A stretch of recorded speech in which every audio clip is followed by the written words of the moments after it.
This is the Troll Patrol, live with Justin FREAKIN. Welcome to the Troll Patrol live.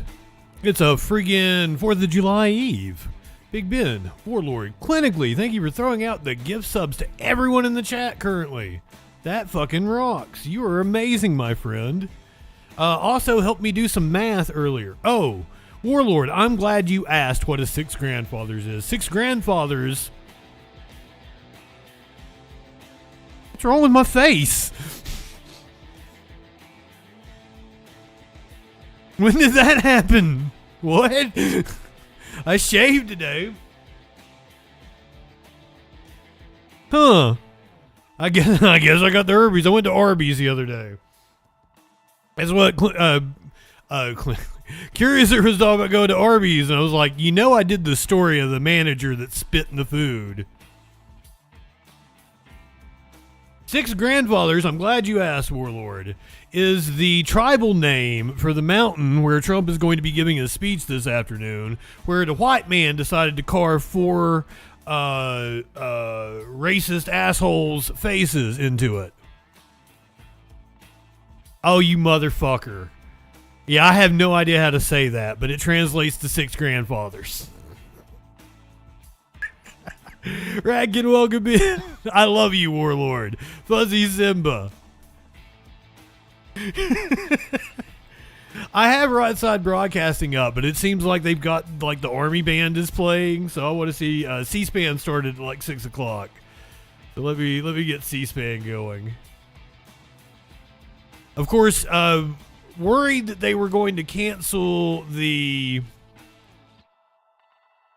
Capitol 4th celebration night. We got Alan Jackson, Kool and the Gang,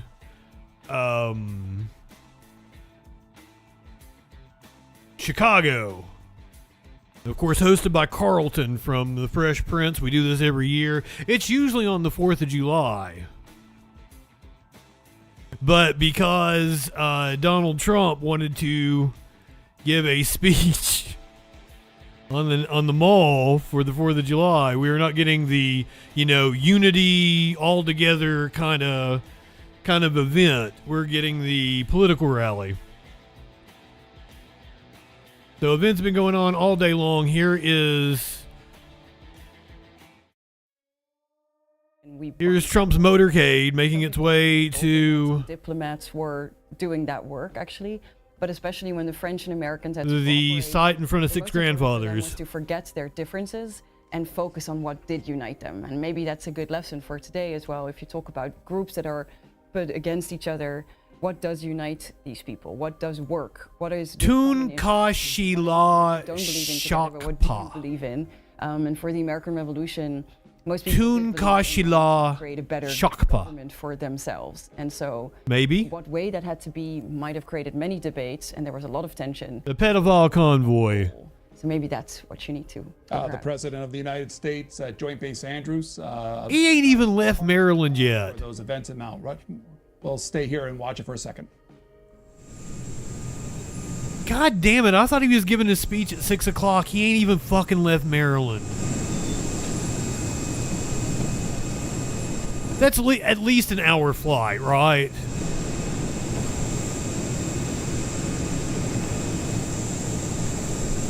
God damn.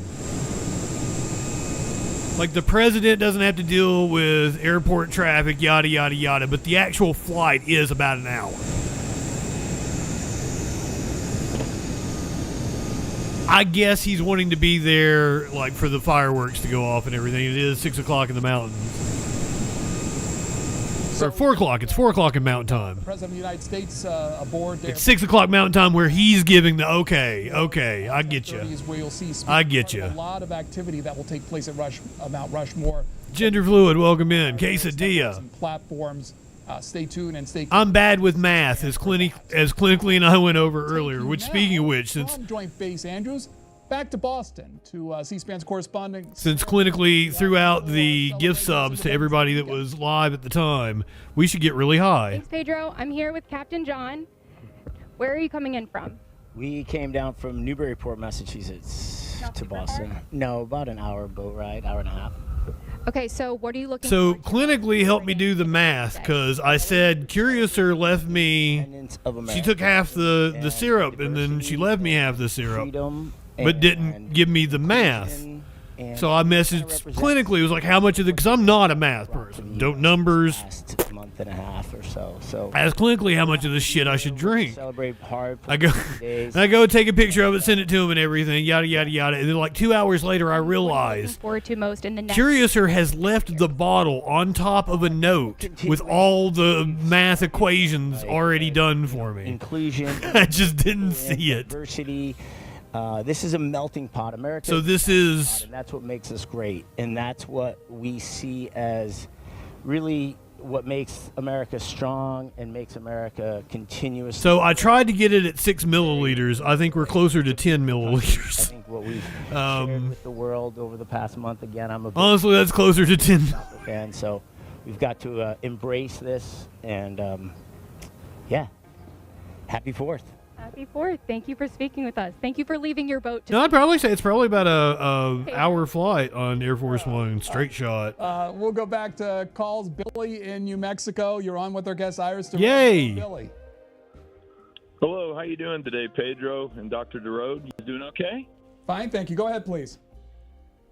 Yes, sir. For America 250, the first thing and the most important thing is it's hope, despite the great contradiction. Because despite when it was penned and the issue of slavery and so on, it is still something that matters so much. It's not Flying on a Qatari jet independence. Although to Dr. to DeRode, celebrate America. scholarship, it is about the idea of victory, then independence. Without victory, no independence, right? But the bottom line is, as Lincoln said, if it is simply a document of only independence, then it is not worth much at all. So the hope we have, and all. Are you back again, Deltoid? said in his one- Call in, Discord in. I will have a conversation with you. I'll explain what leftism actually is, because I doubt you It's about know. humanity. And Jefferson even stated that in his letter, 1826, before his death, that it is for all of humanity. That's the beauty of this. And I am just so excited to be part of it. I'm sure you all are. I don't want to let this moment pass. But thank you. 10:30 p.m. Eastern for Trump's speech? No, we're going to be watching a Capitol 4th. Well, I guess Capitol 4th will be off by then. Thank you. Billy in New Mexico. Thanks for giving your Capitol 4th starts at 8 o'clock. You mentioned Jefferson and everyone else. You talked about the Enlightenment before. How do you think the Enlightenment added to what eventually would become as far as America is concerned? The Enlightenment. Okay, so we have almost The ideas. What did they? 10 What milliliters did they look at, mixed for into example? lemonade. This is blueberry lemonade Examples were now. important too for republicanism, but then of course the main writers of the Enlightenment, the philosophers in French, you call them the philosophes. You had David Hume, you had John Locke, of course, but then you also had the French ones, Montesquieu, Voltaire, Rousseau, and they all inspired the founding fathers, Jefferson, Madison, John Adams, when they were writing, especially, of course, the different documents, but especially the Constitution of the heroin. United States. I would say that's where the clearest example is, which is still so important for today because it's I put in heroin place and it's into my of lemonade. course used. So there is a huge impact on Enlightenment thought, on the American Revolution, and on the way it was built, but especially as well afterwards, because as said, the global impact. The Enlightenment had a whole new idea of living in a moment where things had to change. We couldn't stay anymore in an absolute monarchies. People had the right to more themselves, and so there was this whole shift in mindset of we're going to stop the traditional ways and we're going to look at new examples. And so when the American Revolution succeeded, a lot of people in Europe especially were looking at it as an example. And so the French Revolution started in South America, you had other revolutions starting, and then in the 1840s, especially in Europe as well. They got So 3 different this shots impact up. That of one is revolution Air Force One at others Joint had, Base was Andrews very in important, Maryland, and Mount Enlightenment thought was really Rushmore, core of that. or Six Grandfathers in South Dakota. About how he felt. You can see them all, which is American rule- open back up. They closed down until 5 p.m. So about his own role, he wrote. So they have opened back up. This is the most people that have been there the entire time. Between 1780 and 82. It's He still wrote not much of a turnout, of but there his, were people there today when they told them to what he leave. did exactly when, but he especially wrote about what he thought about America. He traveled in the 13 different states and discussed the different state constitutions, what they were putting together. He was trying to understand the differences between the states and what that meant for the political system. how they would work together. At one point, it was still a confederation of states during the American Revolution, so he wondered, how can the states work together? How is that going to work? What type of constitutions do they need? So he was really thinking a lot, and he learned from the American example. So what is really interesting, I find, is that when he returned, he wrote a travel diary, but he also wrote 2 different books on America, where he sees America as an example to follow for France. And What's that truck just plowing right through the middle? In that archival collection that I found, there's a manuscript on It looks like a Zamboni. to prevent a revolution, he said. So that's in 1787, which is 2 years before the outbreak of the French Revolution. And so he wrote a book that discussed what can we use from an American example, and he came up with the idea to sort of mix it all together, still keep the monarchy in France because he believed we need the king for stability, but he also wanted a constitutional monarchy. And so he wrote a whole proposal on what to Did I run Deltoid off because he thought I was drinking heroin lemonade? It is a really enlightenment in action where you have abstract ideas, then you observe the reality, you practice, you look at it from all different You're angles. Willie Nelson You High. test many different things. You're smoking and then some of the with all best these dope tests, all the God ever put information, breath in. He wrote about France after. Iris Thur joining us for this conversation, and we'll keep going as the hour goes on. But we'll take you back to Mount Rushmore. If you go to C-SPAN 2, you can see the activities and the events that are taking place as part of an all-day affair. Here's a little bit of a performer from Mount Rushmore. We got skateboarding, snowboarding, and wakeboarding. All 4 of those sports are in the Olympics now. And of course, one that doesn't get recognized enough, a lot of honor and credit to one of our fellow Marines, Ira Hayes, who was right there pushing up that American flag on Hiroshima that day to ensure our victory. Wouldn't be the first time a native The last 2 I'd like to acknowledge actually was from exposed here as in South Italian. Dakota. The first one is still alive and inspiring people all over the world. Or Mexican. 64, he was the first one to ever win the 10,000 meter race. It's 2026, he's still the only one who's You winning. don't know what Warlord is referencing? The American hero, famous tribal citizen is Billy native from the Keep America Beautiful campaign. Is that what it was? Like trash on the side of the road, and Doesn't get I recognized. want to say around like 88. And she is a lady Like that somebody throws a She's one of our first styrofoam native athletes. hamburger container at his Woman feet to as ever he's compose cleaning and up write an opera trash. that has been performed on Broadway in New York City. And like a tear runs down his eye. Like a really famous commercial. Like that dude was Italian. Freedom of speech, fighting for 2 people to have civil rights, for us Native Americans and for women to have the right to vote. And that great American hero and that tribal citizen, her name is Gertrude Simmons Bonin.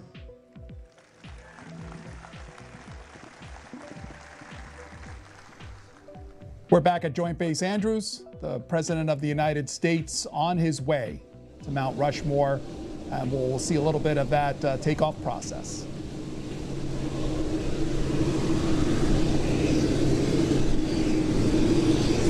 Are you okay?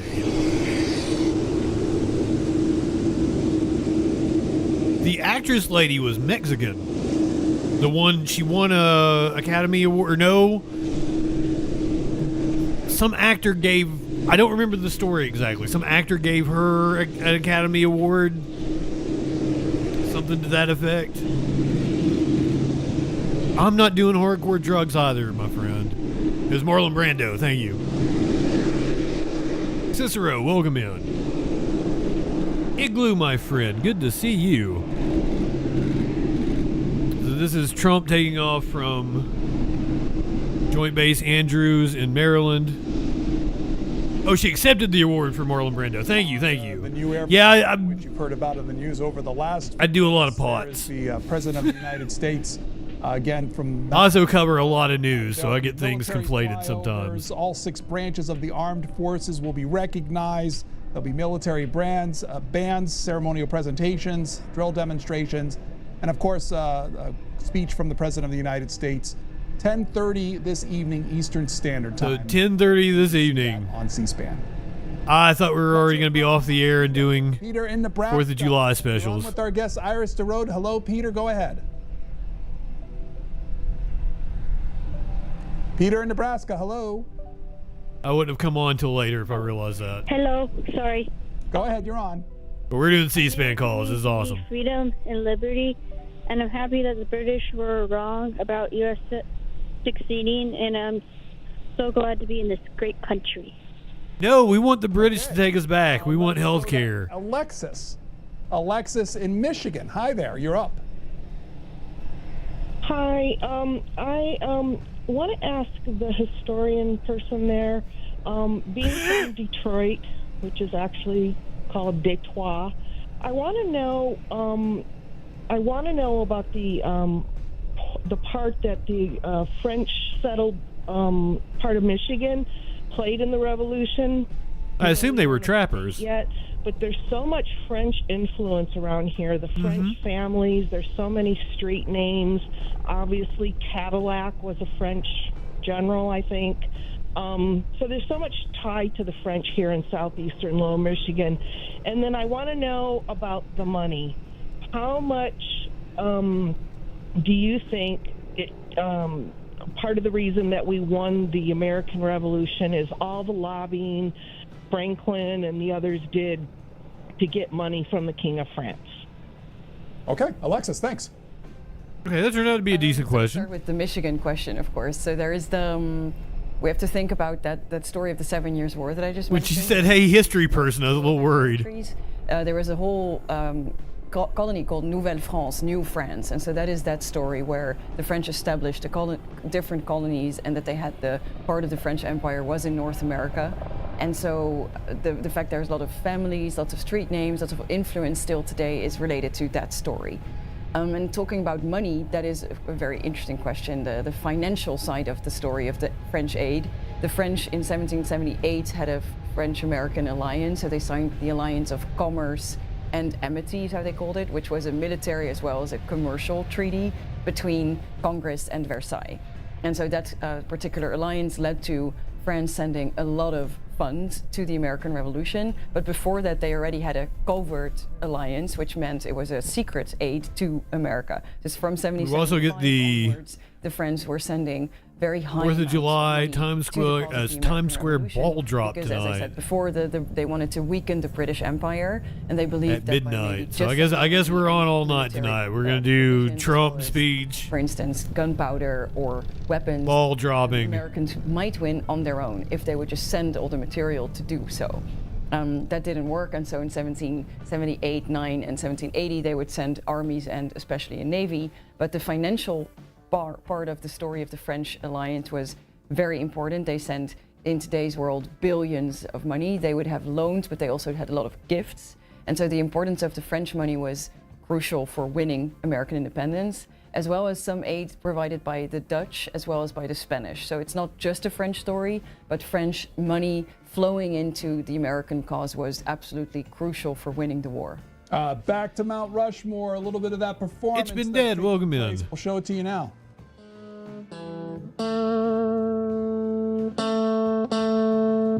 When was that made? The French Pirate Lafayette. Is that the name of it?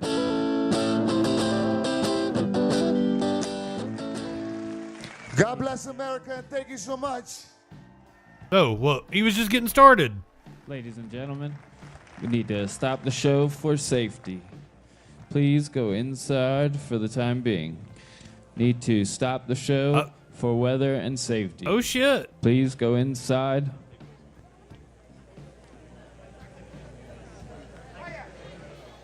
They are directing everybody inside because of the heat. Mount Rushmore, the people there in attendance from the performance you just saw, being asked to head indoors. It is 4:20 in the Mountain Time Zone. Light one up, tip one back. What that is quite yet, but we will keep on following that as we continue to show you not only shots of I just said fire, but a conversation with our guest Iris DeRode. Let's go to Colin. Colin in New Jersey. Hello. Hey there. Thanks for taking my call. Lenny, welcome in. To give Fuzzy Simba anonymously to John Adams. I think one of the lesser known, cooler founding fathers. The Buccaneer. Actually died on the 4th of July, I believe, 50 years after in 26. But there's this great anecdote where he's looking at the painting of everyone signing the Declaration, and he's critiquing it and, picking it apart. And then he cannot name the 4 founding fathers, Bagheera. There's more than 4. I nominated George Washington to lead the Continentals. Are you asking me the 4 people on Mount Rushmore? Because yes, I can. Walked right through that door. I can also name really not all the founding fathers, but fact that we need some at least a dozen, couple dozen.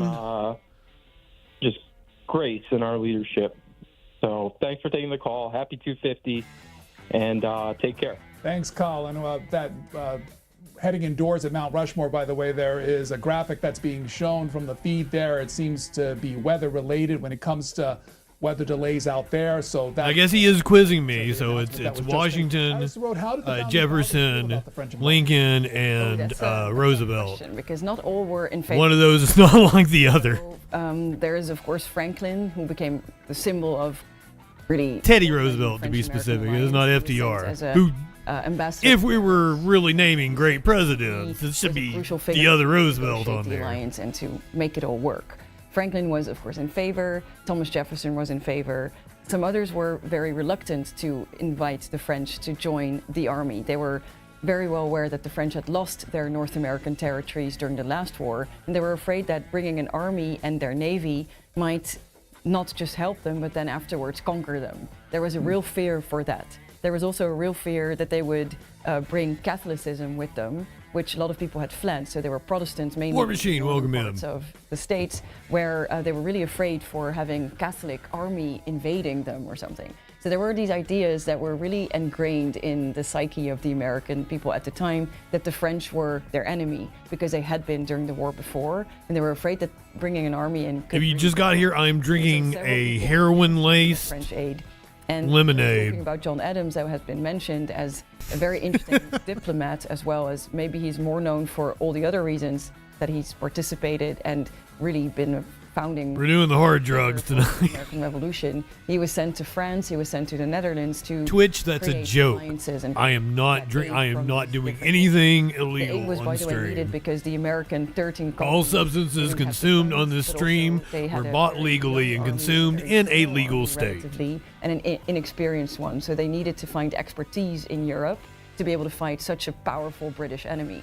And so John Adams, when he arrived in Paris, was not very amused by the French. He found him in a very decadent society. He was quite shocked by the fact everyone was always having these grand dinners and the very pompous parties and galas almost. And Versailles, as we can imagine, is just a golden palace full of people with wigs and huge dresses, beautiful fashion of the 18th century. Decadent, yeah. Decadent. Yeah. He considered it quite a decadent place. And when he arrived in the Netherlands, he was quite happy to find a different society.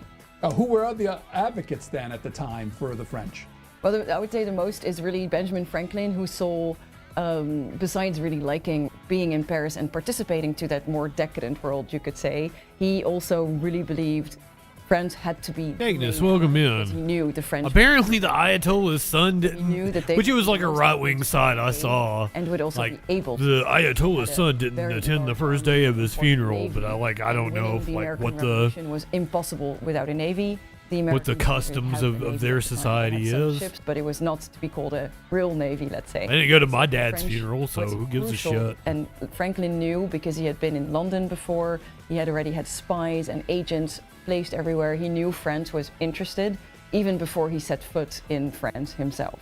And in 1776, when Franklin arrived, he created a moment to really advocate for the cause and propagate enthusiasm for the American cause. And he became a real symbol for that. He was known in the circles of the French Enlightenment as a scientist, as an inventor of many things, but he made himself the typical American that figures like Rousseau had imagined, sort of a more I am still betting. Man. Someone with a fur hat that would wear just simple clothes, would have let's call But it normal hair, not a wig. And so he created a more likely than not promote America. And then the other that we will see the president French aid and especially after drop on live TV tomorrow night arrive as well as he tries to do a marathon speech in 107-degree temperatures. And he was crucial to create these bonds after the war, and he wanted to preserve them, and he did that in many different ways. It wouldn't be the first president who has passed away on July 4th, by the way. And this one would be the coolest. The Americans had to had to reimburse their debts, which became a real problem because they couldn't. And especially they turned back to the welcome British him for trade. Yes, I did I did a whole rant about it last night. They hoped to get trade. I made that into a clip on TikTok, Facebook, everything. Huge continent as well. Very popular clip. And then People are when very Americans excited joined about the British, possibility. they felt humiliated by this moment, and so there were real tensions. And this is when Thomas Jefferson stepped in and tried to preserve these relations, and he did that in many ways. But he really believed in the importance of that alliance and the transatlantic exchanges at the time. This is from Sarah. Sarah joins us from North Carolina. Hi, Sarah. North Crack-a-leggy. I'm grateful to be American. My ancestors are native Cherokee Indians, and I have been blessed in America, and I want to wish everybody a happy 4th of July. You have a great day. That's Sarah there in North Carolina. After the revolution took place, was there a sense from people wanting to leave France and be part of the American experiment? Well, that was a call. Actually, it was. So there's the moment between independence 1783 and 1789. Quite a lot of Frenchmen around. Maybe we get the Independence Day scenario and the giant saucer many aristocrats comes over the horizon. It's called the immigré, like they left. They left France because they knew what was happening. A lot of hovers right over Trump. Guillotine. So they had to flee to many places, and many went. Spoilers if you haven't seen it. Especially Philadelphia became. It's the White House with a giant fucking plasma ray or whatever it is. It's an interesting time period where Philadelphia was quite inspired by the French at the time. So French fashion became important at that time. French culture. Oh, you know they will, Big Ben. Music, literature, everything. It started to really spread because that group of French aristocrats moved to America at that time. There's also a few stories of French soldiers and officers who had been in the American Revolution that stayed in America. And he's probably also going to have air conditioning over the tent and everything. It's a very small group, but some of the officers that had been in the American Revolution returned during the French Revolution when they saw it was going wrong in their own country. You do a lot of But that still isn't going to help because there's going to be a shit ton of stage lights and stuff. In the American Revolution. So Lafayette was the nephew of Chateauneuf. Igloo, I'm pretty sure he is incontinent. And that he wears diapers and has a colostomy bag. Of the French-American alliance. I'm 19 years old. Pretty certain that's just a thing. Army directly, and he paid for most of his expedition himself. He defied the king, or that is to be nuanced. It's sheer speculation on my part. I have no cause of the American Revolution because of his knowledge of anything other than people you're posting pictures and be like, this looks like a colostomy bag attached to his hip or his inner thigh or whatever. Have heard of Lafayette as a symbol for that French aid. Multiple videos of people saying like, that's what it looks like when you stop and take a shit. Like mid-sentence. Sent his own armies. In 1778, he sent a first expedition under a general called Lenny, coming to us from Boston. Let me ask you a question. Is there any cool 250 events going on around the Boston area? Savannah, the French unfortunately lost. Oregon gal, I was just thinking about you last night and was hoping that you were okay. I didn't think I'd seen you in a week or so. Soldiers joined. So hope you were well. Glad to have you here for 4th of July Eve. And that was no, that was last night. 4th of July Eve. Victory. And so we tend to forget that there were thousands of other French. Yeah, he'll be spouting shit here, spouting shit out his ass. He is a great figure to tell all these stories through. He came from France. He was an aristocrat. He joined because he believed in the cause. The aristocrats. He fought in important battles, then returned to France to ask for more aid and a different type of aid. And so he became a diplomat as well as a military. That made like 5 of you laugh. Revolution, but he was himself also quite conscious of the fact he wanted to become a hero of the American Revolution. And always do that because of Drew Carey. He would write many letters. If you know what I'm talking about, I always do the thing at the end because Drew Carey always did the aristocrats. He was doing here in America. He would return on perfect moments. For instance, when the French army and the Americans won Yorktown, he was the one that returned to Versailles to announce that they won, which led to him to be the hero of Yorktown, which actually was, of course, a collective effort with thousands of Frenchmen. And then in 1784, when independence was gained, he would return to America at the exact right moment to do a tour to make sure everyone was aware that he, as a French, What the fuck is nipple butter? I don't even know what nipple butter even is. longer, 50 years after, What? in 1824 and 5. Sounds he made a sexy. tour through America again, as he was then Like, I mean, why is the everybody only so living horny here? general of the American Revolution still alive. And so he made all these different moments, I think quite consciously, to make sure his legacy would be remembered. And so that also led to a lot of other Frenchmen to be forgotten, like Chateauroux, that of course you can finally learn. You can, if you start as a historian digging into these other French stories, there's so much more to tell than the story of Lafayette.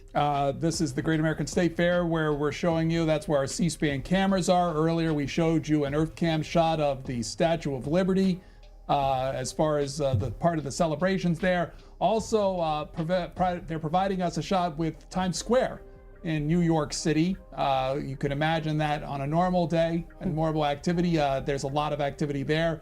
That may be held off because of the heat. Of course, the weather. Oh yeah, true, Lenny, true. A lot of things on the East Coast have been canceled. Where we saw the performer, and just after that, they've sent everybody indoors inside of the weather. It's part of at the park at America 250 Six Grandfathers. Independence Day weekend. We're joined by. Also, I should find you a picture from further out of the mountain. It is incredibly ugly. Maryland. Hello. Yes, I was just calling and want to wish everybody happy 4th of July, happy 250th. And I want to thank your guest for being on. She's very intelligent, and I appreciate her knowledge on the Revolutionary War. Also, I live about 14 miles north of Baltimore, and I go to a small post office here, and outside the post office is a placard there on a signpost about the general that went to Yorktown. Rosenbra, I think his name is. I probably didn't say it correctly. Review Bra. He camped there, and on his way to Yorktown, and also on his way back from. They're still breaking Review Bra. Bra. I pull in there or ride by, I just take a second, and I want to thank the French, because if it wasn't for the French, we wouldn't be here today, and we wouldn't be free. And I want to hope we don't turn back into that, and we're not free. But that's, hey, I'm this old. I forgot about Taylor Swift. I enjoy listening to her and her history, and she's very knowledgeable. And I'm a baby boomer, 63 years old, and since from Baltimore with Fort McHenry, which was the nope, we'll be here making fun of still, all the history. Trump all night. I always take a moment and go, wow. C-SPAN calls for another hour and a half. We'll have a Capitol 4th at 8 o'clock, Trump speech at 10:30 Eastern Time, followed by the ball dropping at midnight. I'm going to be here with you for it all. Centennial. Take care. See y'all. Bye. Well, thank you for bringing it up. This is the semi-quincentennial celebration, the 250th anniversary of the founding of the United States of America. Princess Kimberly, welcome. There's a route that indicates, and it's it's part of all these different panels or plaques and different ways to sign. To make sure people are aware of this fact that the Rochambeau and his troops. Oh, about Taylor Swift working out? I'm sure some people didn't know. In Newport, like the other day, I popped up and was like, "Did the Taylor Swift wedding happen?" No, it couldn't have happened because I wouldn't have been able to avoid pictures of it. To New York, and then from New York they would go to. So I was like, it must be close to happening, and I was right. Like it's about, I think, it's tonight, isn't it? Like it's happening right now. This march, which meant that the French were walking all the way down. Oh God, are you mixing up Igloo and Globus Big Ben? Combat, of course, against Cornwallis. And so this whole route is very important because it indicates where all the French were and how they... Because I got accused of that one night, and I certainly did not do that. Such a march. But without that march, Yorktown could not have happened. I've had both of them on my show. Symbolizes the French-American alliance, how they worked together, how they marched together, how they organized everything about this campaign together. But if they would have arrived too late in Yorktown... No, I legitimately got on Stonercast, and Globus was there, but my Stoner... And there's many sites you can didn't realize that route. Like, where'd Globus go? And apparently he had left like a half hour before I even got there. For about 11 months, which is a significant time period.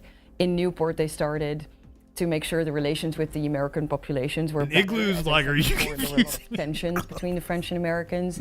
And so for 11 I months, love you guys. I love both of you. And his troops were making sure that the relations would become better. Then when they marched down, it would be the same process. So they would have a lot of interactions with American Bundy's big tits, welcome in. To make sure this alliance would work. And so they would go from Newport down, of course, they would go to New York, which is a place where they stopped for a few weeks to make sure what to do. So they marched to New York because I mean, I don't like. wanted to understand, can we attack New York where the British? I don't know. Like, you don't look alike. You don't sound alike.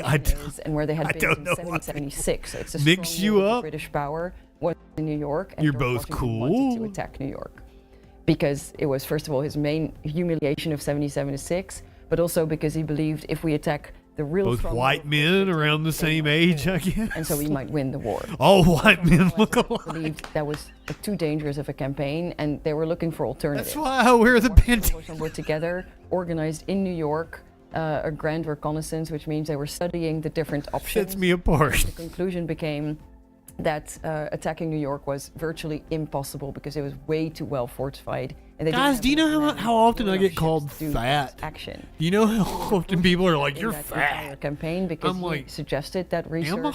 He also conducted been most of skinny that research. my entire they did it with life. 4,000 soldiers, so it's a big campaign. And so they came together in around New York in a place called. I'm sorry, I just thought I looked incredibly skinny in the camera just now. Today That there is a reminded home me of called that. the Odell House, Rochambeau's headquarters, which is a museum that has been My built goddamn right now wrist to commemorate is that like moment where Washington and Rochambeau were studying their options and made a decision not to attack New York. And something you don't do might sound Anyway, not welcome that in, important, friends. But it really was, because if they would have attacked New York, the American Revolution could have been lost at that moment, because the British would have won that battle. So it was a collaborative effort, but then they decided to move down south.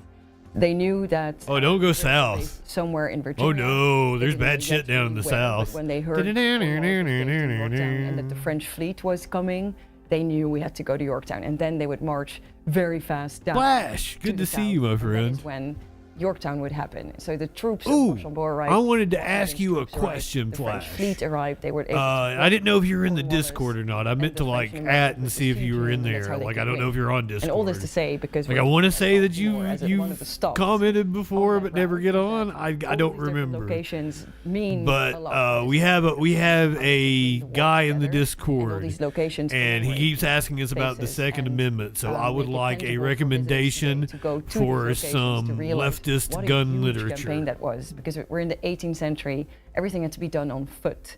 Oh, well, that's a different story now. That's a different story. Generous lovers do go south on people. 9,000 soldiers marching down. Like, I mean, why is and so everybody this so was a horny huge here? campaign, and part of it is that march. And we always focus on Yorktown as a battle and as a siege, but that march is a very important part of that. And so these plaques all remember or remind us that. Author and historian Iris DeRode here with us. Do not Discord, but do you have a recommendation? South Carolina. Hi, Rebecca. Hi. I am enjoying this so much. I watched a program of Mr. Rode when she came out with her book about her discovery at the castle and the tower of all the archives that had been hidden for so long. And I was fascinated. And I just want to thank C-SPAN for Did I call in? The question is, what does America's 250th anniversary mean to you? I've been an absolute C-SPAN junkie for the past over 6 months, and I am just so thankful that you have done so much. I've been You want to talk to C-SPAN? Okay. following the tours and the museums, and the book TV and history TV have just been wonderful. And you're providing such a wonderful and much needed service to America. And I just want to say thank you. Well, I'm not going to like troll C-SPAN. No. C-SPAN's been really cool to me. They let me plug the show and everything when I've called in. 250 coverage with the reenactment of the Patrick Henry speech in Virginia, because my husband is a descendant of Patrick Henry. I tried to hit on Greta, but she shut that down pretty quickly. So I've really been interested personally to follow. Of course, I tried to goon on Greta. And I caught Mr. Rhodes on a broadcast of her book and found it absolutely fascinating. And she's a wonderful speaker. And anytime I see her on, I make sure that I watch. Yeah, that was one of the things I pulled up, was one of Marx's address to blah, blah, blah. Where we might get your book. Is it still available?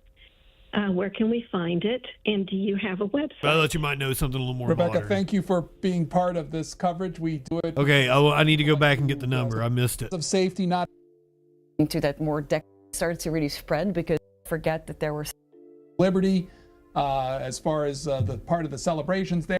British are based, where they're most important. We're studying their options. And of Rochambeau arrived on a broadcast to say, because we're talking. Where in the fuck is the number? Core of that. Excited. They just showed it.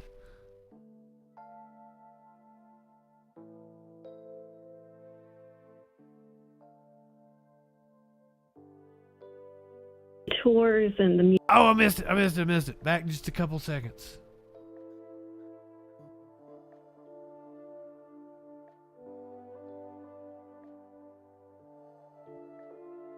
Well, goddamn it.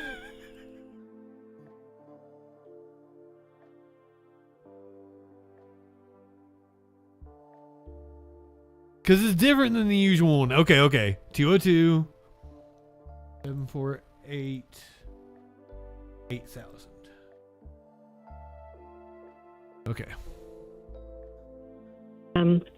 iristheroad.com is my website, and yeah, I'll post some information on what I do. So now the way I got to do it is start calling at the end of a call. Certain perceptions or ideas, and as you did the research, found out. So that when the caller hangs up. A little bit, I think. And what really changed for me. Because there's a little bit of delay, so I have to start calling before they hang up on the feed for us. And for me, the perspective changed mainly as well in what does. I've gotten through 3-4 different times. Explain, what should I not explain? How do you deal with that? And so I found most of the time that people do know Lafayette, but they don't know the larger part of that story. So there's a lot to actually explain and to discuss in a book about the French and the American Revolution.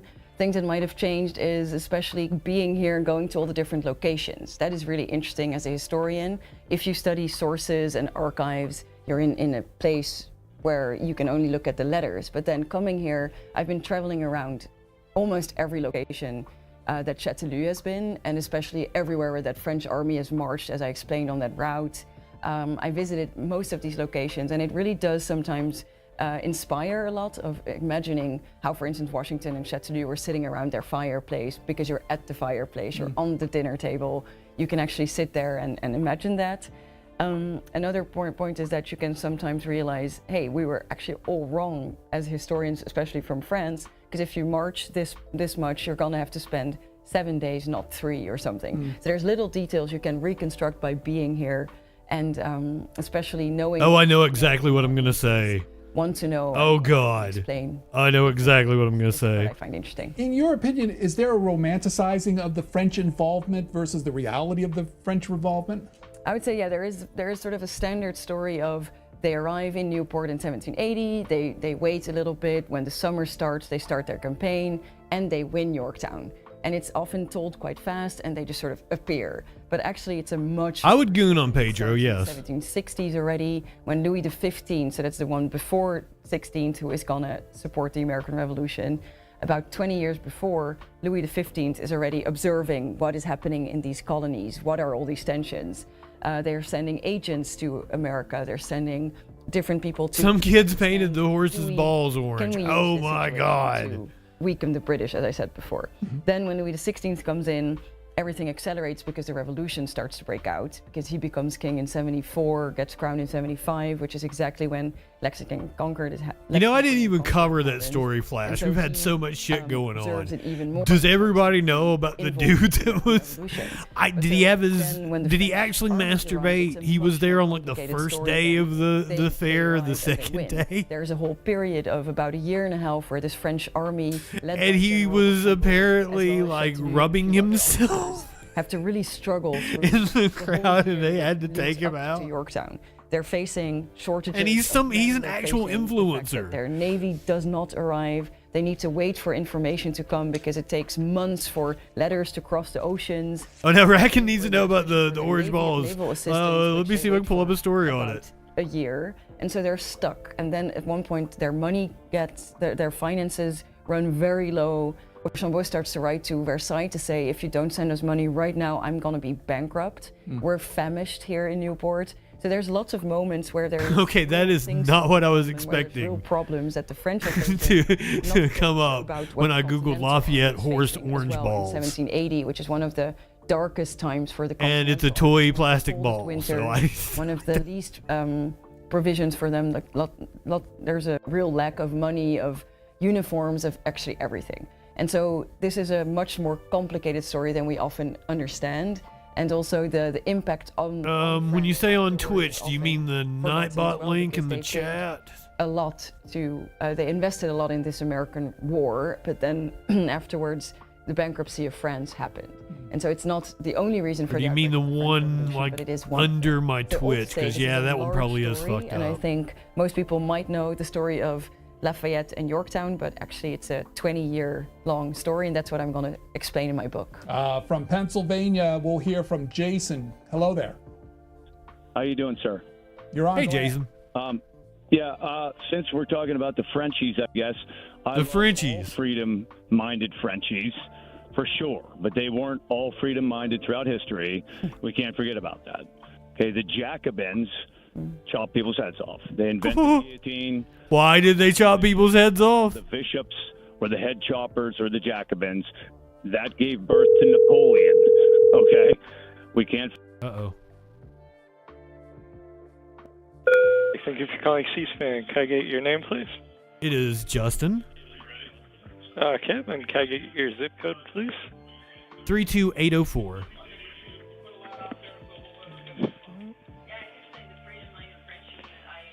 Okay, and that is Orlando, Florida? Yeah. Okay, thank you for calling into C-SPAN. You are in the queue. All right, cool. Thank you. The wanting freedom, it was a much more complex story than that.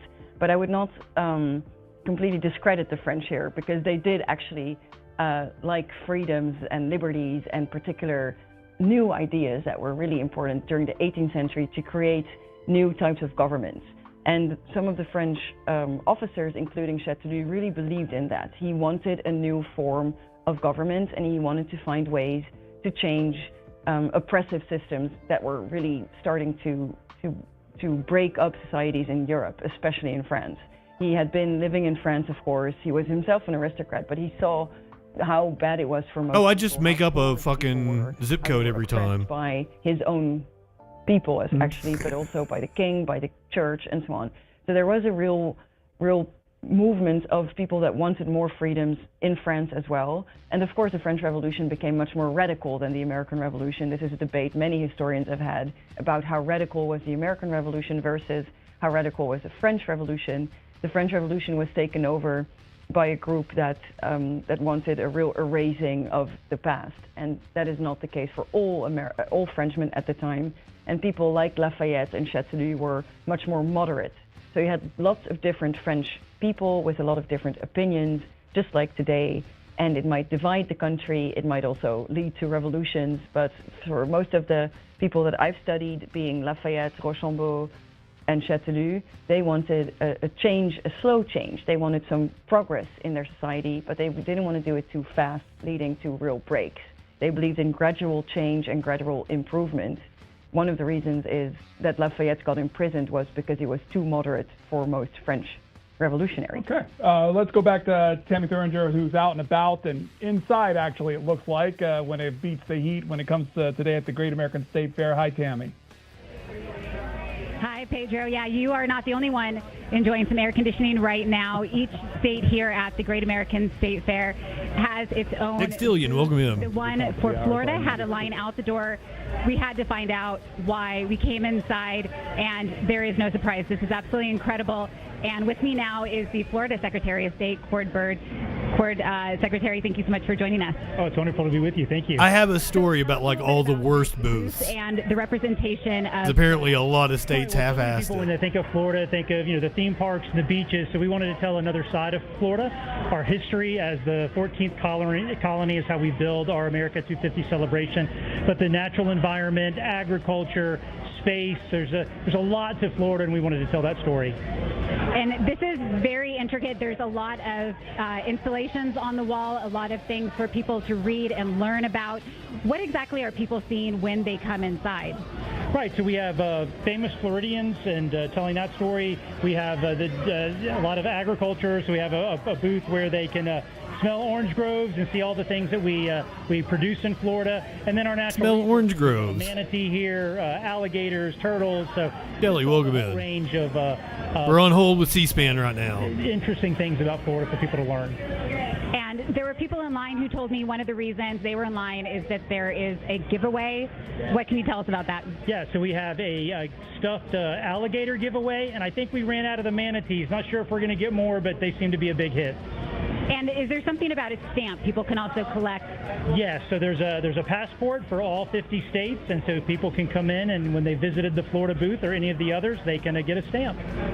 And if somebody is going to come here who's not from Florida, what's one thing that you want to make sure they take away from this exhibit? Oh gosh, just what a beautiful state we have, the natural environment. It's just it's a great place to live. I'm a native Floridian, 5th generation, and we welcome everybody to come and enjoy everything about Florida that it has to offer.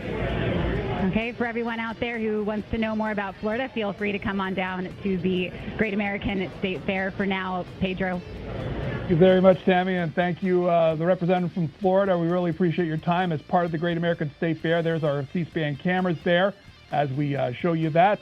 Before we go to our next stop in Boston, I want to thank Iris DeRode for joining us. Thank you so much for giving us your time. I hope that, is there anything you want to finish up with as far as the revolution is concerned, or some final thoughts? Final thoughts maybe to wrap it all up, because we've been speaking about lots of different elements or parts of the French-American story. But what I want as a takeaway is one of the things we've heard, there's a lot of tensions in today's world, and I think it was also the case during the time of the revolution. But what I find inspiring by looking at cooperation between two nations that are very different is that they were bound by the same ideals, by the same goals, and they would look at what would bind them instead of what would divide them. And that led to a beautiful cooperation that could lead to our modern world, to the things we still believe in today, being equalities, liberties, freedoms. And so I think that's an inspiring thing, to be making this story relevant and not just history. Iris DeRode, thanks so much for your time. Thank you so much. We're back to Boston, young and old, enjoying the activities of Independence Day. That's where Sarah Balick is. Damn it, Sarah. Hi, Pedro. We're I at the aquarium where I'm talking to Riley and Graham. Riley and Graham, what is your favorite sea creature? Sorry that I'm not talking to you guys more. I'm kind of like in the zone, making sure that I say what I want to say. I got to make sure it's concise. And then, what is your favorite color out of red, white, and blue? Green. That's also a good call. And then, what's your favorite thing about the 4th of July? That you get to celebrate. That you get to celebrate? I think that that's the best answer. Thank you so much, Pedro. We're going to look at the seals, and hopefully they do a big jump, like a dolphin, right? Yeah. Thank you. Sarah Balick there with a lot of different people celebrating on this Independence Day. Again, we're asking you to celebrate with us as we, for the next day and a half, going to take you throughout the United States to show you the activities of America at 250. This is Times Square in New York. As we look at that, let's hear from Peter in California. Peter, hello. Hi. Shoot, I had a question for Mrs. DeRode, but... it was divided East Coast, West Coast, so I might be next. There's a great story about But they haven't been taking many calls, so he's probably going to go to some other correspondent. To the American Revolution, they had, in Latin, Ultima Ratio Regem printed on them, which means last argument of kings. And I remember hearing a story that one of those cannons actually crossed the Atlantic twice and ended up back in France as a consequence of the French Revolution, and I was just wondering if she had heard the story. Our guest has left us, but thanks for your question and comment. Let's go to Bob. Bob in Florida. Hi there. Hi. Yeah, I'm a Floridian, and, hoping it would be Justin in Florida, but okay. 76, but my father was a World War II veteran. My grandfather was a World War I veteran. And my mother, she was an Australian war bride. So that's where my story begins in Florida. ironically, I graduated from UMass Boston, and I lived in New York. So, a couple questions to your guest. One of the guest one left story is the Boston Tea Party, and the other story in New York was Paul Revere with The British Are Coming. So, Paul Revere, supposedly there was a lady, I once read a story, who rode a horse for days and said the British are coming. So what does she think about the British are coming and the Boston Tea Party? No taxes without representation.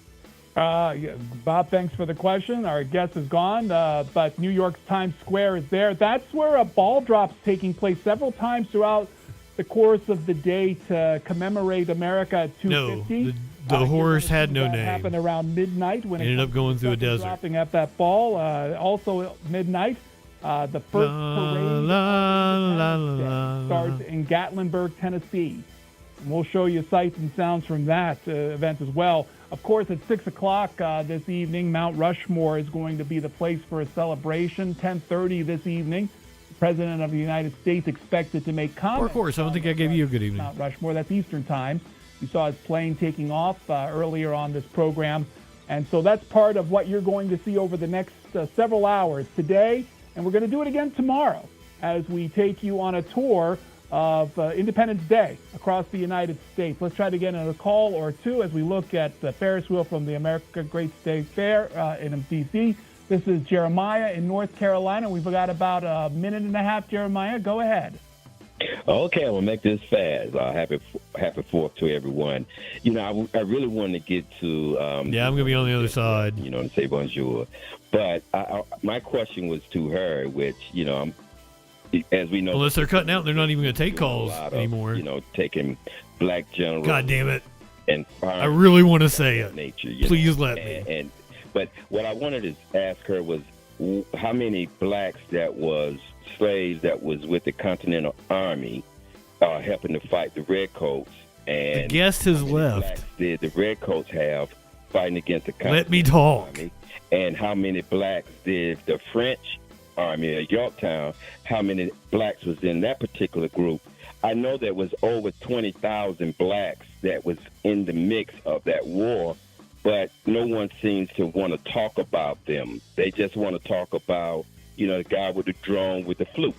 But I do know that we did some contributions to even Bunker Hill all the way to Yorktown, but we will not get no recognition. And that's one of the reasons I'm not celebrating this 250, because of the man in the White House right now is disregarding black people.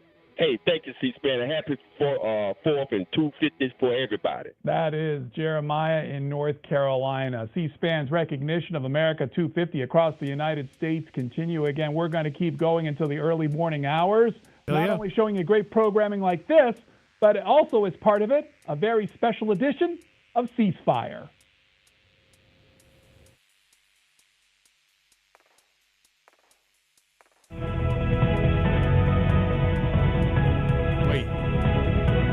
Are we not taking calls anymore? Are you not Washington Journal or whatever you're calling this? Welcome to a very special episode of Ceasefire, where we look at God damn it. in American politics.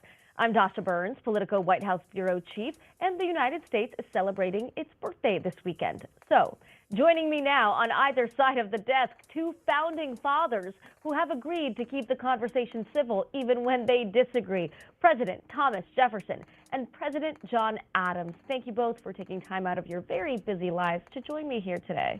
It is a pleasure. My pleasure indeed. Thank you, Ms. Burns. Now, this show is about making friends out of political rivals, and you two are one of the first examples in history of putting political differences aside. But you joined me today after a bit of reconciliation. This is a pre-prepared bit, and they're going to come back and take more calls, right? Of silence. I want to understand what split you two apart. We'll start with you, Mr. Adams. Well, I would contest the premise slightly, and the fact that Mr. Jefferson and I... By the way, Jefferson started a newspaper to call Adams a hermaphrodite. Over the years, Benjamin Rush, actually a fellow member of Congress, wrote... I do not know if he wrote you... No, they're not doing AI founding fathers. These are real. These are actors. A new I informed Mr. Jefferson. How dare you accuse C-SPAN of doing that? Where there had been no war, there could be no room for negotiations for peace. Which is to say, I did not believe our friendship had ended. It had simply been placed in a bit of retreat for a slight moment. Mr. Jefferson, do you agree with that? I would entirely agree, Mr. Adams. I know that may seem unusual, Ms. Burns, that I should be so immediate in agreeing with Mr. Adams, but I think that the 11 years that we have been distant and disparate in correspondence has helped us better understand that we were more the victims of politics. Indeed. Yeah, here we can do this. Retreat for a slight moment. Mr. Jefferson, do you agree with that?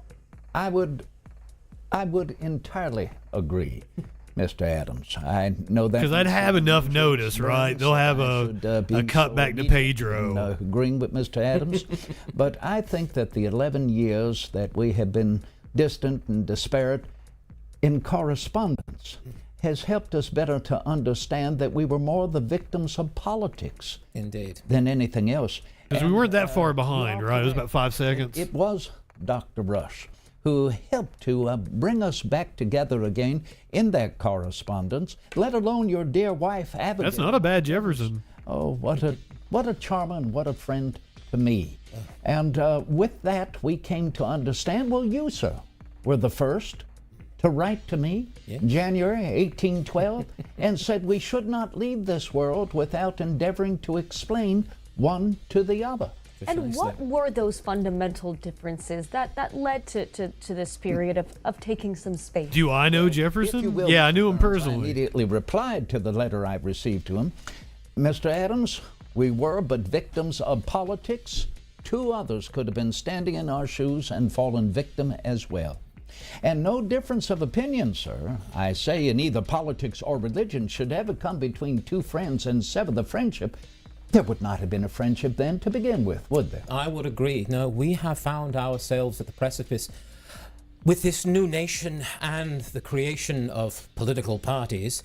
I fear truly caused You're the fuckers that did it. Slight differences to appear as a gulf, a chasm between us rather than a slight difference of opinion. It was one that I had hoped that we might be able to bridge in our time when I was president and you were vice president. But Mel Brooks is over 2,000 years old. That's really impressive. Part of our respective parties tried more to keep us apart than together. And of course, not to forget, you yourself were vice president. Oh, indeed. For 2 administrations, I but one.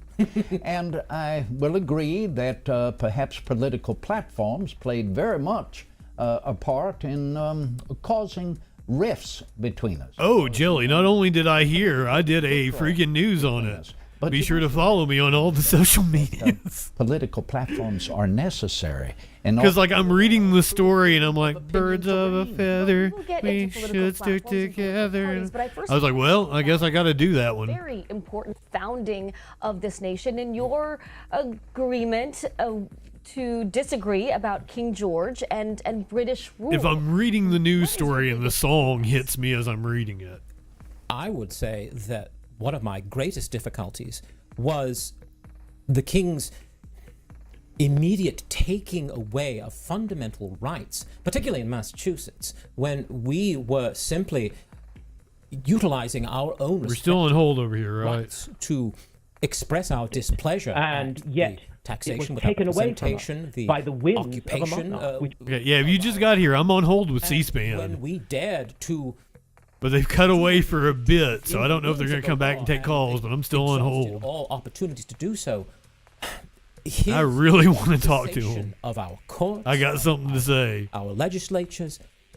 It was a terrible... They took 3 straight calls after the guest left, and it was people asking the guest a question. And Pedro's like, the guest has already left. And I'm like, I just want to say something. Let me on. Of a monarch, which was not necessary. Mr. Jefferson. I would say, Mr. Burns, that we should never forget the king was ever a figurehead, a symbol. It was Parliament. We were beholden to Parliament, but more than the beholding to Parliament, we were beholden to British mercantilism. We could not trade freely with any kingdom of Europe north of the Cape of Finistea in Spain. Everything had to go through England. And yet initially, though this was for... Well, he said he was beholden to the Parliament. Defense, we were paying for that protection of the crown. It was the compact between the crown and the colonies. But then after that war, the French and Indian War here in our colonies, 7 years war throughout the kingdoms of... For those of you not aware, that war, were our taxes... Most poor people fought for the British. I dare say, Mr. Adams, you know as I do, those taxes were going to line the pockets of the board of directors of British mercantile. The farmers thought the revolution was a rich man's war, and they were correct. The United States becoming allies with Great Britain in the future. I think it's possible. I would welcome it. Yes, I think it might take 100 generations before it would happen, but I dare say that in eventuality... Well, it didn't. The history of Europe is a had another war with them, though. Rising and fallings of animosity from nation to nation, and then reconciliation again. It is my hope that over time that we might actually be seen as a country that is not going to come crawling back to England, but a measure in our own right that we should actually be afforded the respects and liberties that we fought for so dearly. I fear entirely the same, sir. And I need not bring up what could instigate further disagreement, the embargo that I helped initiate before I left office. That is that our nation would not trade with any kingdom of Europe so long as the contest between England and France remained. And I realized within time it was a failure. I admitted it. It was a failure. And the reason is simply because you know as well as I do, our nation knew that it offended our New England states more than any other of the states in our nation. England trading directly with our New England states. And so therefore, before I left office, I had that repealed and the Non-Intercourse Act placed. Then instead, refusing to trade with either England or France so long as they continued their conflict. But when one would desist before the other, then we'd be free to trade with them. Taking accountability, as you just have, is sometimes a rare quality in politicians. And that brings me to George Washington, who, of course, was the first president of the United States. Well, get Washington's ass out there. Ask him. From him to prepare you for sitting in the seat yourselves. I will say that Washington had a great many qualities of talents, if you will. Not the least of which was being a Virginian, which was worth 5 talents in itself because Virginia geese are all swans. I thank you, Mr. Adams. That's very gracious. Well, I will say that they are very kind Virginians, although more often than not, if you wish to debate them, they will more likely... Jefferson and Adams are dead, but you're listening to them talk, aren't you? ...in the moment. But we have a difference against that. But I will say... Why wouldn't they have a Washington? Mr. Washington was his ability to look beyond himself, to seek the counsel of those who were... Nice observation. His various secretaries, and to be able to seek counsel and to find as many viewpoints as possible before determining his own course. I was grateful for that. It would have been nice to have been inside that room more often than not, but I do believe that near the end of his presidency, we actually conversed, and I found that his views were very close to mine, and so I venturing feel as westward into the wilderness of Virginia in various survey. And I was first. I believe we're still on hold. We can agree that I had known the late general much longer than you. In fact, he was a good friend of my late father, Colonel Peter Jefferson. Both of them were esteemed as surveyors in the old colony of Virginia. And Major Washington, as I first knew him when I was a young boy, would make his way along the old Three Chop Road in Virginia, venturing westward into the wilderness of Virginia in various survey. And I was first... Oh, no, we were about 20 seconds behind, weren't we? The old Virginia House of Burgesses there in Williamsburg. And later, of course, I had the opportunity as governor of our Commonwealth during the war to correspond with him consistently relevant to the procedures and logistics and the tactics of that war, particularly as it began to move into Virginia with that invasion of Virginia. I will say this. There were many Dougie, welcome him. Concerns upon which we differed. And as you made mention, I'm getting high as fuck over here. I've been doing THC syrup. I'm on hold with C-SPAN. Right, to hold differences of opinion. I But was Mr. want Adams, to would you seek not to agree that to disparage him general once he had understood given as up the power. Americans, a difference of opinion ought never be a difference of principle. But we got on hold with I him. applaud what you said earlier, that he certainly was a man of good 20 till the top of the hour, and they've done this at, he took his time to at the make top of the hour, gone to Jefferson But and once he did, Franklin, because they were supposed to. That is not to say They were supposed to go back that I ever to Six referred to Grandfathers, senile. but they have And you know, postponed those events for me as heat. something that I was wont to seek to disparage him once he had given up the power of lofty office for retirement under his own vine and fig. No, he was not certainly senile, however that term may be bandied about. I have said in every sense of the words, he was a very good, a very great, and a very wise man. Well, one thing that George Washington warned about was the perils of political parties, and yet you both helped to form them.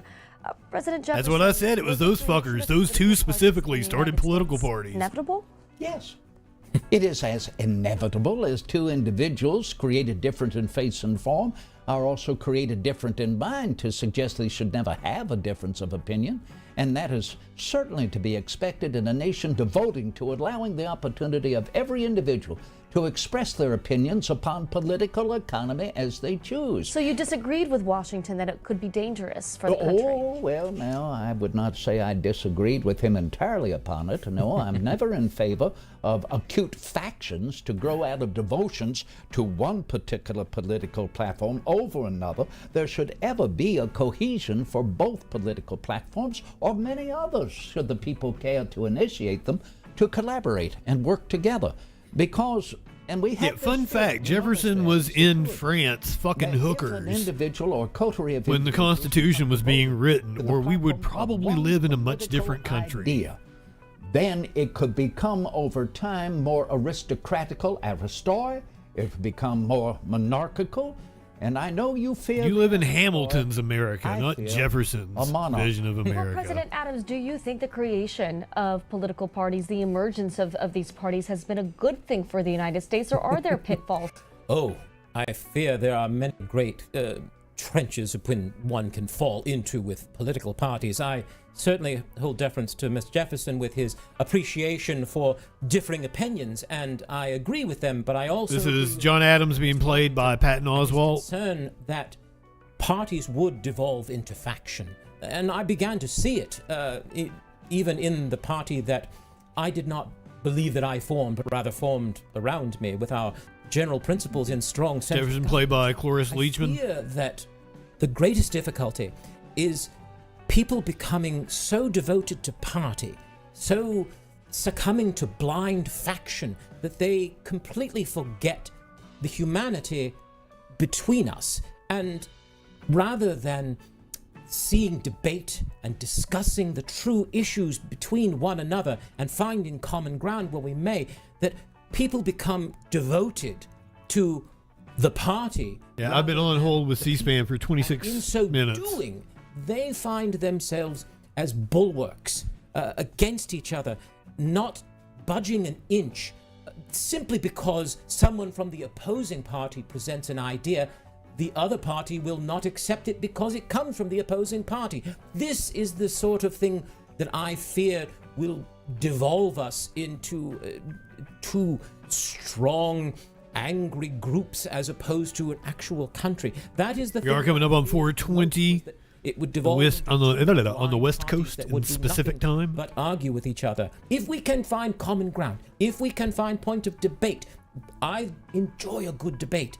But if we can find the means to discuss it and to hear each other out and to understand one another as fellow members of this country, then we can serve well, and parties may not. It's wild because I don't have a lot of flour, but I've got like 5 vapes over here. I've got that I applaud. syrup. I've got dabs.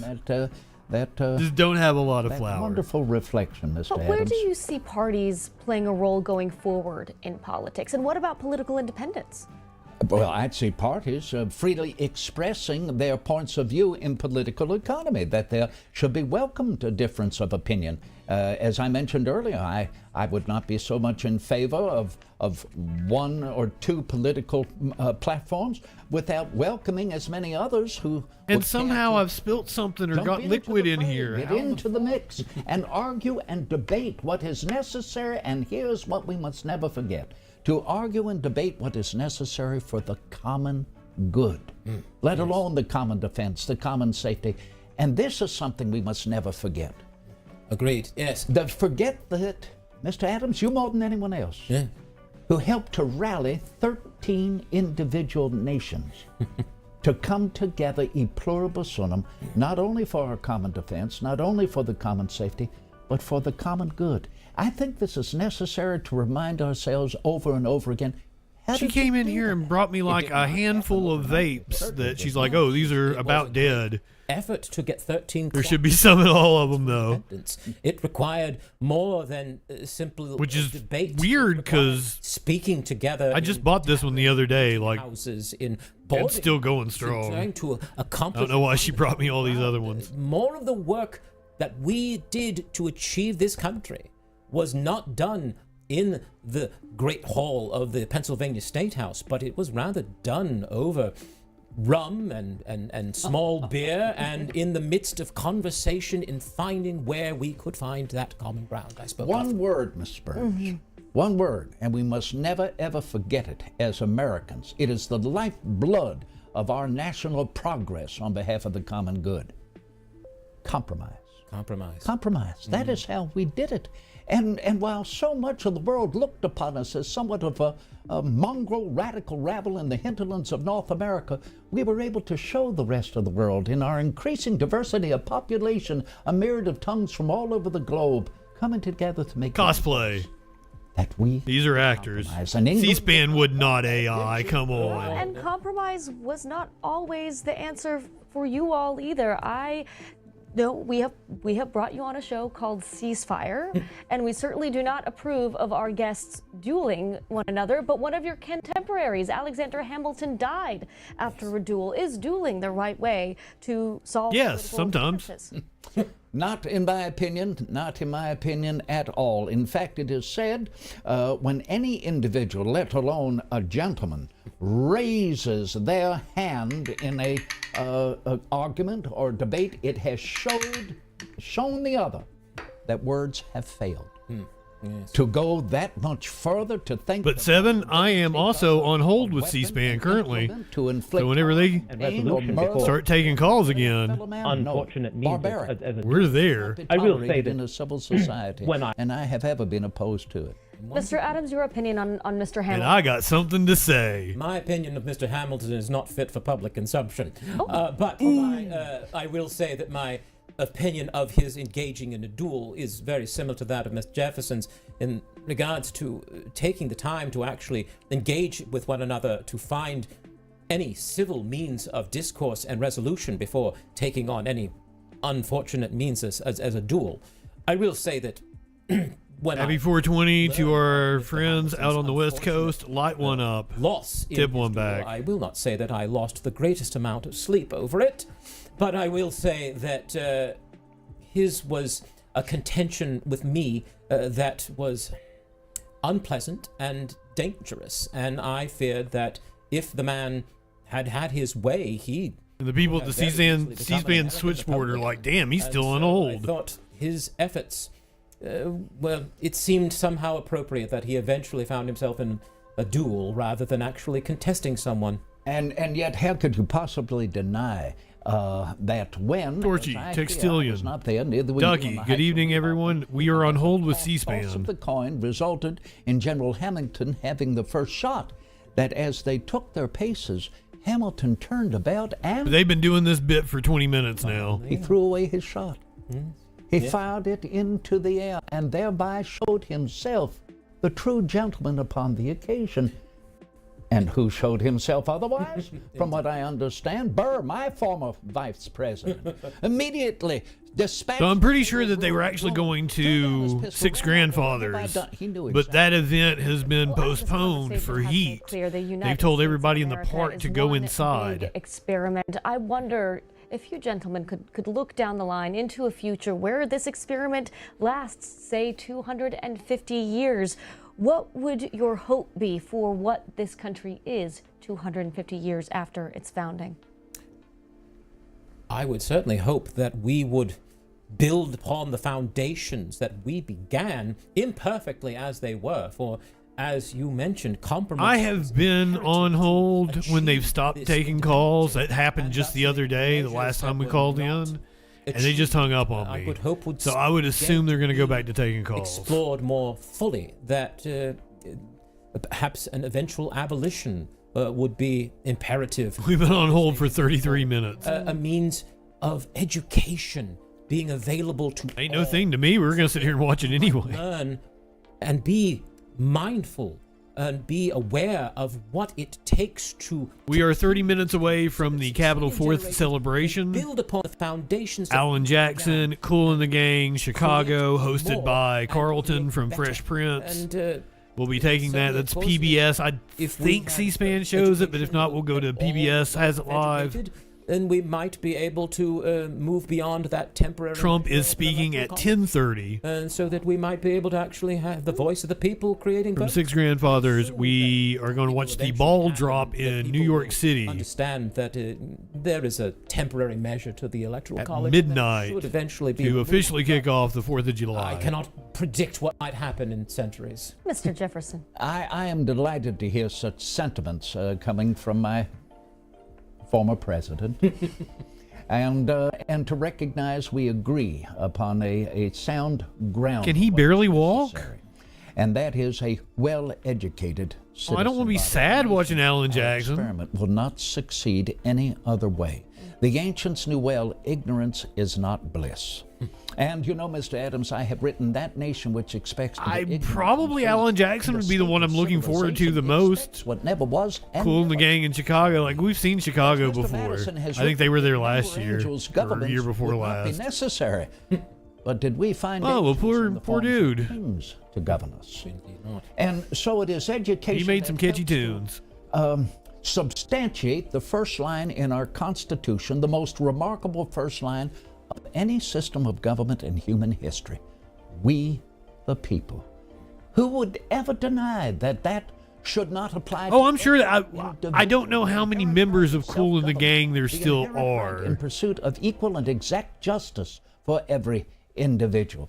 So I remain very much in favor. Flo says cringe. What are you cringing to? I'm not sure what you're cringing to. Jefferson Adams? Of enslaving our Alan Jackson? You should know better, Mr. Adams, than one who was born into this and would appear a most...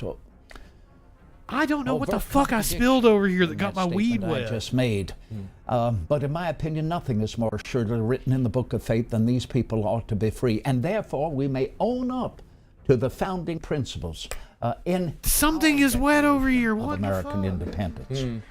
So abolition of slavery, education, what are disagreements that you observe now that you hope will be solved in this country 250 years from now? Goodness. Differences that will be solved. I had not truly believed that in our lifetime that true freedom of speech existed. That I had hoped that in 20 generations that it might exist, that one might be able to truly express oneself. I had feared one of the greatest difficulties in our day, in our lifetime, from the days of the Declaration onward, that many could proclaim a falsehood as gospel, and it could... Well, also I did somewhere between 7 and 10 milliliters of... There is no means to truly express THC syrup. Have untoward recommendation of yourself in Charleston. It's probably kicking in right about now. You are in Boston. It will take many weeks before it arrives to you, and by that point it is entrenched in the minds as truth. I believe... But that's what I was saying. I barely have any flour, and I spilled fucking tea on it. Of allowing... God damn it. In that unfortunate Sedition Act that I was very pleased to see repealed. Thank you. I've got to hear that you've a gazillion vapes. I've got dabs. I've got syrup. I did not think it was helpful to continue. We were a young... Just a little weed. Beginning my presidency, and the people were, of course, even beginning to discredit... Goddamn, everything's wet over here. ...against the great demigod Washington. So anyone could truly find themselves under the unscrupulous letters of those who would print or publish lies for their own advancement or the destruction of another. But Jefferson started a newspaper to call you a hermaphrodite. But I did not believe that it was necessary in the longest term. What I truly desired... Also, let me be clear that people I'm kind of... engage in truth. I'm paraphrasing. He was much more eloquent about it. Back up one's claims, let it be heard. If not, then it may be a falsehood. I also believe that truly... Hold on, let me look up the exact quote, and you'll see what I mean. Freedom of speech does not equate freedom from responsibility. That it is important to ensure that you are responsible for what you say. Mr. Jefferson. Do you know, long before Mr. Matt Adams and I met one and the other, the spring of '75, in the Second Continental Congress, you were privileged to have attended the first in the September of '74. It was a strong word, privilege, you use. Well, you were. That was the first. There we were on our way. I was ill. I could not attend. But I had already known about you. I had already heard about you, read about you. He will judge without regard to the prattle of a president, a prattle of that. The British troops in Boston. I'm looking at the original printing here. Well, that riot in March. Strange compound of ignorance and ferocity, of deceit and weakness, without regard to that hideous hermaphroditical character, which has neither the force of the feminine of stubborn thing, neither the force and firmness of a man, nor the gentleness and feminability of a woman. Differences of opinion in law to be able to know which is the more correct opinion. So called him a hideous hermaphroditical character, which has neither the force and firmness of a man, nor the gentleness and feminability of a woman. Which document do you think is more important? Also, not technically from Jefferson. It was an editorial in the newspaper Jefferson founded. A bit of a bias, Mr. Jefferson, on the... Well, my bias, and it should not be so, Mr. Adams. We were I kind of enjoyed it. Our Declaration of American Independence. Oh, I scarcely believe I added 2 words to your declaration. But I've also halfway paid attention to it, too. Much more than that when it left my hands after I wrote the first draft. I think both of them did a good job. I did defend every word I could. And I think they really did. Provided some having read a lot about Jefferson, not so much about Adams. They've done a good job of embodying Constitutional Convention. What I feel like they would have been like. As Minister Plenipotentiary, I was of influence in my correspondence with the President of the Constitutional Convention. Motherfucker even looks a lot like Jefferson. Let alone Mr. Madison, whose Virginia plan is considered by many to have been a foundation for our Constitution, and I was influential in suggesting that there ought to be a Bill of Rights amended to the Constitution to keep it in the hands of the people, particularly to secure that first line. Is this going to be an hour long? I was instrumental to suggest. They're not wrapping up. This is going to be an hour long. What has finally appeared, it appears in no other system of government or laws of any nation that we know of today in our time, and that is Article 1, Section 8, Paragraph 8, Congress shall promote the progress of science. Now, I wish I had been the more influential, being there in Philadelphia. So therefore, I will tell you that, in my opinion, our Declaration of American Independence is our... I don't want to miss... It is our promise. A capital force. It speaks not only to us as Americans, it speaks to the family of man across the globe. Those first 2 paragraphs, the inherent right that we are all created free under the laws of nature, and yet the greater part of it... I'm assuming you guys don't want to watch another 30 minutes of this. Because they can apply to any time throughout the history of mankind. Who were you talking about with those words when you say all men are created equal? Mankind. Everyone. Man. Are you, and Mr. Slave Owner? That because when I was defending an enslaved individual in Williamsburg, this was before the High Court.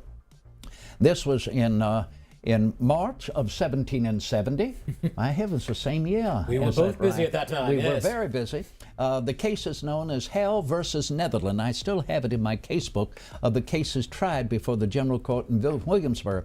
Oh no, I can probably find something a lot better than this. Receipt of funds or record. To keep us company for 30 minutes until An enslaved individual who was sold by the Fuck, Church of England before 4th of July police slavery chase. was Let's up. check and The one see if Mr. California has a police chase He ran going on away. right He was now. captured by Mr. Oh shit, we got a mall Ran away shooting. Again. He was captured, and Netherlands wanted his It's just money another back. day. And so Mr. Netherlands went to George In Wythe, mass shooting our USA. friend from Virginia, Nothing more American. red law, to seek a prosecution. And Mr. Wythe asked me to seek the defense of Sam. Okay. This is 42 minutes long because they posted it earlier. Defense of Sam Hale before the gentleman judge. It's in Michigan. I said that under the laws of nature, gentlemen, everyone is born free. And the Chief Justice, our royal government at the time, brought his gavel down, requesting me to be seated, and found immediate favor in the opposition, favor of Mr. Netherland. And I have written in my casebook, at that Okay, so they've probably got another 10 minutes of this, and then they'll take calls, and I might get in. Hell yeah. Before I wrote, we are all created equal, mankind. Nonetheless, Ducky, I don't under the know. laws of man, we are all born free. Mr. Adams, I just saw the headline. I'm not. envision that the Constitution should be. I'm not in news mode. Hold on, let me. I believe that you and I have some slight difference of opinion on how often one should change one's constitution. I do believe that it should hold as a solid foundation, and that it should be built upon as necessary, which is provided for with the eventual inclusion of amendments. I truly believe that in many ways that what I would have preferred, rather than adding to it indefinitely, that we could have begun the document with a Declaration of Rights rather than actually continuing on and adding to I don't even see it When I now. wrote the Massachusetts Constitution, I included a declaration of over 30 rights that were preceding the actual Constitution itself, so that our foundations and principles would be embedded within the document from the beginning. That is something that I think over time, when things become necessary to add to, things that we might not be able Got a to bomb threat at the fathom Woodland Park Zoo our in own Seattle. lifetime, that we should be able to add to, but I do believe that the document itself should be something that should be held to as a foundation. We are somewhat in agreement, Mrs. Burns, but I would go a bit further and suggest, Mr. Adams, that the process of amendment, I think, is one to keep a pace, particularly with, I hope, will be the progress of the human mind. Again, education, so The human necessary. mind. Laws and institutions should keep a pace with the progress of the human mind. And therefore, to regard, yes, that the foundation of our Constitution is right there, solid, thank heaven, with a Bill of Rights amended to it. And remember, Mr. Madison was very opposed to the idea of a Bill of Rights because he felt that when you begin to enumerate them, where do you end? And there were over about 270 rights initially suggested, because his fear was when you begin to enumerate them, the conflict begins. Well, Yeah, it's Fairlane Mall. if you have no Two Bill of people Rights, killed, another you mean to wounded. tell me you're going to rest on inference in such rights in the So technically not a mass shooting. Who will always have the last word? The government in power, not the people. So here is my retort, Mr. Adams. I believe that the earth will always belong to the living generation. So something. The past Not a has mass no power shooting. over us. They're gone. No one has ever lived in the past. A child of 14 cannot wear the same clothes at the age of 40. Our laws and institutions must grow as we grow as a people. Speak for yourself, motherfucker. You should see how long I've had some of these clothes in here. With the understanding of where we have been. Damn fucking close to it. Amendment number 12, Mr. Adams, so no one should ever have to be subjected to the office. I got a shirt that says "Want to see my sock monkey." Second, I probably got it when I was 15, I will motherfucker. tell you, Mrs. Burns, and you know this, Mr. Adams, what ought to be our 13th Amendment. We cannot look the rest of the world in the eye unless we achieve that as a nation. And yet I know I'm not going to live to see that. But I think it is that process of amendment that allows us ever to be mindful of our history. Simply to remember where we've been, so we may have a better understanding of where we are. Let's talk briefly about U.S. citizenship. What do you I think they're think whitewashing should be Jefferson a the little basic bit. qualifications to be a citizen of this nation?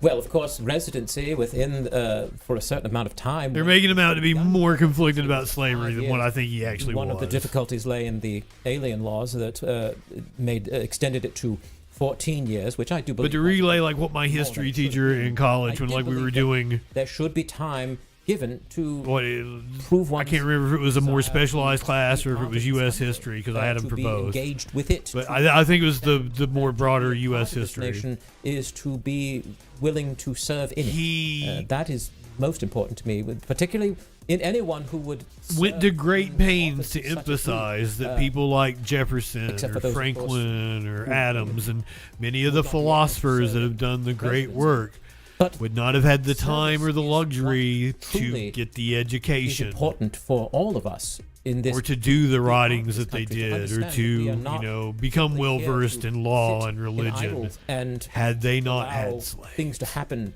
for us or to us, but that we should be engaged and in part of the process to improve things not only for ourselves but for those who would come after us. I'm in agreement. I think that any individual who seeks to improve their lives, who seeks to come here with that opportunity, not only for themselves but for their progeny, ought to show their neighbor, their friend, our nation, that they desire to become invested in our nation. Whether that is 14 years or 5 years or 7 years, it is that example that they provide there to utilize their talents, to engage in trade. So we got about 5 more minutes of this. Ownership of property, and I'm not suggesting by any means the property we have discussed earlier in our fellow man. But I think I see more whitewashing. We all had to take an oath. We all had to take an oath of allegiance to our nation. Sure thing, slave fucker. Our independence, every single one of us. And that is it not, the last line in our Declaration of American Independence? In support of this declaration, with a firm recognition upon divine providence, we mutually pledge to each other our lives, our fortunes. Because you got to lay it out. Jefferson was a brilliant fucking man, but he was also a slave fucker. Who is coming to seek. He raped women. As an asylum. To leave monarchies, to leave totalitarian, authoritarian governments in which he owned other men. To be able to come here and first and foremost, to have a word, to have a voice. And though limited by our Constitution at present, to be able to have a vote in our government, to understand. And boy, do you love to fuck hookers. Constitution through amendments may provide. Ain't nothing wrong with that. In the future. So I think it is hope. It is hope. And is that not the message in our declaration as well? Now, gentlemen. Jefferson's one of my favorite political figures, if you couldn't tell. What if I were to tell you that you both died on July 4th, exactly 50 years after the founding of the United States of America? Would you find that poetic, ironic? Again, would it be poetic that we had another president die on the 250th? The 4th. No, the 4th, Mr. Adams. The second day of July is the day we voted for independence. I know that, Mr. Adams. You have written that. We should remember it every year. Massed bands, bonfires, parades, illuminations, and may I add, public readings of our Declaration of American Independence. I got everything right in my description except for the date. But the point of the matter is we had to argue and debate our declaration in order to solidify this, to validate this, and to show the rest of the world our promise for mankind, let alone ourselves. And to show the world that what we agreed upon 2 days earlier on the second day of July. But Mr. Adams, we're missing Mrs. Burns' point. Mrs. Yes. Burns is inquiring, how should we feel? Well, first and foremost, I feel no morbidity over having to shed my mortal coil on the 50th anniversary. And to share it with your colleague here? Well, I can only say this. I would wonder who would go first. I cannot imagine that Mr. Adams would allow me to go someplace you'd never been to before, now would you? Oh, I suspect you will outlast us all, Mr. Jefferson. Oh, I do not know, I Adams. somehow think you will survive, somehow, Mr. Jefferson. What do you hope your final message would be?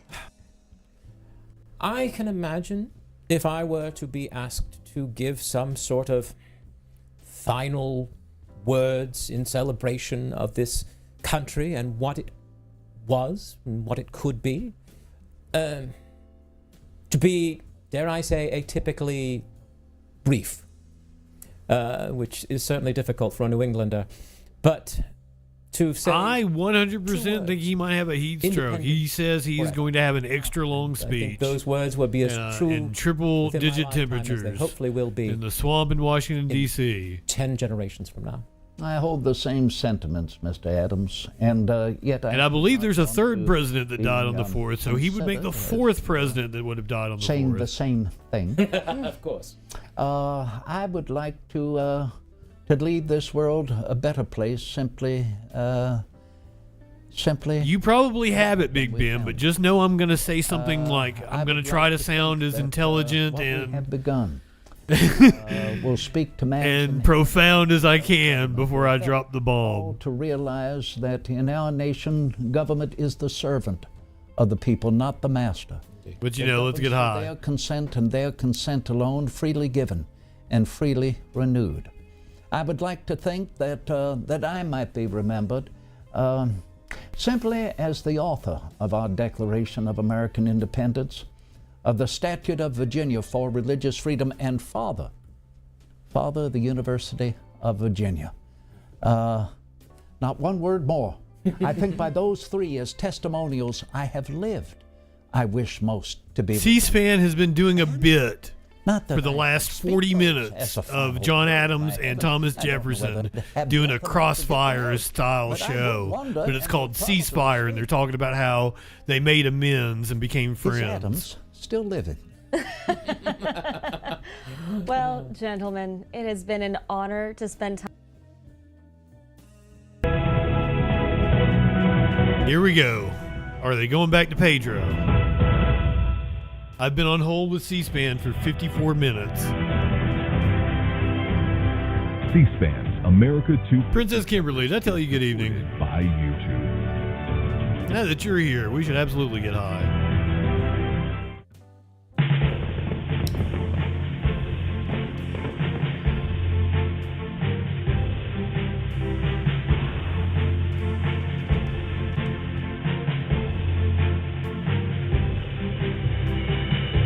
Welcome back. You are watching C-SPAN's continuing live coverage of America 250 on this Independence Day weekend. It is Friday, July the 3rd, and as part of our commitment to covering what's happening across the United States, we're taking you there. Washington, D.C., the site of the Great American State Fair. Philadelphia, where our cameras are, and we'll bring you people from there and talk to people from there as well. Show you sights of New York City, a shot of Times Square, and in Boston, where our cameras are as well. And throughout the day and throughout the evening, we will feature the sights and sounds from a lot of these things that are going on across the United States. Also, we want to invite you into the conversation as you let us know for our time together what the anniversary of the 250th anniversary of the United States means to you. Here's how you can call us and let us know. If you live in the Eastern and Central time zones, they're probably going to do another segment before they take calls, though. If you live in the Mountain and Pacific time zones, it's 202-748-8001. And if you want to send us a text about your thoughts on what America means to you, you can do that at 202-748-8003. You can follow us at C-SPAN on X.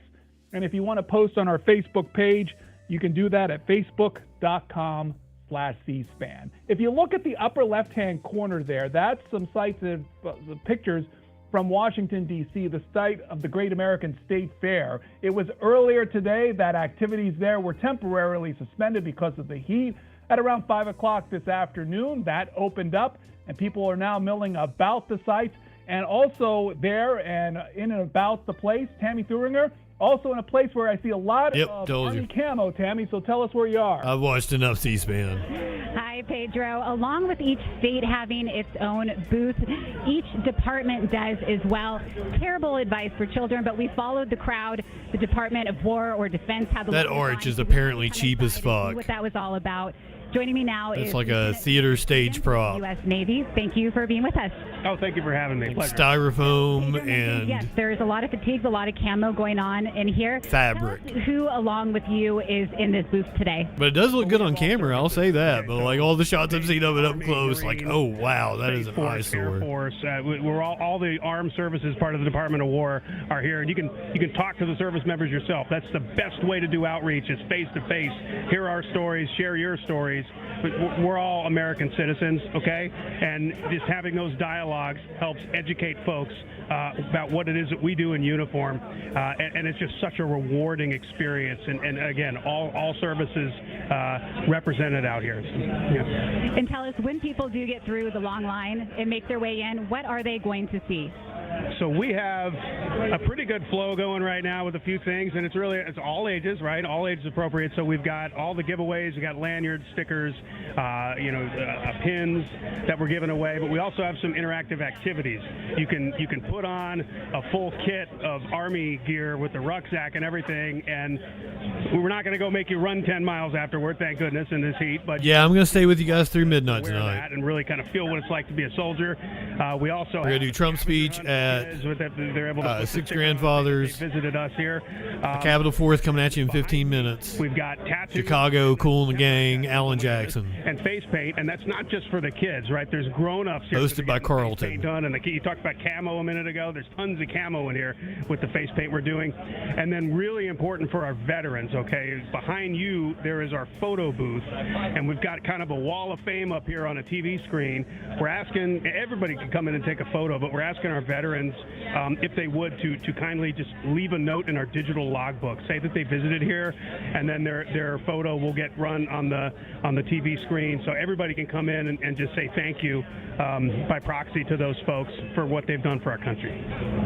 And not just for kids, I did get a temporary tattoo.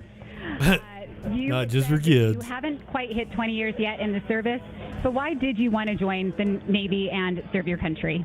Well, my dad, and he might be watching, my dad is a 31-year retiree of the Navy. Hey, Mr. Stevens. And a naval officer, submariner, so that was part of it. But, it's a great life, okay? A lot of us... in its current form. We'll still have to put up with it. It's a great way to get started. Usually he does, Big Ben. He'll bust it out one time. He'll do it like a couple for you. So I enlisted right out of high school. He knows when the camera hits him. He knows what the people want. He'll do it one time in the night. I assure you, because I've watched this every year since they've been doing it again after COVID. Conventional path, but there really is no conventional path. You can do it any which way you want, but it's an honor to serve the country, an honor to serve my fellow Americans every single day. He'll absolutely give it to you. It is a great life. I mean, it's a great livelihood. I like Alfonso. He's really cool. And I talked he seems like a good guy. Bring her in now, Lieutenant Webb, because I do want to ask her as well as a woman and somebody who now has the ability. I'm sorry, is it disrespectful that I keep calling him Carlton? What has your experience been like as a woman? Oh, thank you. Because he's incredibly distinguished. He's done a million things. I love the dude. Received so much from this. So I don't want it to come off as if it's disrespectful. I did it a little bit differently. I love Carlton. I was a director. I don't mean disrespect by it. I went to college. I had a career, and then I found a way to get in and serve the Navy in a different way.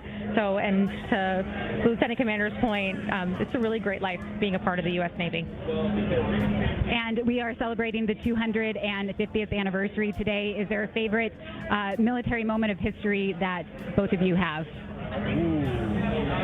You want to go take this one first? That's put me on the spot. I can think of one, but do you have one? Well, I would say maybe not a moment in history per se, but just my favorite moment of since joining the U.S. Navy. I had the opportunity to go to South Korea this year and to serve in an exercise alongside. And I couldn't say his full name because I don't know. Is it Rivera? And to work Rivera? See what our Rivera? I don't know exactly what his last name. To think of one. So when I was enlisted, the dance is literally called the Carlton. Yes. So many cool memories. I can remember sitting on the fantail. That motherfucker invented it. It's so good. I had BBC on the fantail, sending all their footage back via satellite, and the first aircraft from the shock and awe strikes of OIF were coming back over our heads, and it was just it gave me the chills. Either that or I got to meet President George H.W. Bush when he came to visit. I got to meet Clinton. Well. So, yeah, those are probably the top two. And last question, because we are here at the State Fair, for people who are coming through and come into the booth. Yeah, I know Alfonso. Riviera? Some shared learning that goes on. I do outreach for a living. Reverse My job is to educate Cowgirl? I don't know how to say his last what name. we do in the military. Where are your It's the last name I'm hung up on. Is it a good place for your kids to come and Alfonso Carlton. career? Absolutely 100% yes. Like I said, it's been a great life for me, and I know Lieutenant Webb said the same thing. Ribeiro. So that's kind of what we want to gain, is we want to plant that seed with You going to meet Dick Sweat. Been exposed to the DOW or any of our branches. I get to meet Dick Sweat every day. To go to the State Fair. All right, welcome in. We're on hold Maybe they don't talk to the Navy. Maybe they are in here with and they don't talk to the Army. C-SPAN currently. It's a good opportunity for I'm probably next. I've been on hold for an hour. have that in 3 minutes. dialogue with folks in 4 uniform. seconds. And then again, it's a great opportunity for the veterans to come in, because we love the to hear veterans. stories. And it is so important, it's vital to keep that thread going into our future generations. So if somebody doesn't tell those stories, they're going to die on the vine, and we don't want that to happen. Okay, so that's really what we hope to have is a dialogue, whether it is with American citizens, He gave the number. veterans. That's really what we're. The question is do they take callers before the top of the hour? Because I really want to watch Capitol Fourth. The veterans, I mean, the folks that are coming in here, they're sharing their stories. I like Carlton in Chicago and Cool in the Gang and Alan And so Jackson. I would just encourage every veteran who's here at the fair to come by, talk to us, share. It's on YouTube. I can go back if we need Thank you to. both, Lieutenant Webb, Lieutenant Commander Stevens. We appreciate This your should be perfect timing. time. Stay true. Again, from the Great American State Fair, Tammy, along with veterans at the Department of War booth, that's part of the activity that's going on there, which you can see now. If you were to get on the highway and head north for a significant amount of time, eventually you would find yourself in Boston. And They're going to go to another Sarah side. Balick also finds herself. Tell us where you are. Pedro, You want me to stick with it and we'll watch it was an iconic meeting. Capitol Fourth on delay? They're used for colonial Because he gave out the number. They're bound to take it after the top of the hour. marketplace. There's a beer garden. There's stores over here. We have people singing. I've got a truncated version of what I want to say in case like it's one of those, oh, you've got a minute. The crowd of the people you've been talking to. I won't get into my grandmother and the bicentennial and all that shit. Capitol Fourth is in 7 Very minutes. happy to be here specifically. It got moved to today so Trump could have his rally tomorrow. There's really I am just not no joking place you. like Boston to celebrate Independence Day. As far as the heat is concerned, what have people been telling you about the heat, the humidity, how it's affecting their mood, or why? Yeah, dear God, indeed. And that's something I'm going to mention. Surprisingly, the heat is not really affecting many people. The streets are still packed. We have a lot of people all over the place. Obviously, when you go into businesses, people are definitely taking advantage of the air conditioning, and there's been free water given out at most places. So there's also a breeze. That's been really nice, but the heat has not impacted the festivities one bit. We've started you this shift as far as talking to a reenactor. You've talked with a couple of children. You've talked to a person on a boat. What do you get On a boat? as far as those people and others that you've talked to about? Yeah, they're going to take a call or two, but they're going to be short. She's not going to be able to fill 6 minutes. Spoken to have actually been from out of town and made their way over here to celebrate specifically in Boston. We had a family come up from Philly. Apparently a lot of people are coming from Philly to be in Boston, but everyone has just been so unbelievably excited. I think they're really loving a lot of the history that Boston has to offer. There are reenactors kind of wandering around the city, and everyone's been having a lot of fun with Justin in Orlando. them. Well, continue to bring them in, and let's See, here we meet them go. during the course of our time together. Sarah Balick out there talking to them and meeting the people out there in Boston. Thank you so much, Sarah. Thanks, Pedro. Again, 202-748-8000 for those of you in the Eastern and Central time zones, 202-748-8001 in the Mountain and Pacific time zones, and text us at 202-748-8003. Here's the question: what does America's 250th anniversary mean to you? Let's start with Justin in Florida, in Orlando. Justin, thanks for holding on. Thanks for calling. Go ahead. Hey, Pedro. Happy 4th to everybody on C-SPAN. Huge fan. I just want to say, I was born after the bicentennial, just after. I just missed it. And my grandmother used to tell me how special of an event it was. So it feels really, you know, I'm conflicted about this year because it seems like the president has kind of made it all about himself. I love the Capitol 4th event that PBS does, and it's tonight so that he can do his speech tomorrow night. It feels like it's not a moment of unity for the country, and I really hope the pedophile drops dead from the heat stroke tomorrow night. Hold on. We're not going to... Yes.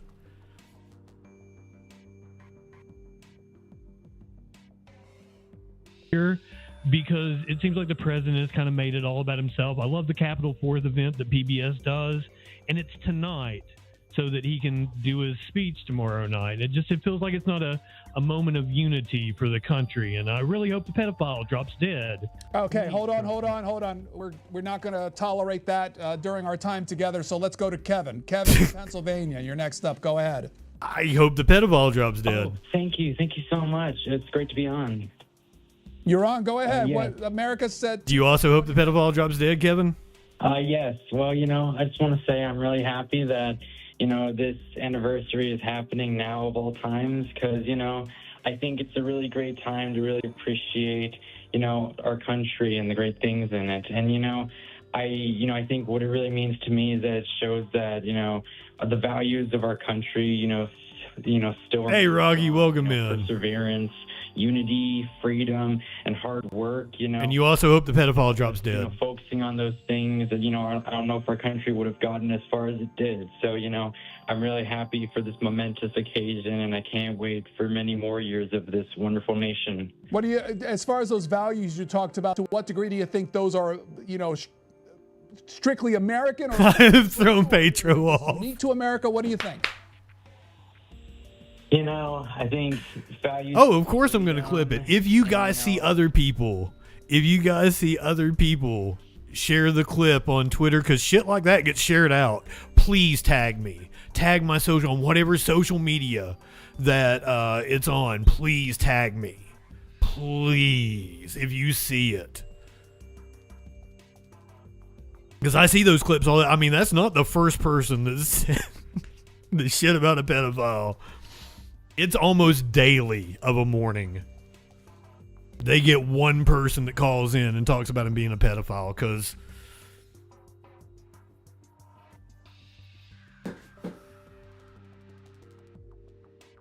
I have been tolerated on C-SPAN many times. Thank you very much.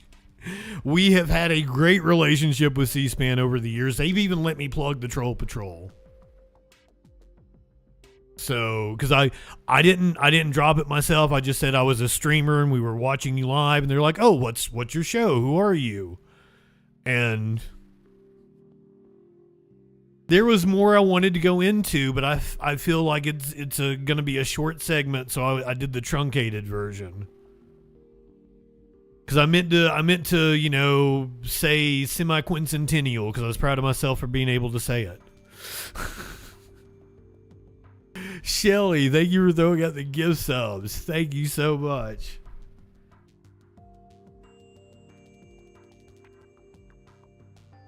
I feel proud of myself, and we did it just in time to watch a Capitol 4th.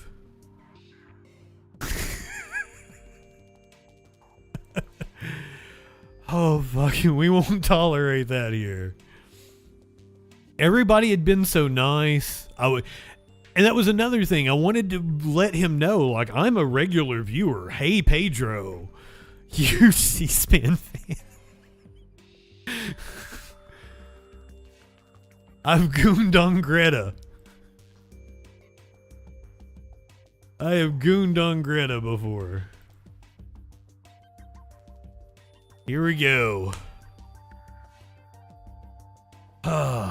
Should I get a little more high? Should I go get a little more, or should I save that for Trump? It's a long night, but also the edibles take a little bit.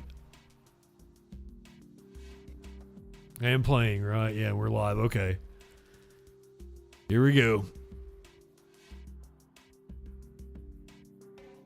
Big Ben says to pace myself. Well, I didn't do the full, Curiouser did the math to give me 100 milligrams.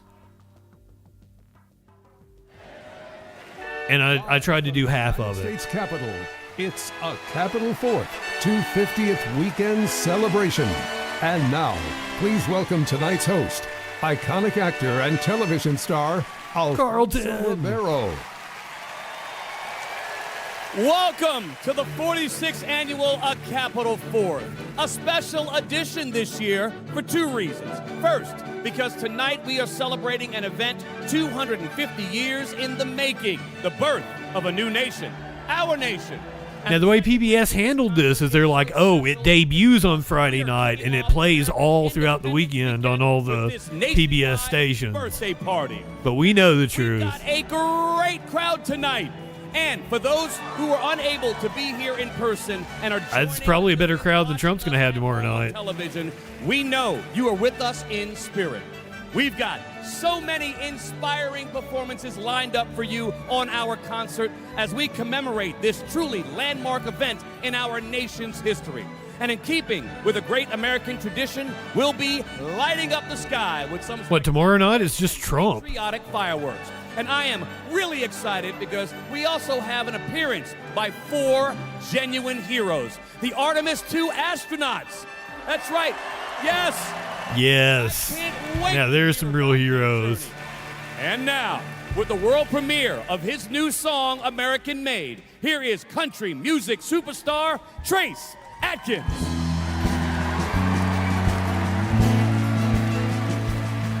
Oh, should I let you guys know what the actual big news is? Should I break in and tell you? For Carolina, not a penny to his name.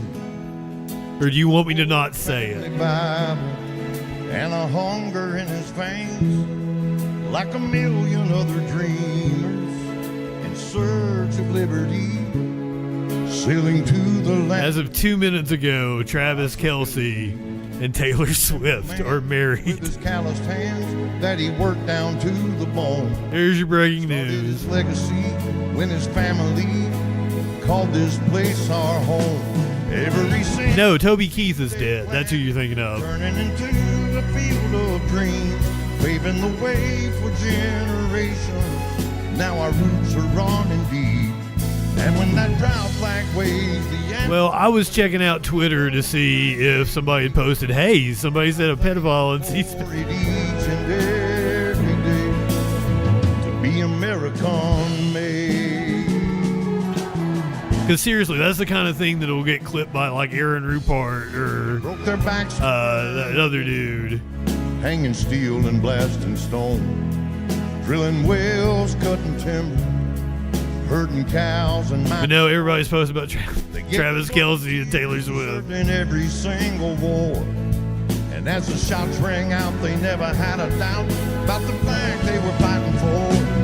Every single seed they planted, turning into a field of dreams, paving the way for generations. Now our roots are on and deep. And when that proud flag waves, the anthem plays, I know the price they pay. Oh, there's people tweeting C-SPAN about me. Oh, shit. Commie bastard is not fit to breathe American air.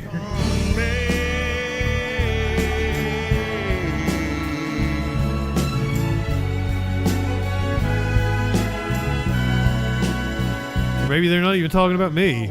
I have no idea. Yeah, maybe somebody talked about socialism. And being born under the stars and stripes was the greatest gift they gave. Every single seed they planted, turning into a field of dreams, paving the way. 16 minutes ago. That has to be me, though, right?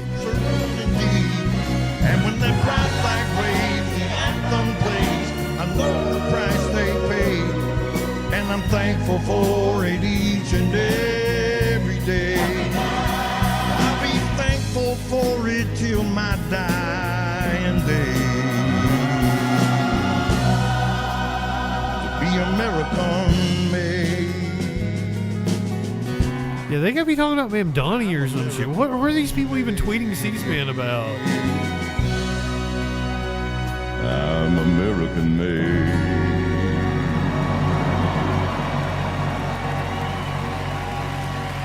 He's American made. YouTube, welcome in.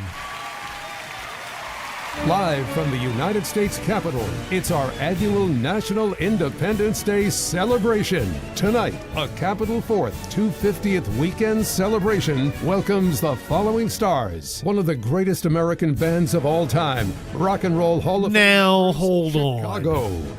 NAACP Image Award. Oh, I didn't know Patti LaBelle was here. The godmother of soul, Patti LaBelle. I would have hyped up some Patti LaBelle. Icons, Kool and the Gang.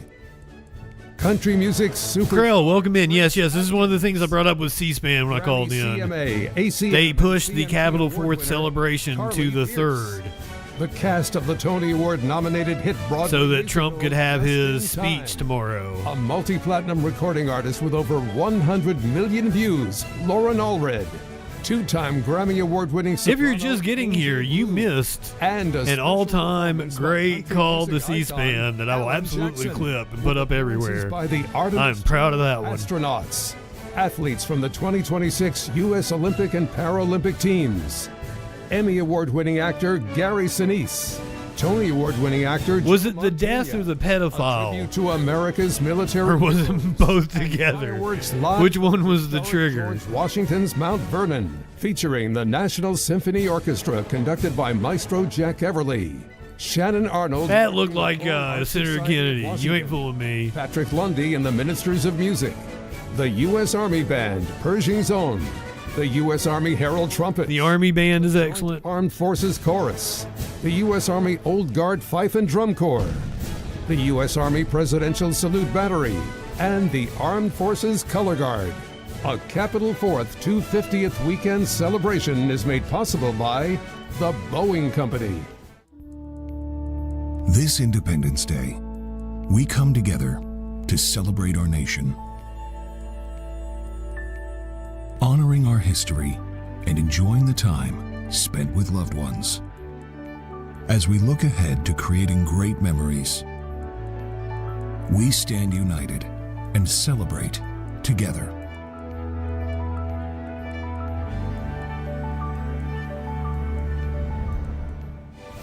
And by the National Park Service and the Department of the Army.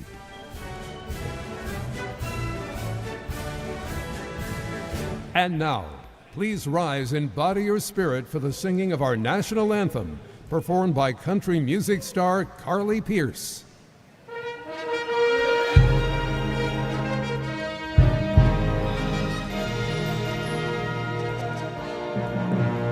Oh, say, can you see by the dawn's early light what so proudly we hailed at the twilight's last gleam? No, not Cash's girlfriend.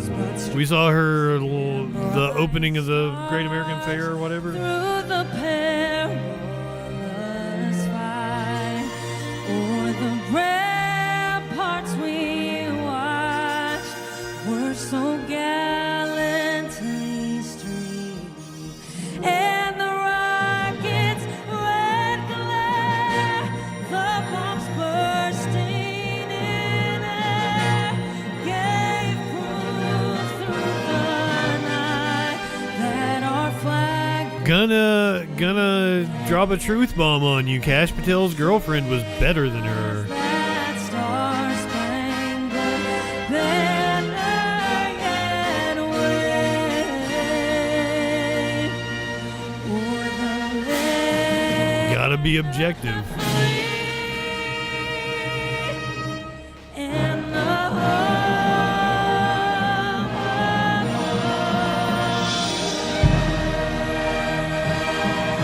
It wasn't bad. It is an easy song to butcher.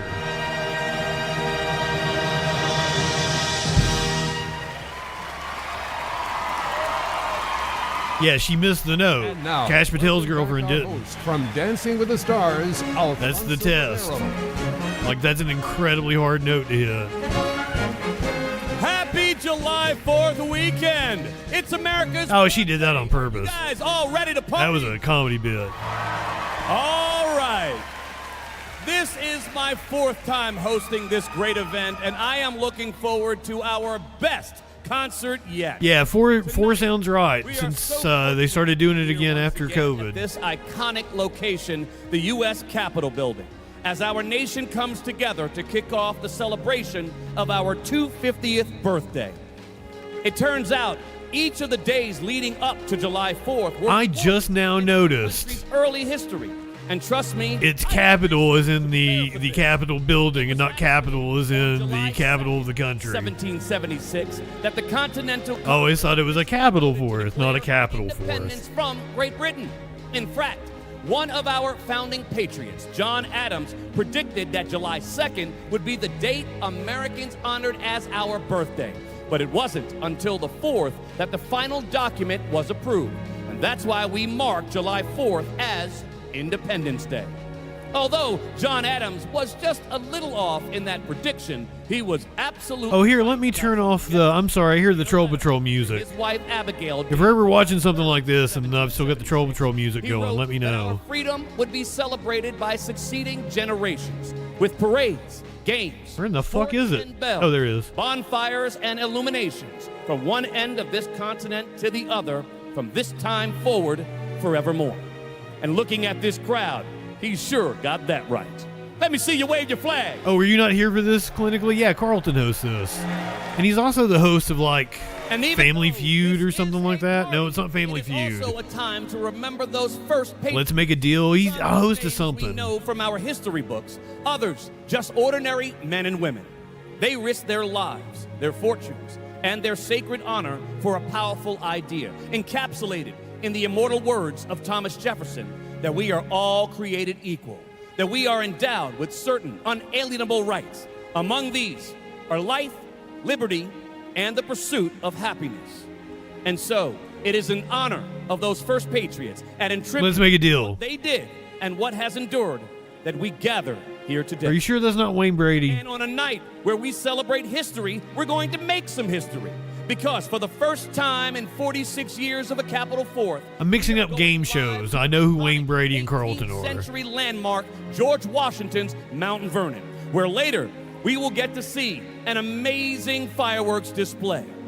And in a few minutes, we're going to be joined by 4 special guests, the crew of the groundbreaking Artemis II mission to the moon. Yeah.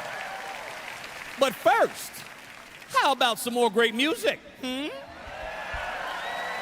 Well, our next performers have 2 Grammy Awards, 7 American Music Awards, and have sold over 70 million albums. And it was on a July 3rd, 57 years ago, that they released their very first song. Right now, get up and get ready to dance, because here are Rock and Roll Hall of Fame legends, Kool and the Gang. It set a record for the furthest humans have ever been out in space. That's pretty groundbreaking. Come on and get your hands up in the air. Let me see 'em. Let me see 'em. Come on, yo. Let me see 'em. Come on, yo. Let me see 'em. Come on, yo. Let me see 'em. Say hey. I don't think I'm wrong on that because I covered it live. What you got to say? Like I was live with the moment that humans reached the furthest point out ever. What you got to say? The same orbit had been done before, but the moon was in a different position, and they reached the furthest point out humans have ever been.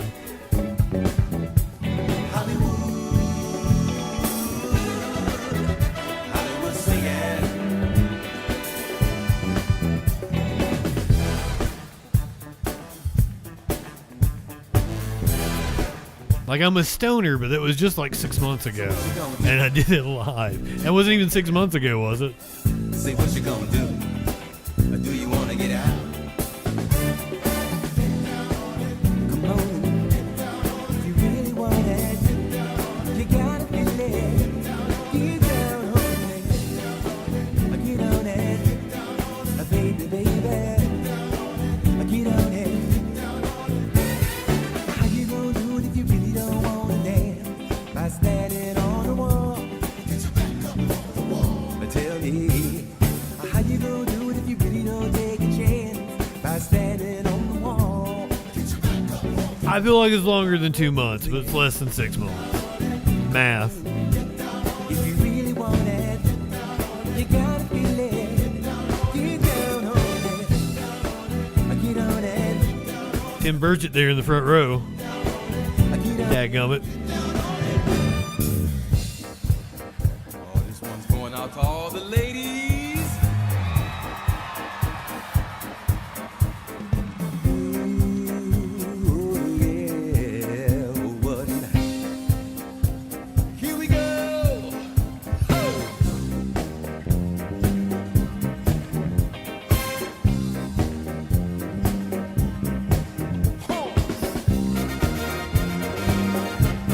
That's what I'm thinking, Shelley. They got a better crowd here tonight. Because this is the event that's meant for everybody, to bring us together.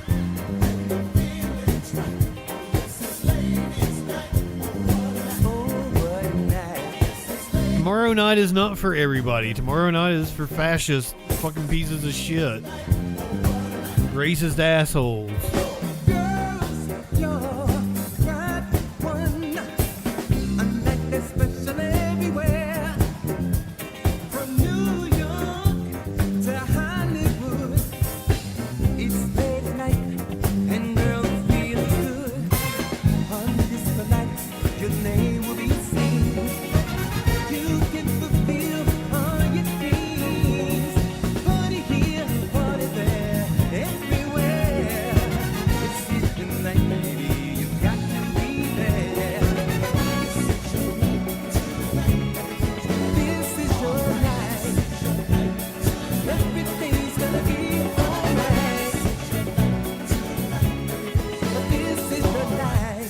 Oh man, I can't imagine what the Smithsonian had planned. That dude was talking about like the Smithsonian's event they put on when he was interviewed about going to the Trump fair. That sounded amazing.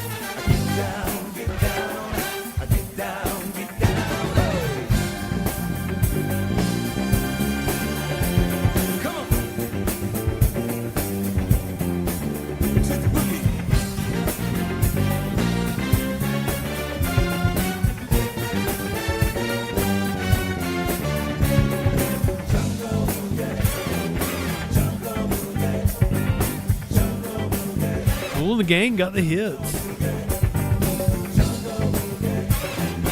Who the young white boy playing the drums? I don't think he was part of the gang.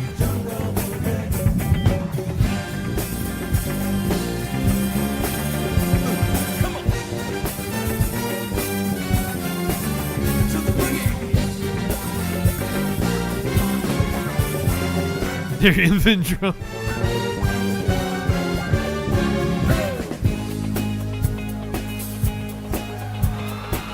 They don't invite him to the cookout, let alone like let him be part of the gang. What the hell? That sounds racist to me to say that. I'm a horrible person. I'm sorry.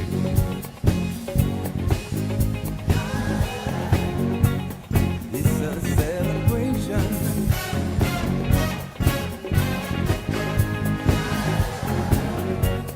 It's a celebration. Oh, they got a really good turnout.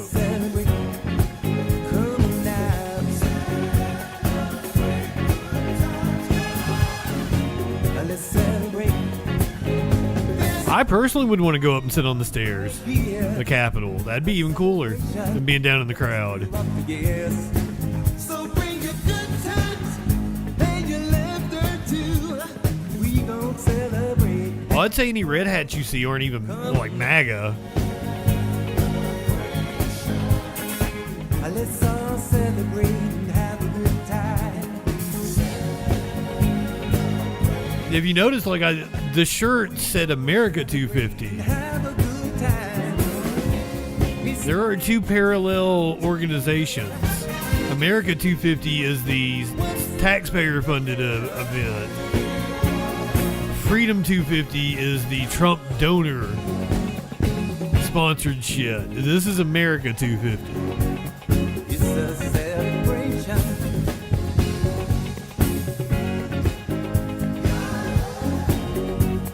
It's Doom.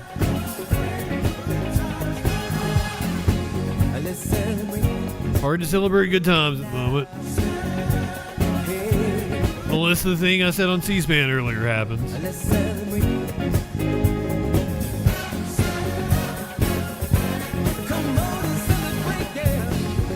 Yeah, anonymously, but try out a lot of different, like, the more expensive cat litter doesn't necessarily work better. And I'm not saying, like, the cheaper works good either. Like, you gotta find, like, the right one.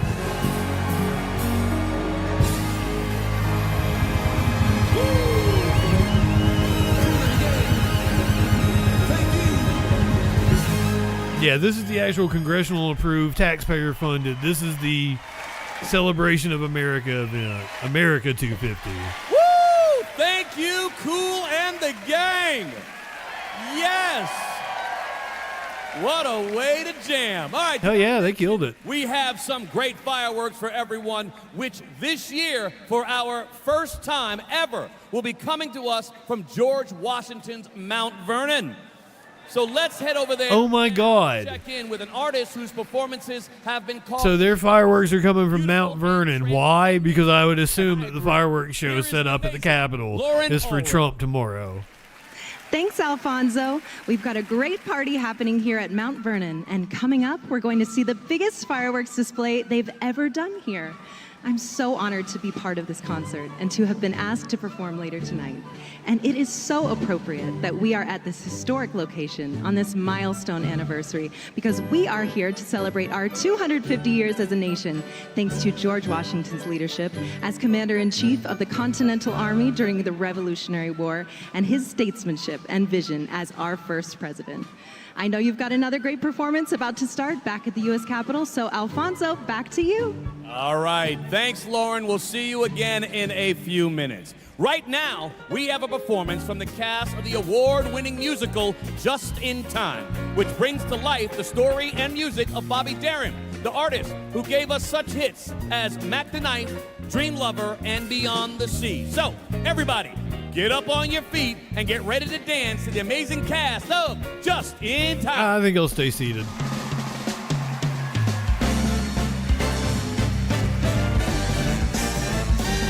Somewhere beyond the sea, somewhere waiting for me, my lover stands on golden sands. I didn't know Patti LaBelle and Alan Jackson were Artemis astronauts.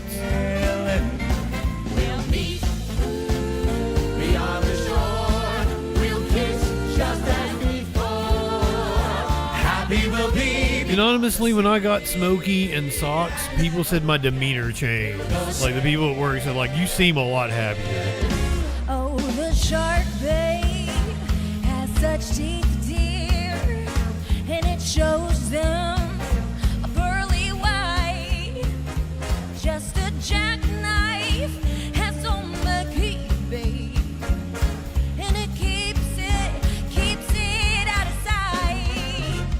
Now on the sidewalk. Okay, when you say, well, it's different with feral cats. You can kind of tell by their body type but like, that's indoor cats. Feral cats stay a lot more active and don't like get the belly pouch and shit. I was gonna be like, oh, blah, blah, blah, what does the belly look like? But nah.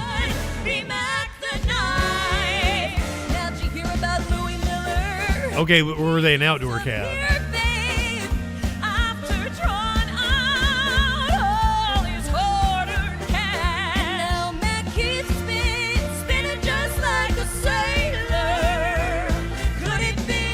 They're really good.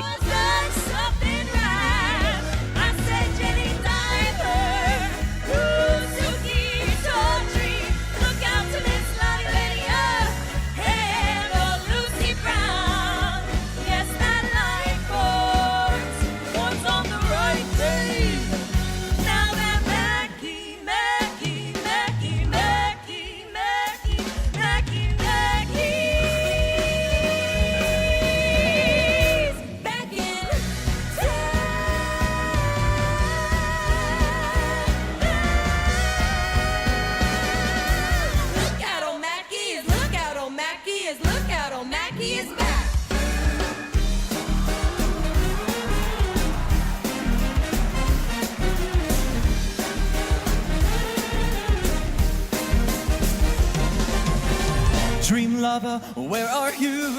With the lava also true. And I hope they didn't get my number blocked with C-SPAN. I mean, it's not like I don't have another, but you know. a girl to call my own. I wanna Oh, also, if they... I don't have to dream alone.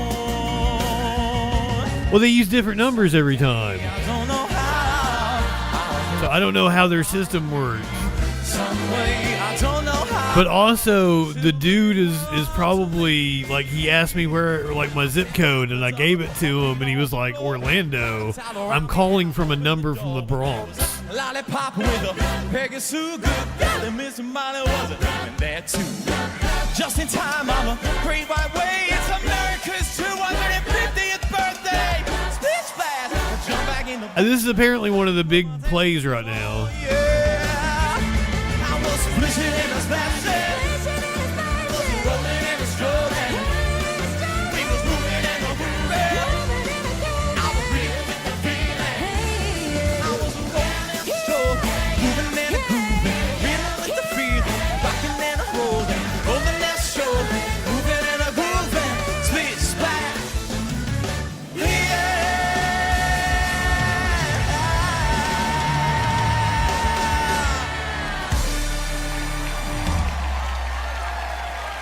Happy 250. Flash, I recognize that name, and I do not remember who they are when I had an interaction with them, and I would assume they have me blocked.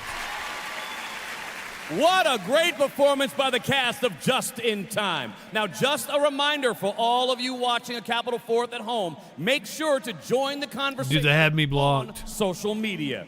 Now, as viewers of America's National Memorial Day concert know, every year the co-host of that important event is a friend Hey, Gary Sinise. for our country's service members, veterans, wounded warriors, and military families. He's an Oscar nominee, an Emmy Award-winning actor who we know from films like Forrest Gump and Apollo 13. So please welcome Gary Sinise. And is a good actor. Like, you have to give him credit, even if he is a conservative. I don't know that he's Trumpian. I've always known him to be conservative and very supportive of the troops and shit. History. NASA has been a driving force behind so many of our nation's landmark events. There was Alan Shepard's first flight into outer space by an American in May 1961. John Glenn orbiting the Earth a few months later.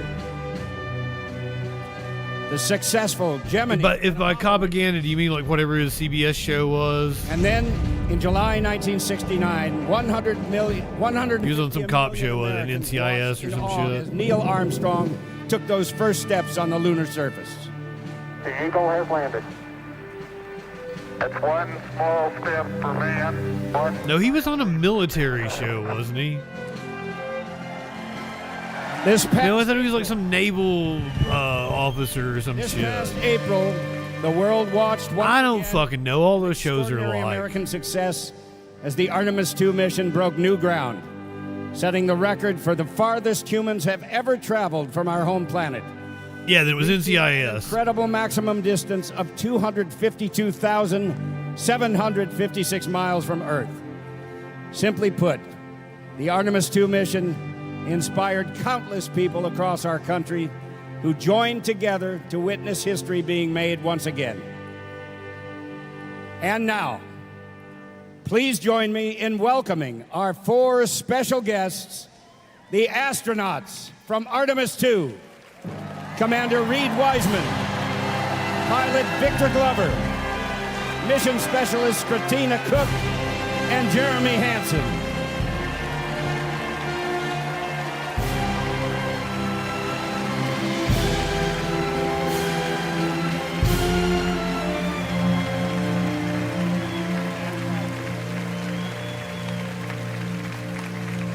Fantastic.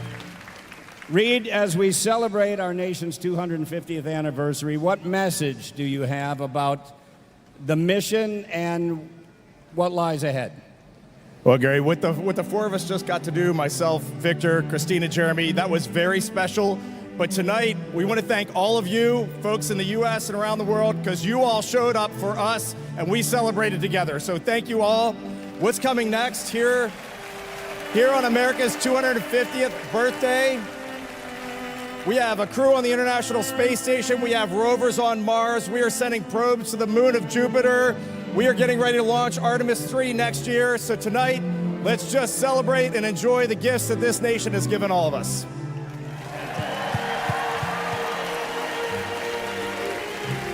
Victor, what does it mean to you to celebrate our 250th right here at the nation's capital? Gary, it's special. It's special. This time is special. America will only turn 251 time. We're in a special place. That building is amazing. That's the People's House. It's a special place. There's a room in there on the wall. It has a scripture that says, where there is no vision, the people perish. And we love coming here and celebrating. And this is just a really special place to do it. But most important is the people, the special people, all of you that are gathered here today. We love you, and God bless the United States of America.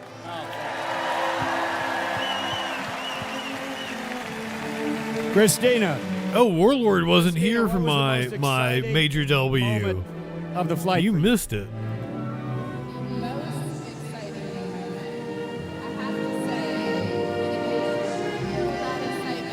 Until splashdown. That moment where our castle was right off the. Wait, what? Hold on. We had been focused. Apparently Trump has some sort of giant head that he's supposedly, like, this is the room where he's going to unveil some head thing on the Mount Rushmore monument. That was awesome. You know, the whole mission, launch, going around the far side of the moon, we were so focused on what we were accomplishing, but that Trump flies to Rushmore on reports he'll unveil his face on a colossal shrine. batons to the next crew, and we were going to bring back to this country, to this world, a landing on the moon very soon. Apparently they're citing Kristi Noem said something about it. So, Jeremy, what was it like looking at the moon and when you look back at Earth? I tell you, just imagine yourself floating there in the Integrity spacecraft with us and seeing the moon up close, and you fall in love with it in a completely new and magical way, seeing all its grandeur, the textures, but then something even more incredible happens. The Earth. It is RT reporting what I was reading from. And you see tiny Earth, and you don't see a country. RT used the word shrine. It's an incredible thing. And I'm not sure about that, Krill. Celebrate your 250th. They are, because it might be Space Force now. Collaboration. There might be some sort of spread moon joy around the world and remind blah blah blah. I don't know how that works. All of us appreciate you taking the time out of your busy schedule. Yeah, Torchy, the current events that are going on have been delayed. Trump isn't scheduled to speak until 10:30. And to thank you for coming tonight.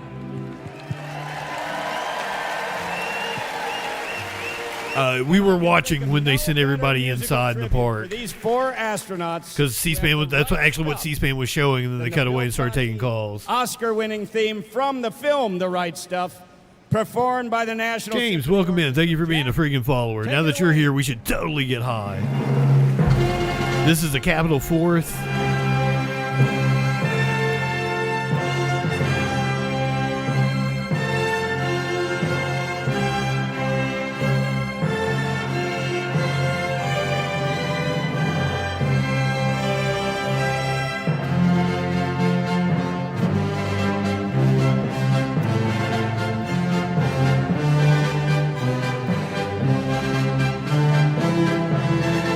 I covered their launch. I covered when they got to the furthest point out in space humans have ever been. I covered their splashdown. I cried. This is the kind of shit I want to see us do as a country, collectively. Explore the cosmos. This, to me, they are heroes. This is worthy endeavors of human collective action. Not war, not dropping bombs on brown people so oil companies can make money.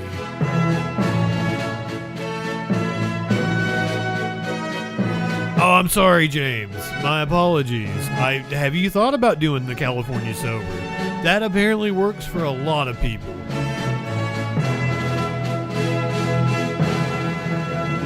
Just keep yourself to weed.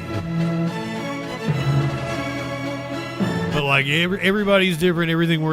Things work differently for everybody. Like I'm a recovering addict myself. I quit cold turkey and was able to do it on willpower alone, but not everybody can. Addiction is a hell of a fucking disease and a hell of a bitch. But I was never like, I was on pain medications and I did 5 Loratabs or something a day. I wasn't banging Oxy 40s or some shit. A lot easier to get off that. Sorry, anyway, these astronauts are amazing. I fucking love them.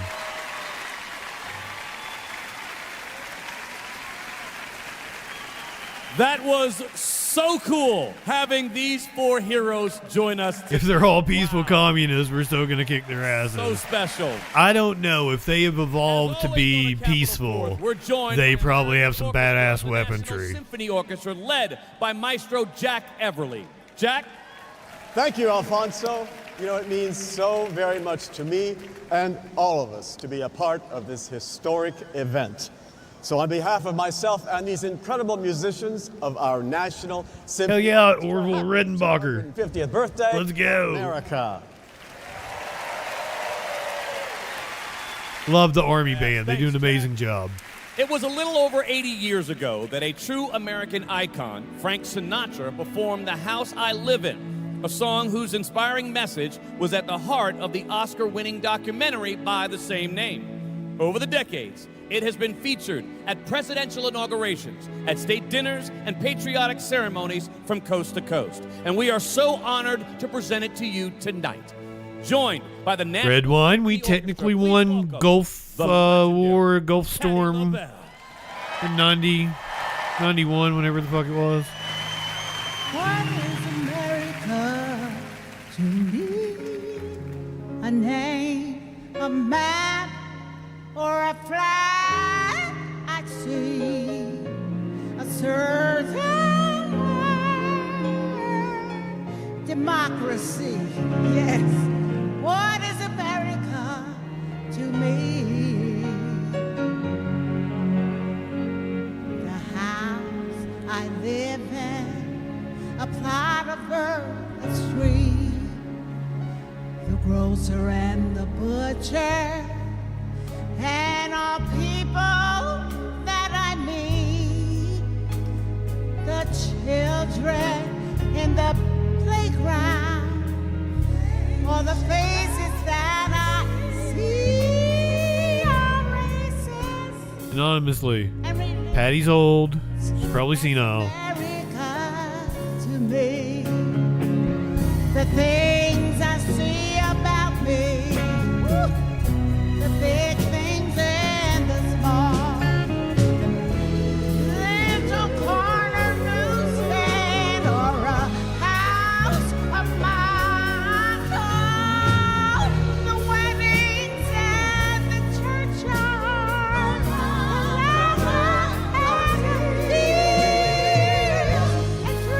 I don't think we won Iraq too.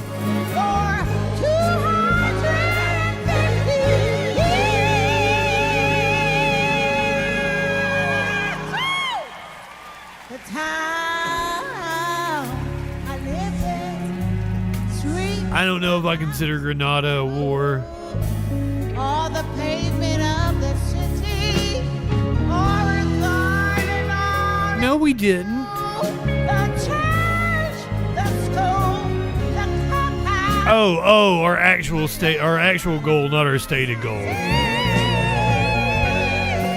Okay, I get you.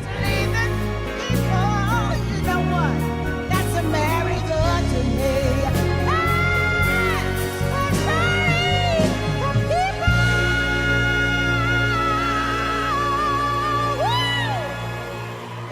That's America. That's America.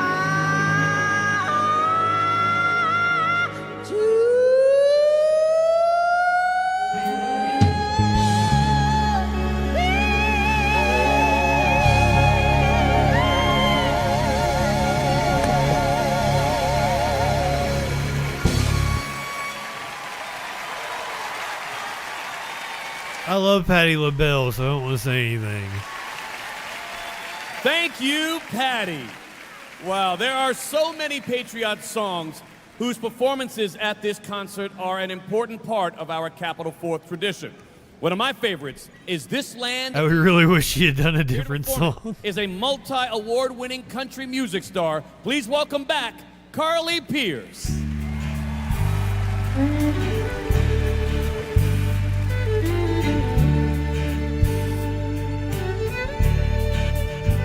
As I went walking that rhythm of highway, I saw above me that endless sky. Little Woody Guthrie.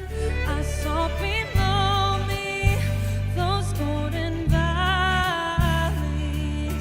This land was made for you and me. I smell a commie. This land is your land. This land is my land. From No Flash or puppets are still in power in Baghdad. New York Island, And a few other enclaves. Redwood Forest to the Gulf Stream waters. This land was made for you and me.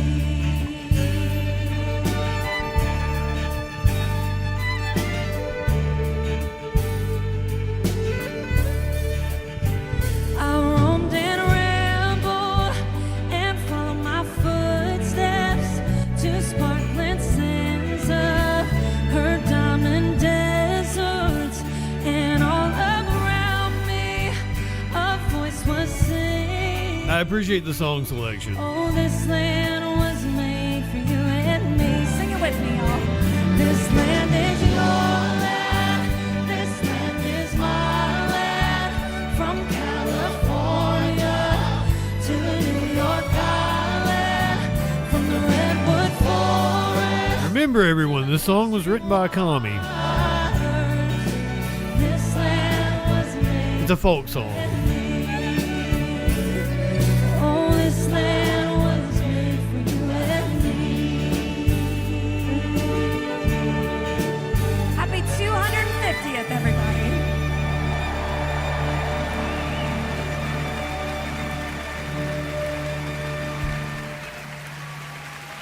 Thank you, Carly. And now, please welcome the U.S. Army Old Guard Fife and Drum Corps.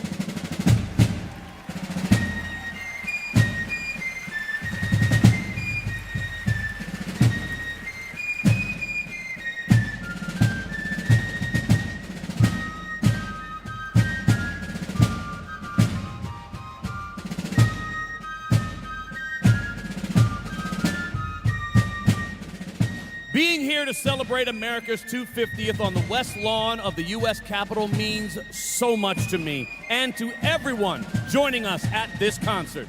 And I know it means so much to my friend Trace Atkins, a man whose commitment to our military is second to none. Trace, over to you, sir. Thanks, Alfonso.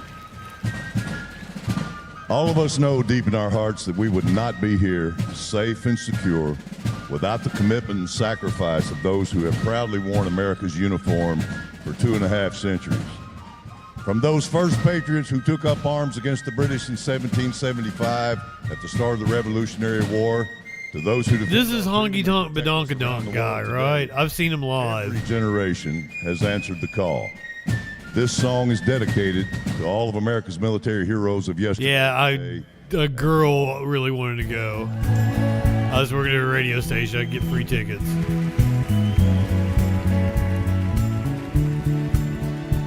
He's got a corner. He wasn't bad. Would drive a year-old truck and a 9-to-5, comes home at night to a pretty wife with a baby due. He'll sleep in on Saturday, cut the grass if it don't rain. Oh, he's an excellent singer. He'll watch the game and have a beer or two. And he'll stand up when he hears the anthem, and that won't ever change. 'Cause he's still a soldier, his blood runs red, white, and blue. He's put away his gun and boots, and he still believes. Who's his wife? To his last breath, I'll invite him to the Where'd You Couch. a soldier.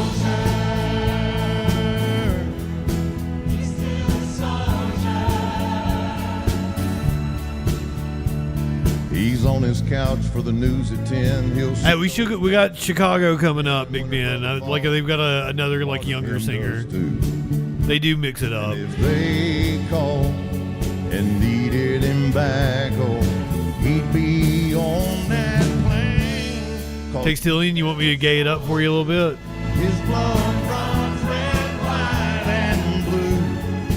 He's I can't wait to have your cock in my mouth. I'm going to give you the blowjob of life. The American dream to his last breath, he'll always be a soldier.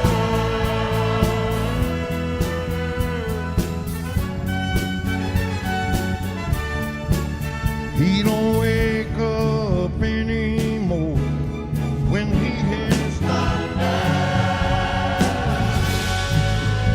Oh, and even if he lives to be 100, he'll still be a soldier. He's still a soldier. He's put away his gun and loose, and he still believes the American dream. To his last breath, he'll always be a soldier. He's still a soldier. He's still a soldier.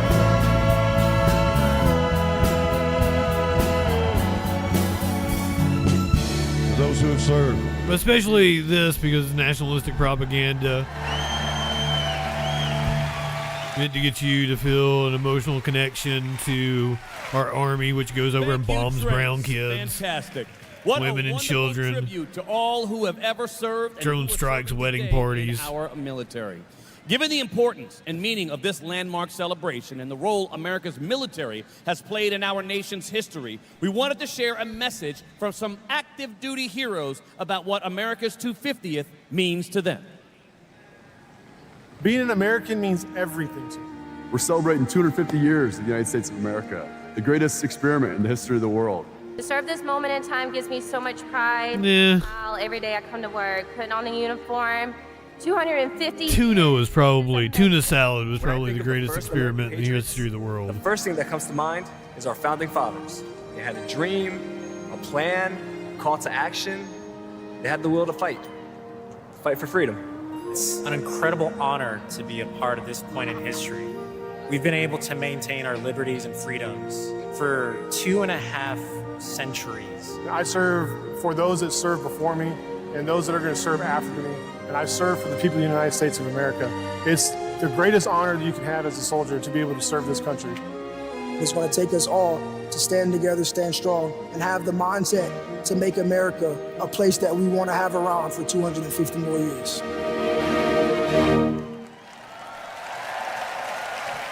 With us in the audience, they drank the Kool-Aid. military members and their families. They drank the American Kool-Aid. heroes recuperating They at drank Walter the Reed National Military Medical Kool-Aid. Center and Fort Belvoir Hospital. Please join me in showing all these heroes our appreciation. He was cute. Absolutely. And now, in tribute to all... Was she in a wheelchair because she was wounded in battle, or did she just happen to be in a wheelchair and she was in the audience? Chorus.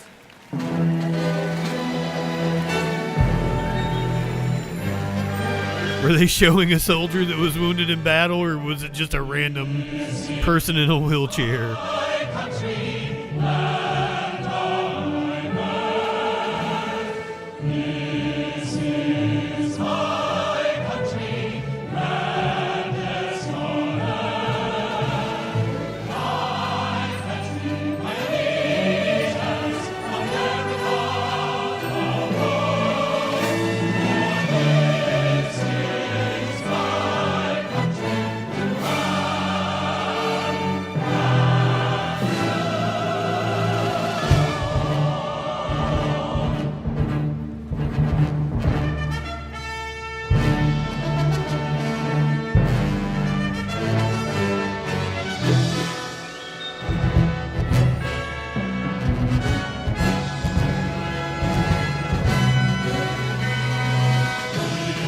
Oh yeah, there were several cuties in the band.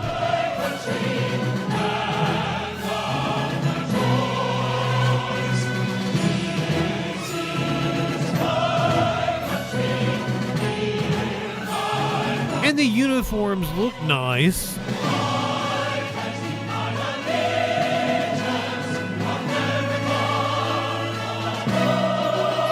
Like, especially when they're in their dress uniforms, like that, fucking, like, that's sharp. But this is Navy, right? I don't fucking know the different. No, the Navy's black.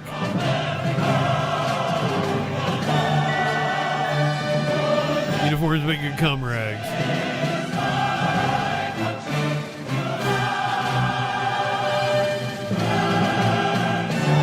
Oh, those are the naval dress uniforms? My buddy was in the Navy because of me, too. I've told the story before. We were all going to join together, but me and my friend Jason failed the drug test. And Big B didn't, and he shipped off. We only saw him a couple other times after that. Happy Independence Day. Happy birthday, America. That goes when his was like black. America. That's Space Force. Day, America. Happy Independence Day, America. Happy Independence Day, America. Supra Supra. Happy Independence Day, America. Happy Independence That was Air Force. Happy birthday, America. They may have. America, come on. That's a Marine. Let's have a shout out to all our troops around the world. Give them some love.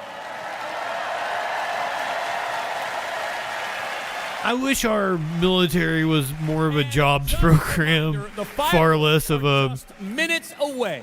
Now, corporate death machine. inspiring Can we go over that direction? America's 250-year history. We all have Make our it more like a Peace Corps. right at the top of the list is one written 165 years ago by You can tell Marine because no brain. one night here in Washington, D.C. The Battle Hymn of the Republic. Carlton's Joined suit by America's is Orchestra, super nice. I love Symphony that. Orchestra, and performing it tonight is one of the world's Looks sharp as shit. celebrated opera superstars. She comes from a military family. She's performed on concert stages around the world, and she's here with us tonight. That's a beautiful shot. Please welcome two-time Grammy Award-winning soprano, Angel Blue. Wait, I thought she was a porn star. Didn't I see her do like a 50-guy gangbang the other day? Mine eyes have seen the Oh, nope, that's not her. the coming of the Lord. He is trampling out the vintage where the grapes of wrath are stored. He hath loosed the fateful lightning of his terrible swift sword. Yeah, Flash, you get it. That's what I'm talking about. The exact same military that we have can be deployed in ways that do good. And we absolutely should. And it can be a positive force and a jobs program for people.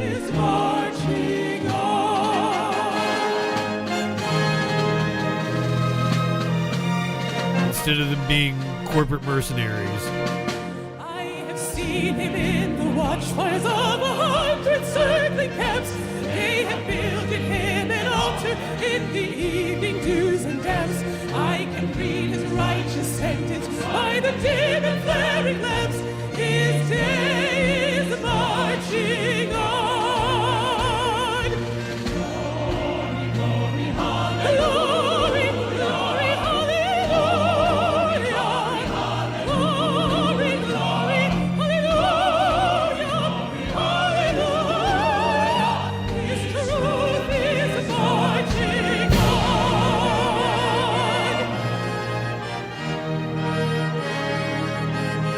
And is far more effective.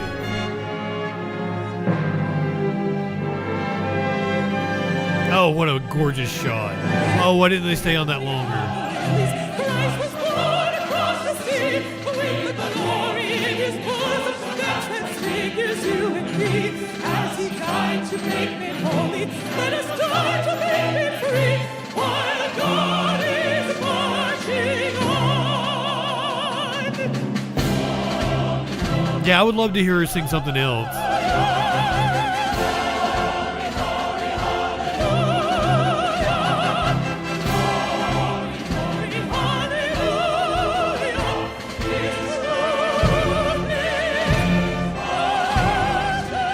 She can also manhandle me with those arms.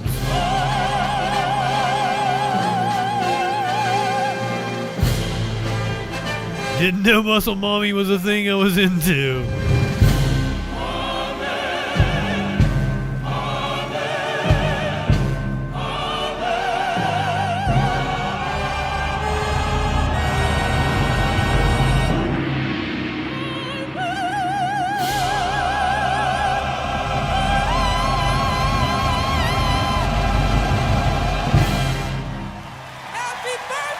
I've seen plenty.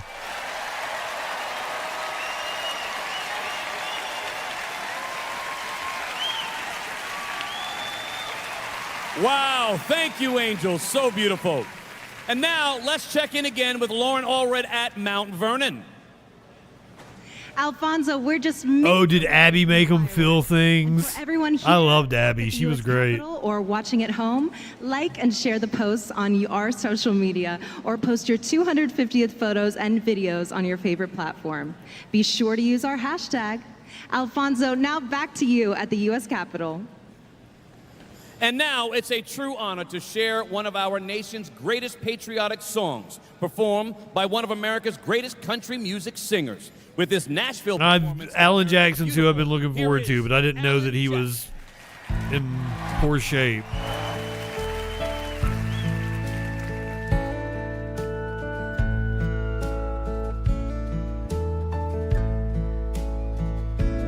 Oh, beautiful for spacious skies, for amber waves of grain, for purple mountain man. I keep forgetting they're doing like patriotic songs. The fruity plain. I was hoping to hear Way Down Yonder on the Chattahoochee. America, God shed his grace on thee and crowned thy good with brotherhood from sea to shining sea. Oh, beautiful for a patriot dream that sees beyond the years. Thine alabaster cities gleam. Oh, that's Nashville. Undimmed by human Montana. tears. America, Arizona or Nevada. God shed his grace on thee and crowned thy good with brotherhood from sea to shining sea, and crowned thy good with brotherhood from sea to shining sea.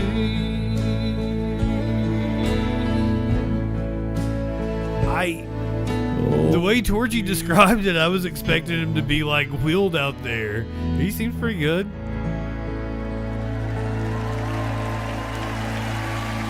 I thought he's gonna be falling apart. He looks healthier than Trump. Very special. There are so many great traditions on a Capitol 4th. The fireworks. I like Alan Jackson. I'll vouch for him. I think he's 250-year history. one of the quality like 90s country The artists. National Symphony Orchestra, and one that we feature when we pay tribute to our nation's Olympic and Paralympic athletes from Team USA. This past winter, our athletes set a record at the 2026 Winter Olympic Games in Milan Cortina, capturing And I worked for a country station. 3 medals. And let me tell you, it's brutal working for a country music station. You don't like country music. This beat the previous But Alan Jackson makes some catchy ass songs. set 24 years ago in Salt Lake City. And right now, across the country, there are thousands of our greatest athletes training hard to represent us in 2028 when the Summer Games are held in Los Angeles. I am honored to introduce some special guests, 10 Olympians and Paralympians from Team USA. Please welcome Sophia Kirkby from Lake Placid, New York. But did you bring the kid with autism that we did the story on the other day? Is he on Team USA? Because if not, I'm not about him.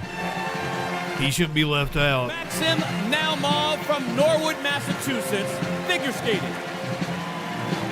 Luke Violet from Lake Stevens, Washington, curling. Liam Cunningham from River Falls, Wisconsin, sled hockey. Mia Manganello from Crestview, Florida. Hey, I'd orgy couch with all them too. Brett Bolton from Rockledge, Carlton and the Olympic team. Danny O'Shea from Colorado Springs, Colorado, figure skating. Oh yeah, I bet he's really good in bed. Michigan. Figure skater. Ethan Seprin from Glen Ellen, Illinois, speed skating. He can sit in the cuck chair and watch. Olympians and Paralympians, show them some love. No, I bet he got a huge dick, doesn't he?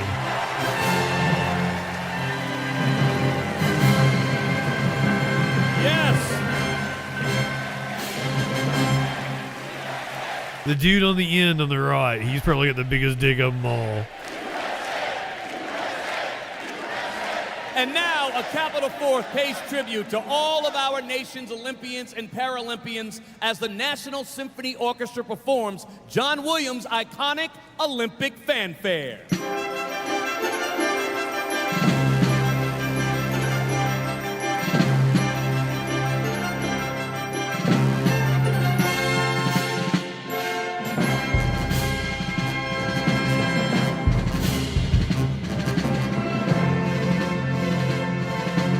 No, it wasn't the skater I was talking about. What was this dude? He's just a big dopey tall guy. The skater was the guy next to him. Oh, was it speed skating? Oh, the figure skater was the guy next to him. He was speed skating. Okay, that makes sense.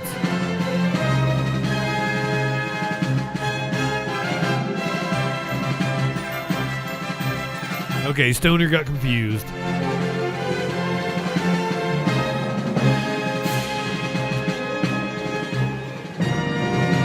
Yeah, it's the figure skater that I want to fuck. Like, I bet he's got some moves.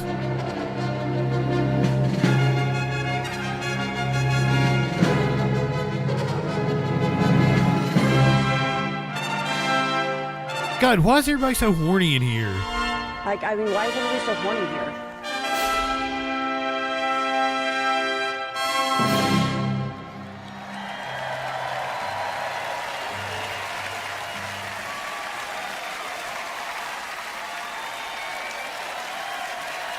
How inspiring was that? Beautiful. Tonight's concert is truly coast to coast. Let's head west for a message from a longtime friend of this concert and our National Memorial Day concert.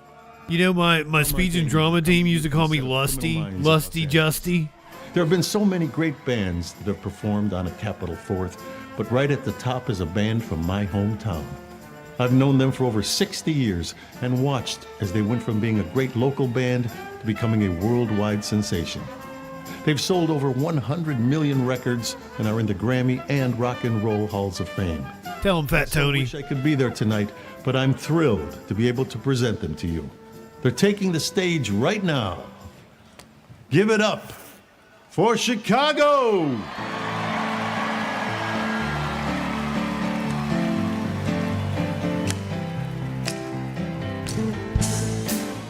Oh, yeah, Saturday in the Park. I think it was the 4th of July.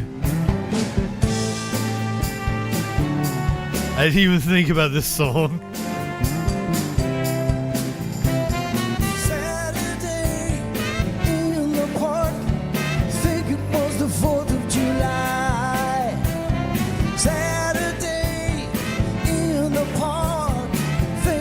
was the 4th of July. People dancing, people laughing, man selling ice cream, singing Italian songs. Here come pirates, Yeah, this should have been tomorrow night. and you did it. Fuck me. I've been waiting such a long time. I mean, the song still fits because, you know, tomorrow's Saturday the 4th.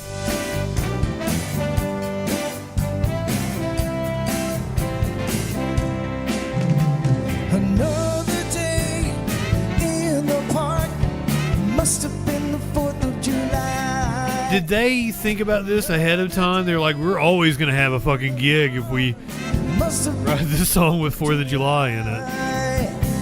people talking, really smiling, man playing guitar, singing poets. Kind of like how Prince wrote 1999. I'm almost positive that motherfucker's like, I'm going to make bank on that song. Yes, I can. I've been waiting such a long time. I did not find out exactly when it was until this week.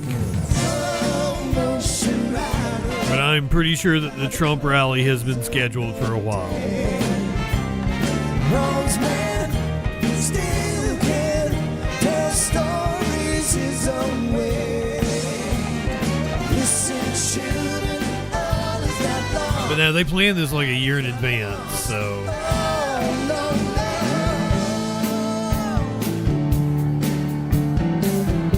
I feel like we've watched a piece about them planning the event.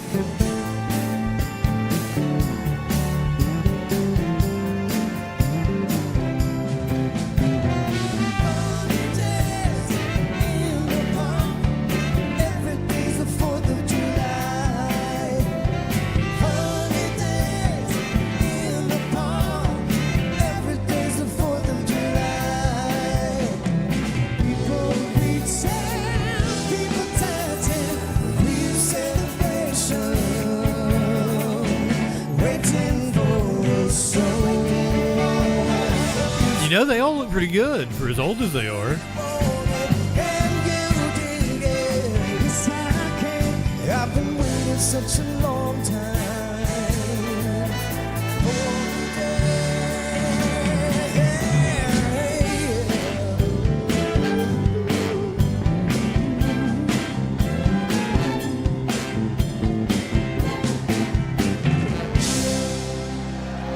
The two singers are the original members, right?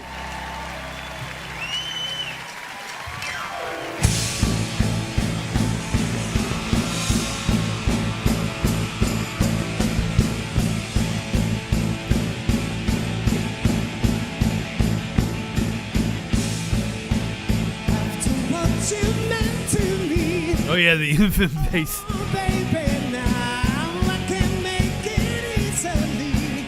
Yeah, yeah, yeah. I know That keyboardist looks like he's probably younger than me. the best in having you, the best in having me. Yeah, yeah,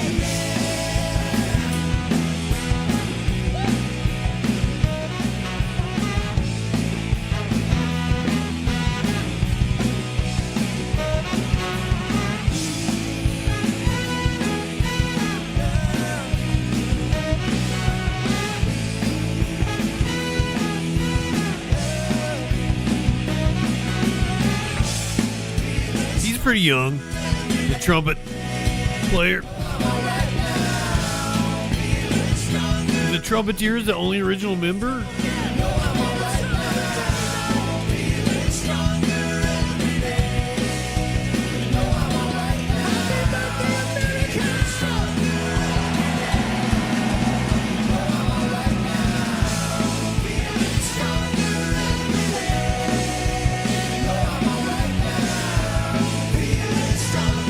Yeah, but also founding member isn't necessarily like, you know, the band member at their height.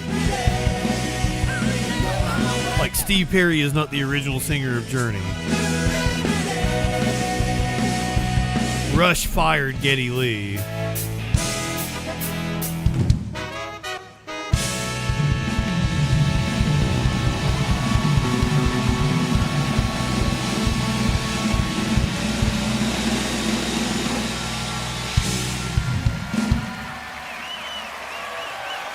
But I want to say like the singer dudes have been with them for decades.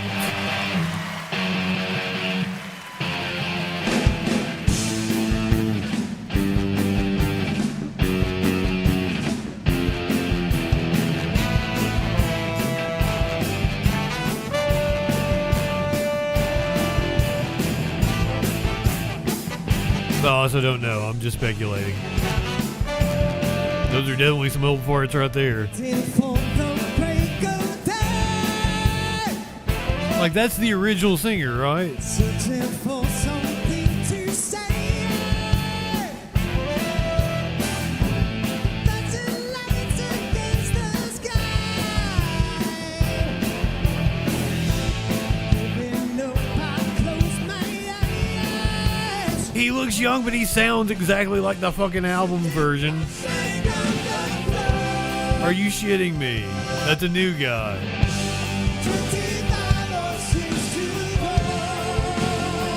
Damn, he does a great job.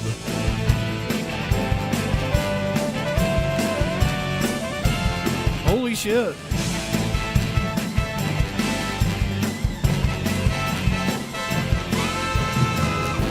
Staring blindly into space. Getting up to splash my face. Wanting justice. I'll give him props. He sounds good. Wondering how much I can take.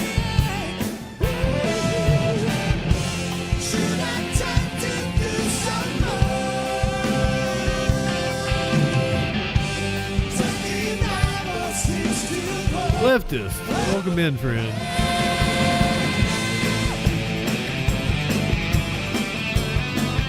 You don't think that the singer sounds exactly like the fucking radio version you hear.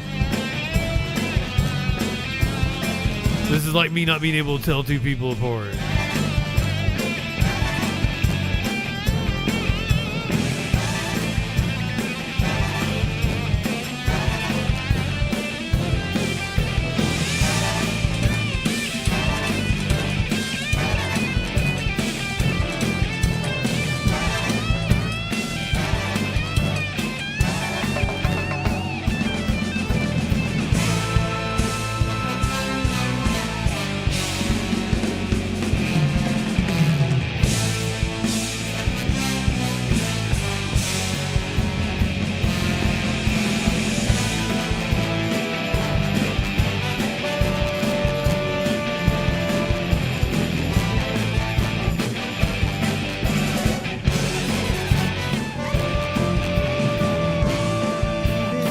Leftist wasn't here earlier. Oh my god. You're not gonna believe what, well, I mean, you're gonna believe what I did.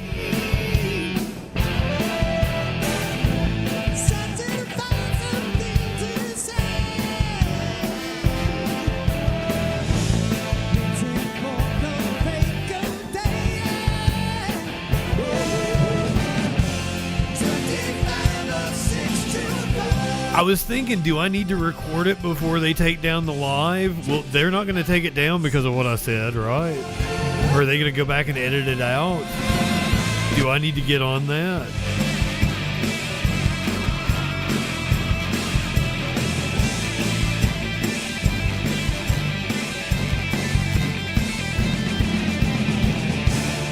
Will C-SPAN go back and edit their YouTube lives?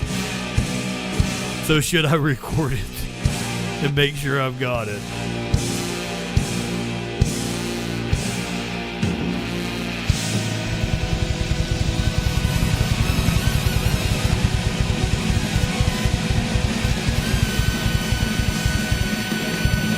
Okay, we'll do this right after this wraps up. And then Leftist can see it.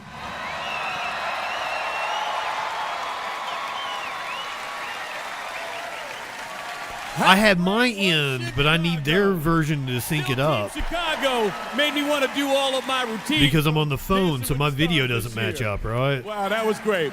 And now, please take out your phones, turn on the flashlights, and wave them as the Joint Armed Forces Chorus performs Let Freedom Ring. But it sounds and looks so much better if I marry the two and I have their end and my end.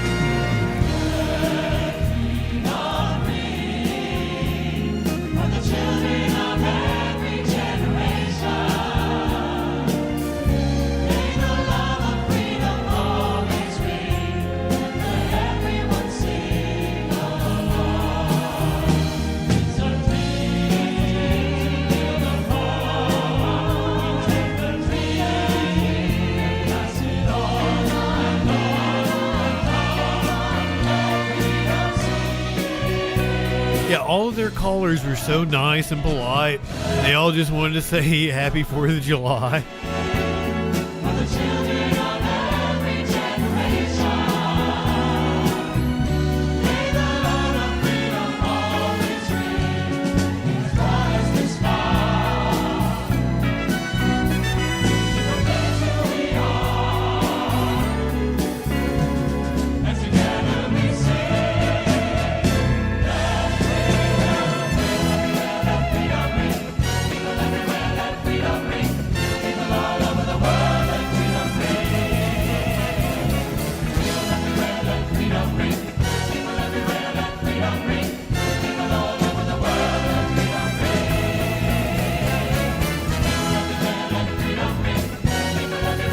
I can't believe I checked Twitter thinking everybody was talking about me and they were talking about goddamn Ma'am Donnie.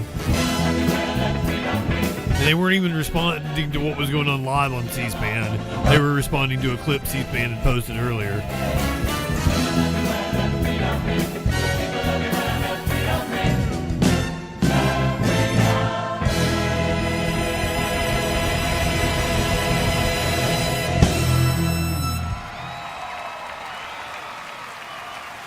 That was probably the best song of the night. Fireworks lighting up the sky over George Washington's Mount Vernon. Maestro Jack Everly is about to lead the National Symphony Orchestra in performing the 1812 Overture.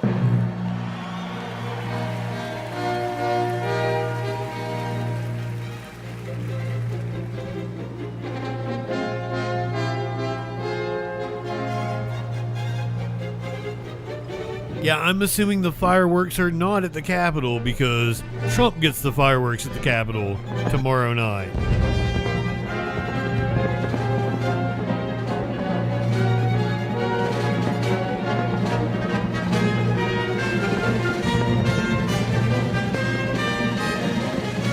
Trump is scheduled to speak in about an hour and 10 minutes.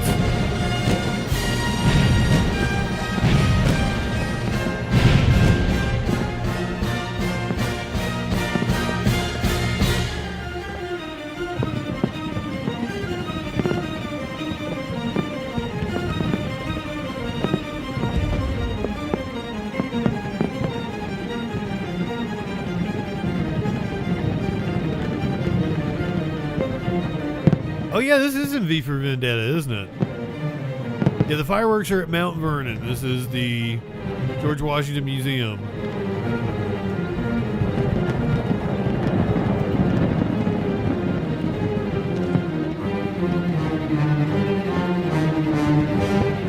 But tomorrow night there is like a huge fireworks deal for Trump at the Capitol because I've already seen him place it.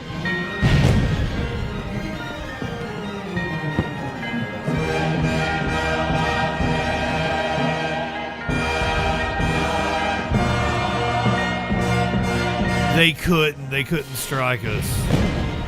They don't have the missile capability.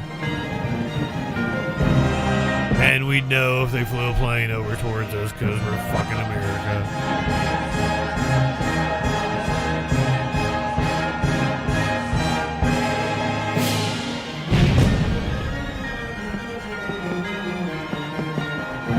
It wouldn't be with a plane either, that's what I'm saying.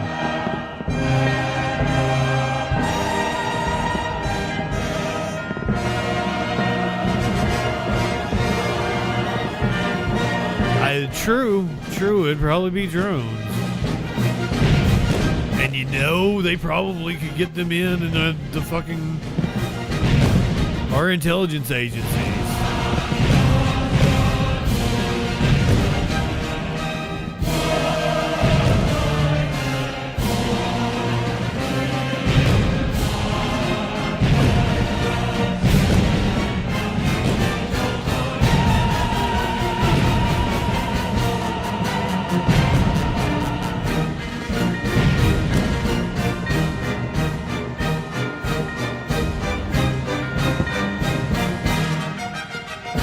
Iran would be greeted as liberators.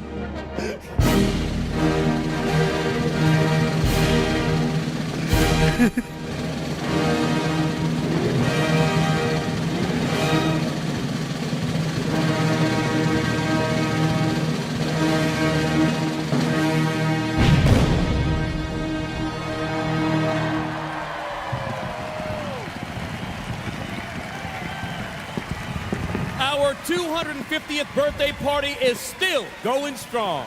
To perform more patriotic favorites, accompanied by the U.S. Army Old Guard Fife and Drum Corps and the U.S. Army Herald Trumpets, here is the U.S. Army Band, Pershing's Own.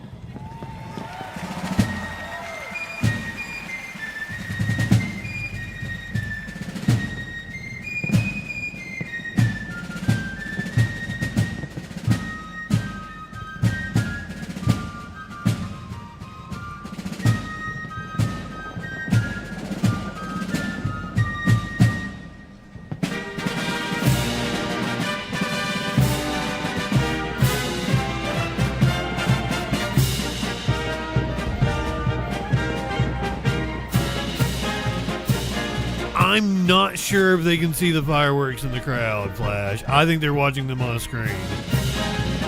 How far is Mount Vernon from the Capitol? I think it's a pretty good distance.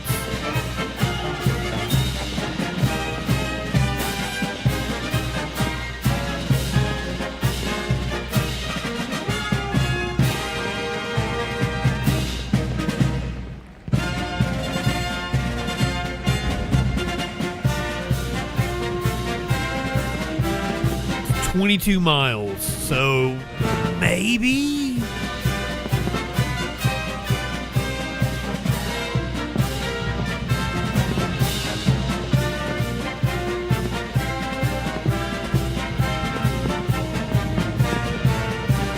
They don't have the best view, probably.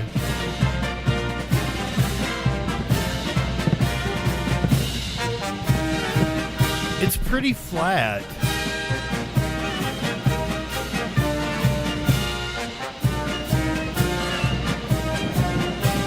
Do they know the meaning of many of the songs they played tonight? Leftist. Woody Guthrie got played.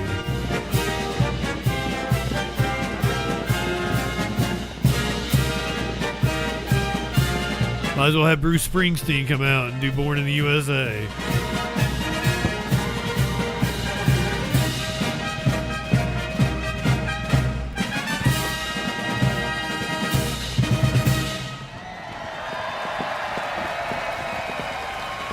Stay tuned, because immediately after we I goddamn love Neil Diamond. encore performance of A Capitol Fourth on many of your local public television stations.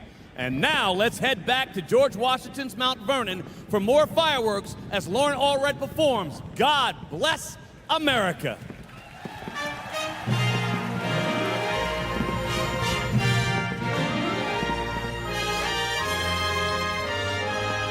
I mean, 22 miles isn't that far for fireworks.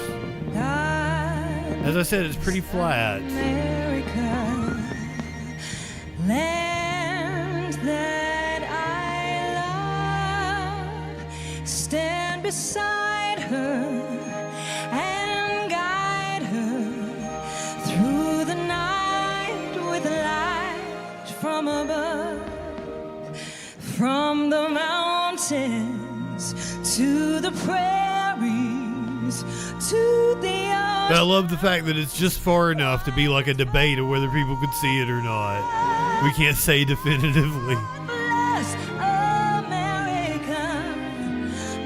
Like if it's 40 miles, nah, I ain't seeing that shit.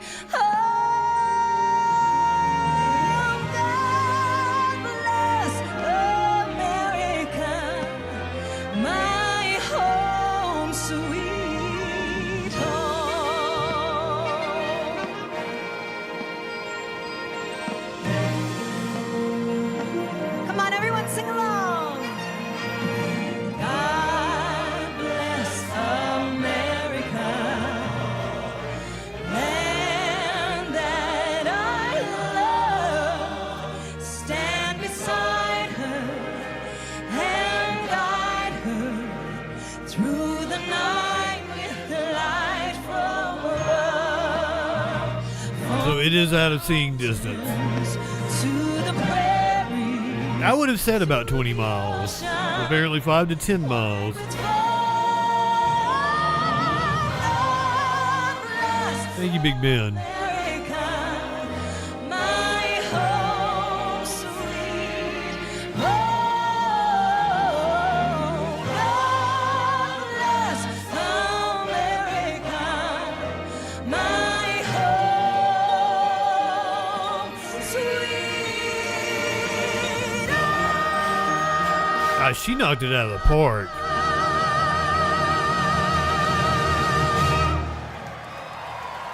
Killed it.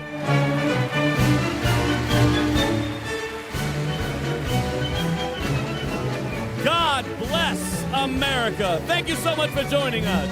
Oh, he didn't do the Carlton, did he? I promised he'd do the Carlton to something.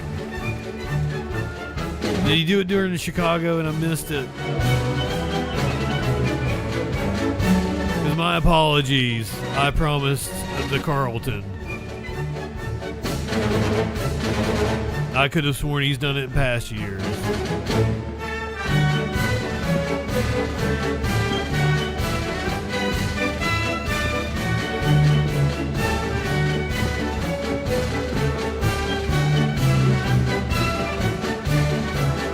All right, so we have Trump in about an hour, and apparently he is going to unveil some kind of shrine to himself at Mount Rushmore.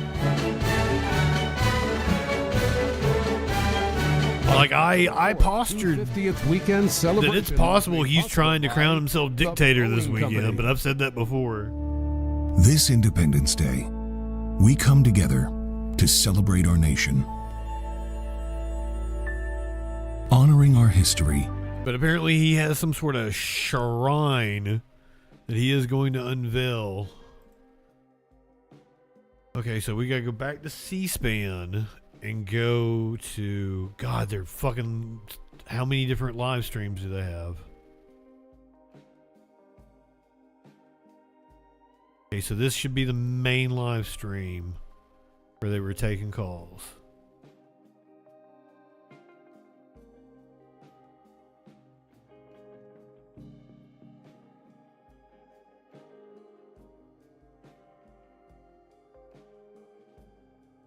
Oh, yeah, there we go.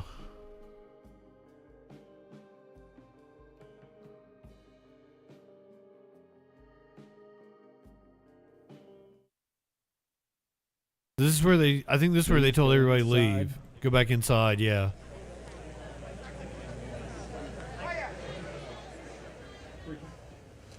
That is live from Mount Rushmore. Becca, thanks for that. And we'll have our... Mr. Adams, I build upon the foundation of your statement. Our There's really just no place like Boston to celebrate Independence Day. As far as the heat is concerned, what have people been telling you about the heat, the humidity, how it's affecting their mood, or why they're there? How much impact do you think that is? Surprisingly, the heat is not really affecting many people. The streets are still packed. We have a lot of people all over the place. Obviously, when you go into businesses, people are definitely taking advantage of the air conditioning, and there's been free water given out at most places. So there's also a breeze. That's been really... I found it pretty fucking easy, which, I mean, I had a good idea where it was. We've started you this shift as far as talking to a reenactor. You've talked with a couple of children. You've talked to a person on a boat. On a boat. As far as those... I said the same thing then. To about where they are in this 250th anniversary celebration.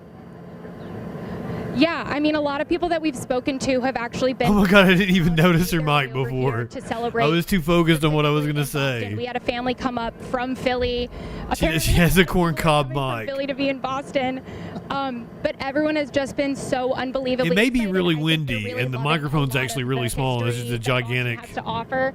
They're reenactors windscreen. kind of wandering around the city, and everyone's been having a lot of fun with that, interacting with them. Well, continue to bring them in, and let's... That's a dildo mic. ...of our time together. Sarah Balick out there talking to them and meeting the people out there in Boston. Thank you so much, Sarah. Thanks, Pedro. Again, 202-748-8000 for those of you in the Eastern and Central time zones, 202-748-8001 in the Mountain and Pacific time zones, and text us at 202-748-8003. Here's the question: what does America's 250th anniversary mean to you? Let's start with Justin. Justin in Florida, in Orlando. Justin, thanks for holding on. Thanks for calling. Go ahead. Hey, Pedro. Happy 4th to everybody on C-SPAN. Huge fan. I just want to say, I was born after the bicentennial, just after. I just missed it. And my grandmother used to tell me how special of an event it was. So it feels really, I'm conflicted about this year because it seems like the president has kind of made it all about himself. I love the Capitol 4th event that PBS does, and it's tonight, so that he can do his speech tomorrow night. It feels like it's not a moment of unity for the country, and I really hope the pedophile drops dead. Okay, hold on. We're not going to tolerate that during our time together, so let's go to Kevin. Kevin in Pennsylvania, you're next up. Go ahead. Damn it, Kevin. Oh, thank you so much. I was hoping he'd say the pedophile. Hoping it was the pedophile would drop dead. America said 250. What do you think? And we could have done a twofer. Yes. Well, I just want to say I'm really happy that now I've got the clean version. I can go back and mold the two together. Time to really appreciate. He could have been so base. Our country and the great things. I agree with the prior caller. I hope the pedophile drops dead. What it really means to me. But no, this is what all the calls were before me. Country, still remain strong. Perseverance, unity, freedom. This is literally every call Pedro had taken for the entire time we had watched. I don't know if our country would have gotten as far as it did. They were all well. There were some very thoughtful calls that asked questions of the guest, and she was very knowledgeable about the French and history.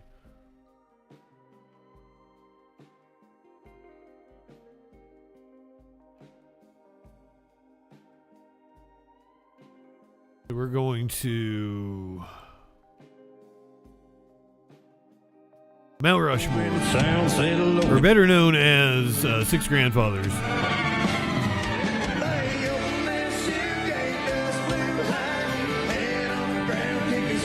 Keystone, South Dakota. Trump scheduled to speak in about 27 minutes, but this could be running behind because they did delay it for heat. But Trump is scheduled to speak in less than 30 minutes.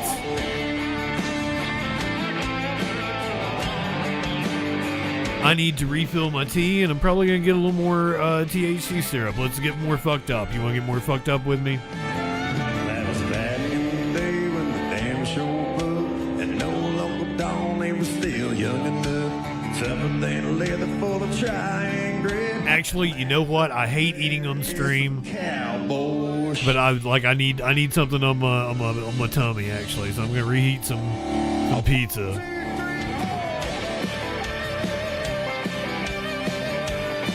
What, you don't want me to mukbang it?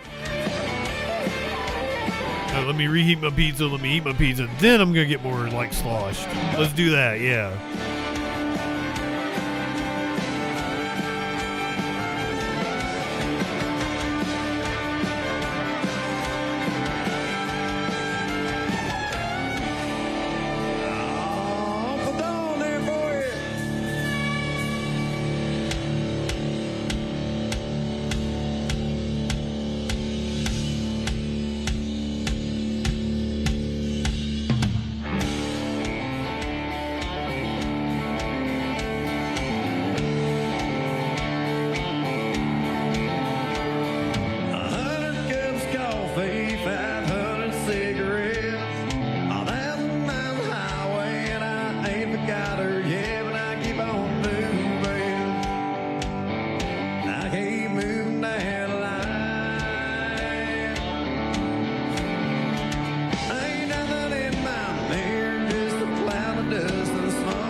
Had a little visitor when I was in the kitchen, so I figured you might like to see her. This is BB.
mean, I don't know. I don't doubt the president's ability to draw a crowd in fucking bumfuck South Dakota.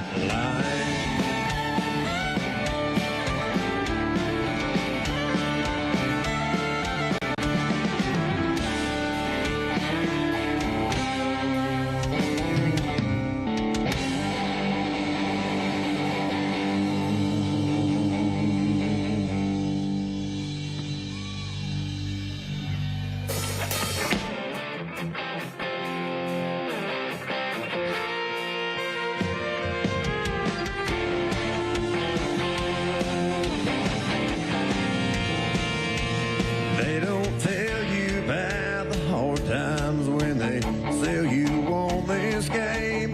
They just talk about the girls and all that whiskey and fame.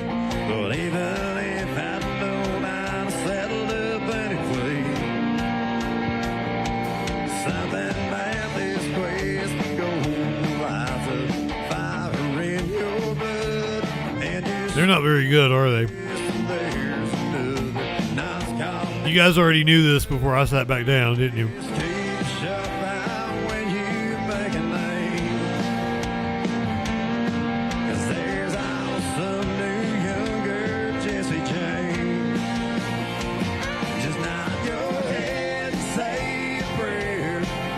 We did the story last night. You know, black people aren't likely to fly the American flag, and for a host of good reasons.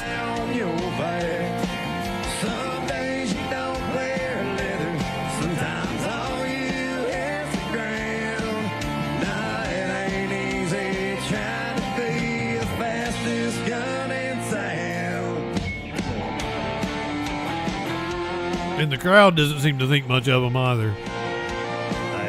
If you can't impress that crowd, come on. Side of this place called Rodeo, past the lights and all the laughter, you'll come across the bones, bottles, broken dreams. Motherfucker, I'm not loyal to America. Fuck a country.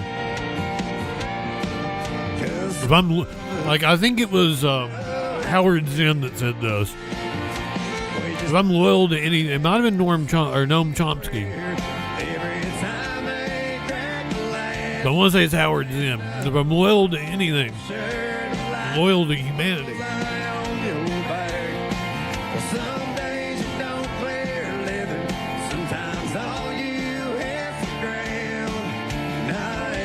Perhaps I shouldn't try to like talk with my mouth full.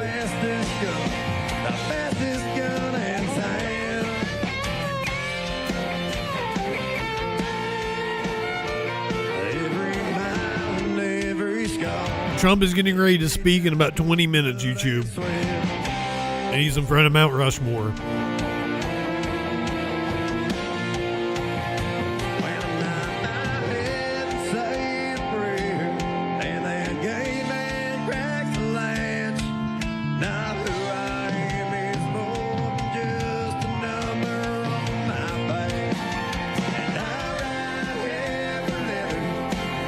The rumor is he has some kind of giant shrine that he's going to put up on Mount Rushmore. But that was RT that was reporting it, so they could be trolling us.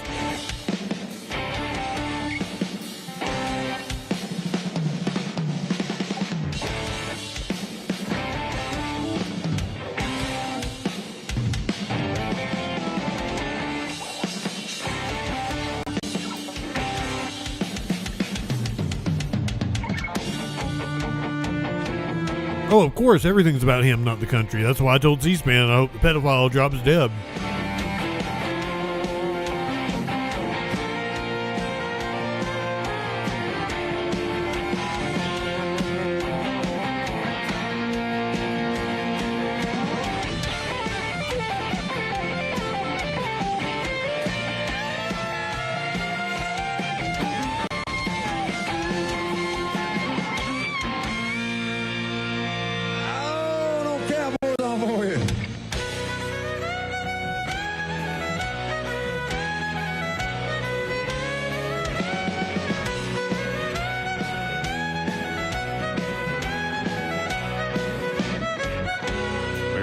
To Galorny town to drink a pint or 70 down. I motel and I turned around and there before my eyes, I laughed with lovely hair red. I asked her for a lovely dance. She slapped me with her lovely hand and told me He's definitely joked about it. I don't know how far any talks have gotten. same whiskey in a jar. Oh, we'll drink till we're blind. It's looking like a holy show. The morning we'll be shouting up, but now it's not the time for tears. We're on the tear tonight. Huh.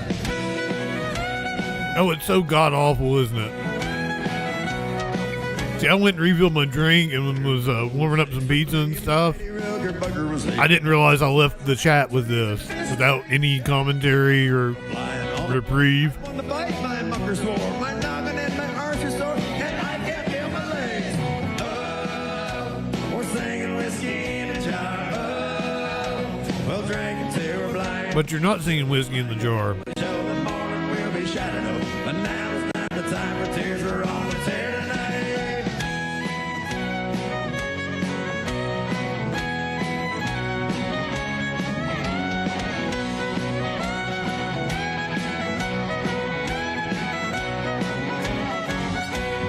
Man, how's everybody still doing out there? America's 250th birthday.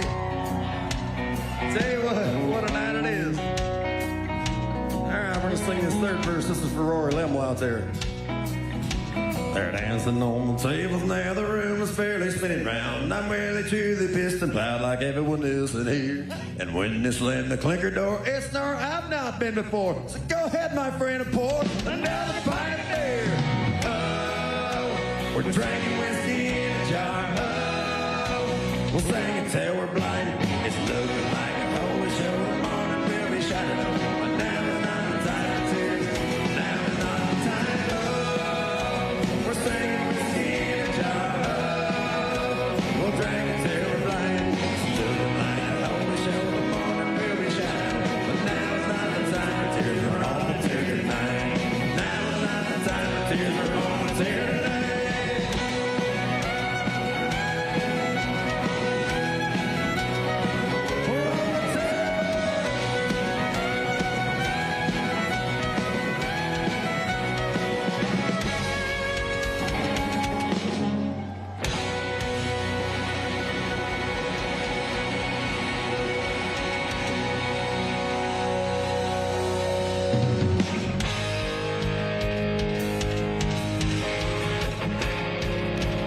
Well, I'll tell you guys what, we got time for about one more. Once again, from the bottom of our hearts, from a bunch of Wyoming cowboys here. Oh, thank God. You guys letting us sing to you tonight. It's almost over. What a night we'll remember forever. You know, we live over there in the cowboy state, and we have a little saying over there. With the way the world's got over the years, we think the world would be a better place if the world just had more cowboys. What do you think about that? This is for you tonight, America. It's called The World Needs More Cowboys. I don't think you're a real cowboy. Real quick, you guys, I want to introduce my band to you guys. These are my family. We travel all over. Here to my right, playing lead guitar from Saratoga, Wyoming. Would you make some noise for Mr. Wyatt Springsteen? Back there on the bass guitar, he came all the way up from Loveland, Colorado. Would you make some noise on that bass for Mr. J. Lee Downey? Oh, yeah. Hey, back here playing this other lead guitar. He's all the way up from Nashville, Tennessee, burning it down. Would you make some noise there on the guitar for Mr. Thomas Lewis? There in the drums, keeping us all together, one of the best drummers in the land. He's all the way down from Fargo, North Dakota. Would you make some noise there for Domino Dale Heave? Mount Rushmore, as you see, we got a girl in the band we like to brag about. She's the two-time and reigning Rocky Mountain CMA Musician of the Year right there. Playing the hell out of that fiddle. She's all the way up from Casper, Wyoming. Would you make some noise there for Miss Brooke Latka? This is for you tonight, America. It's called The World Needs More Cowboys.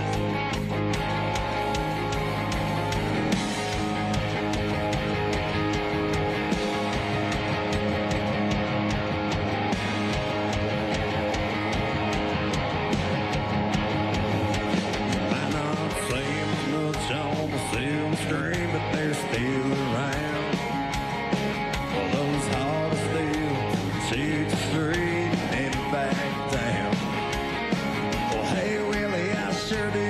mean, I think the world needs more Arthur Morgans and less Dutch Vandalays. Is that fair?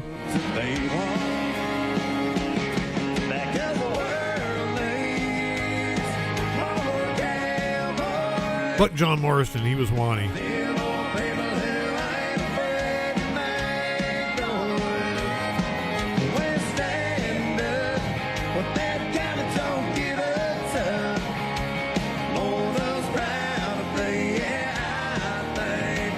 The characters from Red Dead Redemption, Big Ben.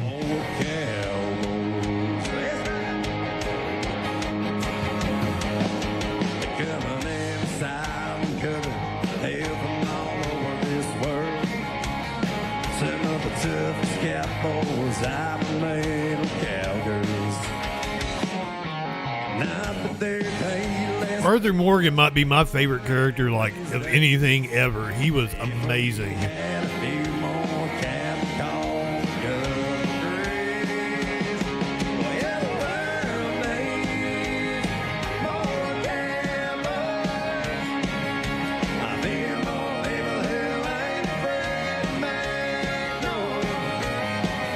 Fun fact, the dude that played Arthur Morgan that so perfectly encapsulated a cowboy from the American West, British.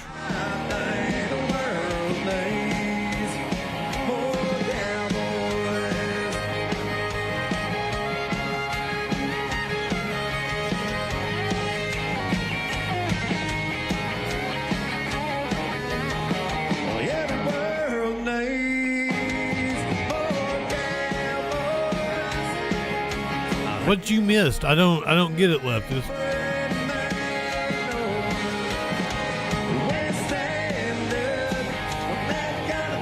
What are you talking about? You're superior cowmen. You didn't have horses. No, wait a minute. It was the other way around. You guys brought horses to us, didn't you?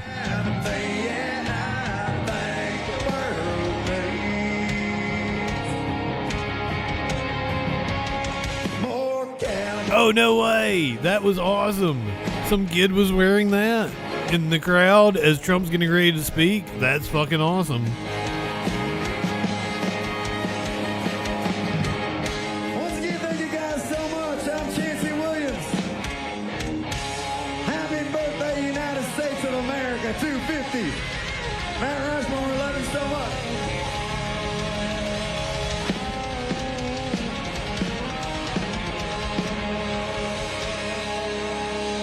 Wait a minute, I say 10 or 10:30 for Trump. Is it 30 more minutes for Trump? Is it 10:30? Or was it 10 o'clock? I don't even remember now. Oh, 10:30. Okay, so it's 40 more minutes until Trump. I'm sorry.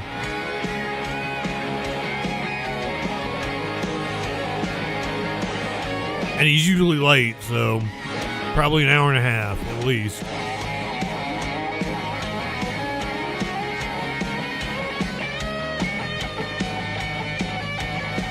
I didn't do anything to you, son. You know, this is way far out west, right? I don't know if you know American geography. Like, their sun is still up. It's been dark where I am for a couple of hours now. Well, about an hour.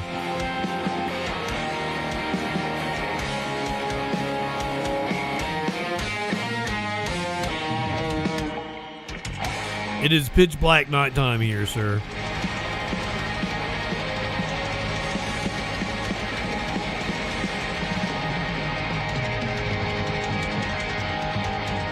Day in the bright sunshine.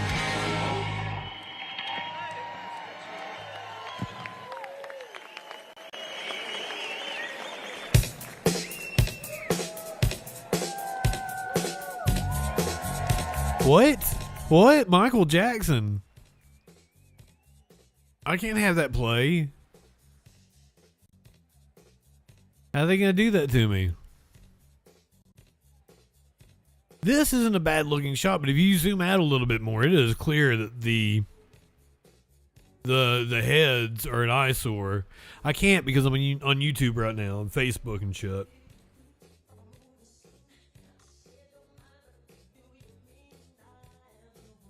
I I don't know if the shrine is in place, if he's unveiling it on the ground and they're going to put it up there later or whatever.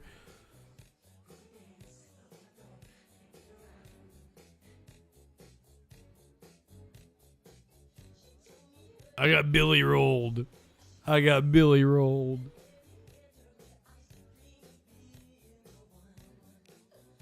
Somebody quizzed me if I knew all the heads up there, but they said the 4 founding fathers. And I was like, huh?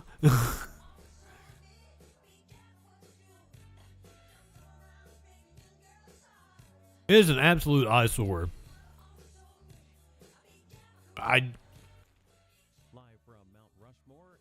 Okay, here we go. Coverage of America's 250th. It's still so loud I can't. So Drake, RT is reporting that Trump has some sort of shrine he's going to unveil. But it's it's Russian state television, so I don't know if they're trolling us on our... it could be propaganda, it could be any number, there's some kind of subterfuge. A little bit later, and then spectacular fireworks display. We'll have all of that here on C-SPAN 2. While we wait, we'll show you a portion from earlier. It shows a portion from earlier, so we can cut away from Michael Jackson.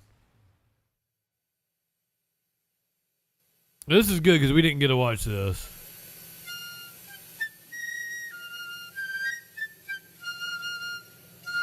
I do not believe that Trump is a Shriner, but I feel like the Shriners would probably kick him out because every Shriner I've known has been a real good dude.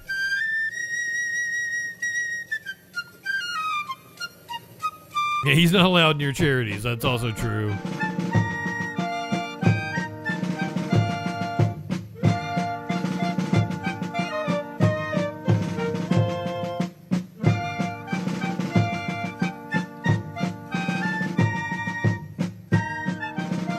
Okay, what do you guys think sounds better? Blueberry tea, blueberry Coke, or blueberry Sprite?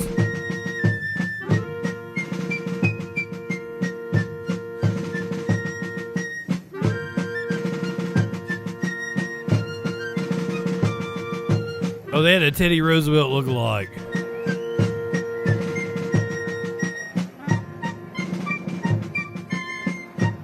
I've been leaning towards the tea. There's a Lincoln. So tea or Coke?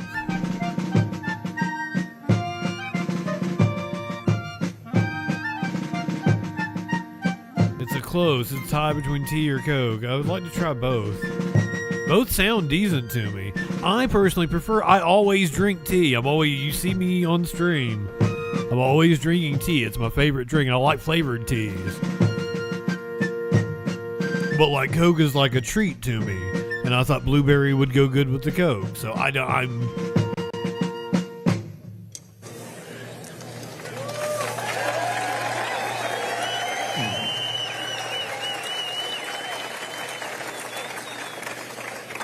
You guys didn't really decide where you narrowed it down between tea and Coke. Fire of liberty is finally staked on the experiment entrusted to the hands of the American people.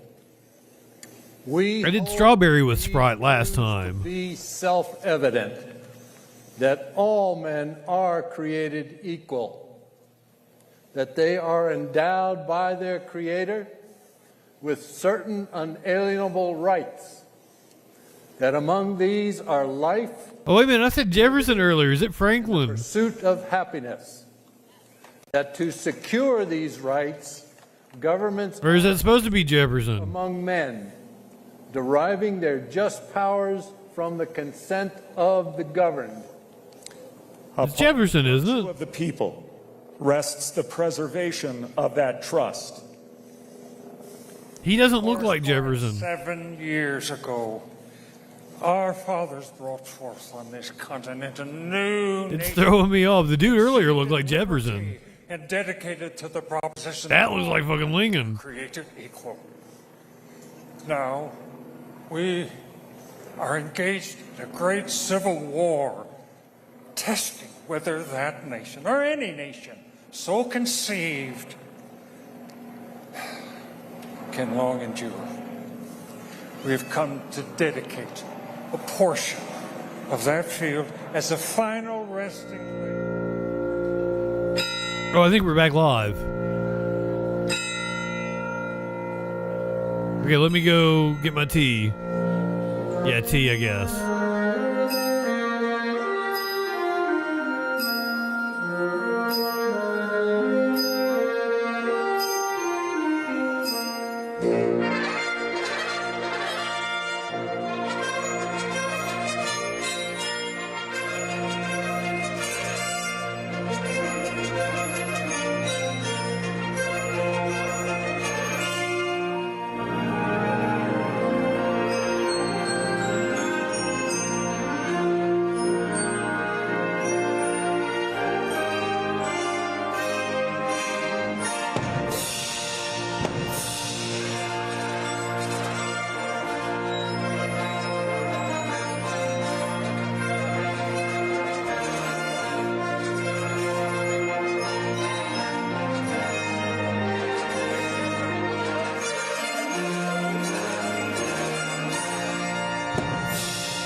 Oh shit, yeah, I'm sad I've been missing that. Oh, I should have brought a spoon in here to stir my shit up. What the fuck?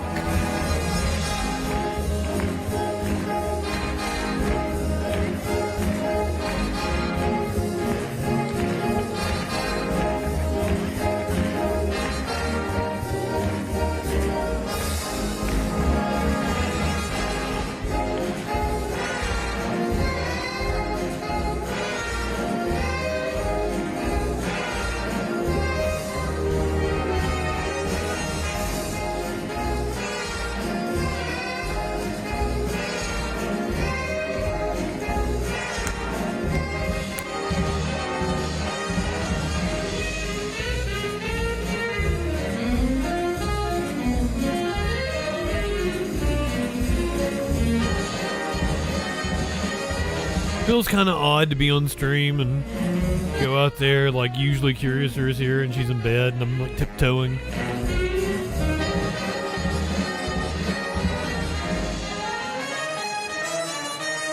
You left me here on my own.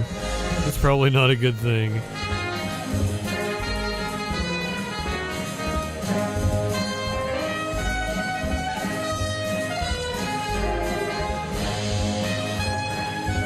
Okay, so I did like between 7 and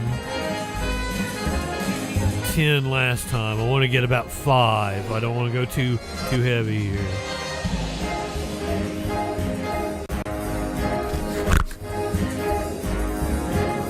Be careful. Be careful. Be careful. Be careful. Be careful.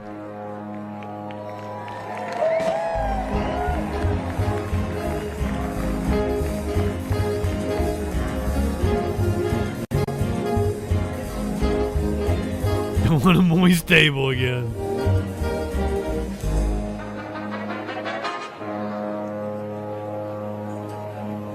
I still have no idea how that happened.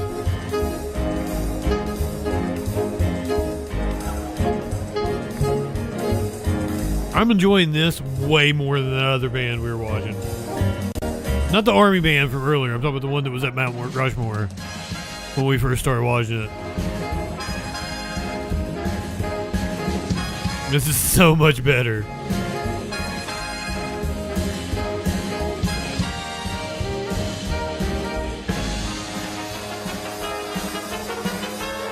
Yeah, YouTube, I just let you say that. Jinx. Yeah, much better than that country band. This is music. Yeah, Glenn Miller.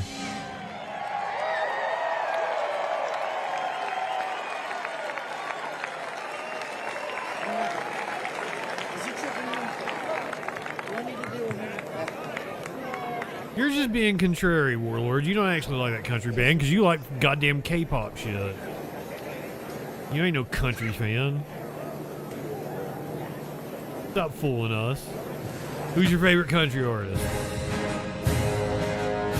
You're gonna say like the band from earlier.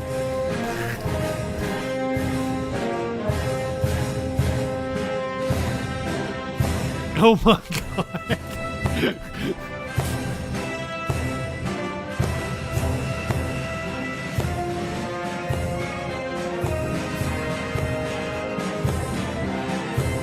How do you people find me? How are you my main mod? Oh, it makes total sense, doesn't it?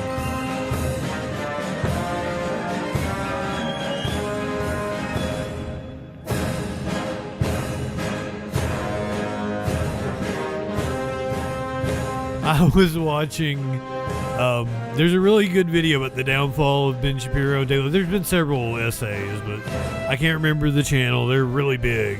But they published one like day before yesterday or something. It was a really good video essay I had up in the background. And like, Nick Fuentes confronts Ben Shapiro in the road in the middle. And I'm like, you know, I could totally be Nick Fuentes.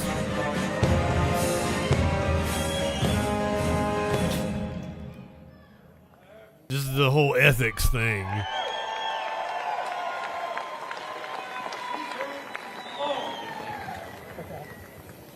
Does he actually believe the things he says, or did he just get audience captured? He's just being a little shitty edgelord and he got audience captured. What so proudly we hailed at the twilight's last gleaming, whose broad stripes and bright stars through I will go to the mat for fucking Garth Brooks. for the She's got pretty eyes. we watched were so gallantly streaming, and No, look over here at me again. the bombs bursting in air gave proof through the night that our flag was still there. Oh, say does that star-spangled banner yet wave o'er the land of the free and the home of the brave?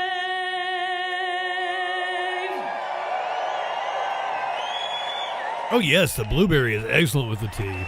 Okay, yeah, that was the way to go.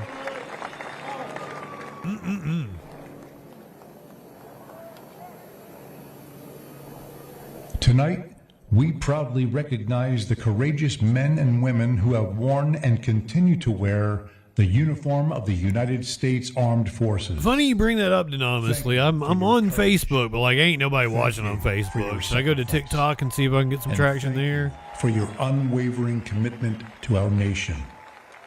Ladies and gentlemen, our salute. Because usually I don't do TikTok because I get kicked off real easy. Oh, I'm probably gonna smoke here in a little bit. Let's smoke. Then I'll go to TikTok.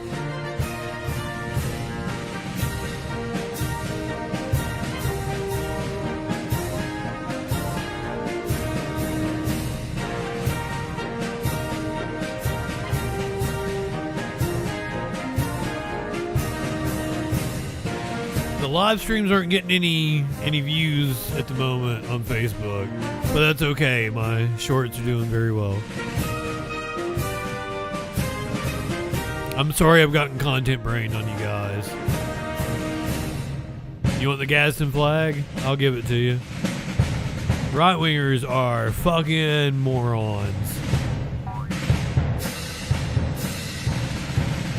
You know, I don't use this graphic very much anymore. That was like the first one I ever made.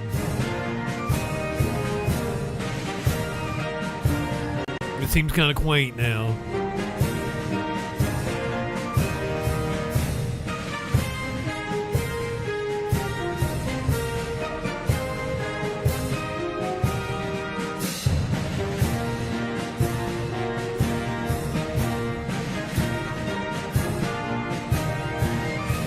They're beyond morons at this point.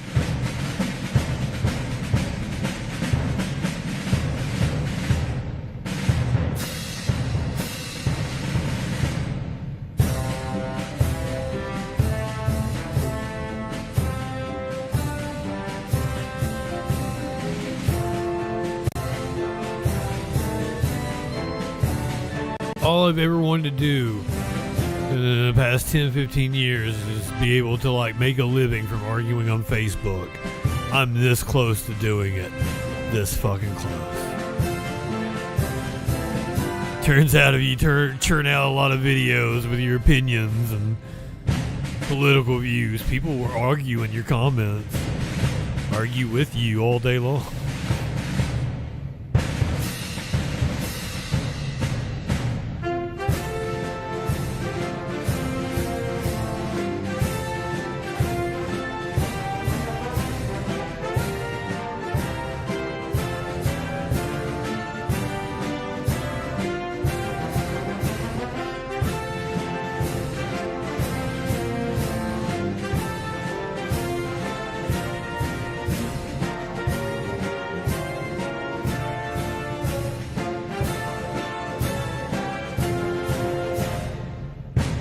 I had to message Sparkles. Let her know I told C-SPAN a pedophile drops dead. She's not seen it yet.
I'm not high enough for this shit. Apparently, they have moved Trump's speech back to 11. Trump's speech is set for 11 p.m. Eastern now. So, 40 minutes.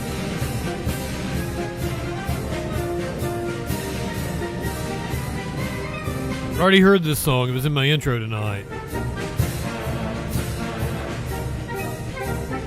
I had to make a new patriotic intro because, like, all the graphics weren't updated.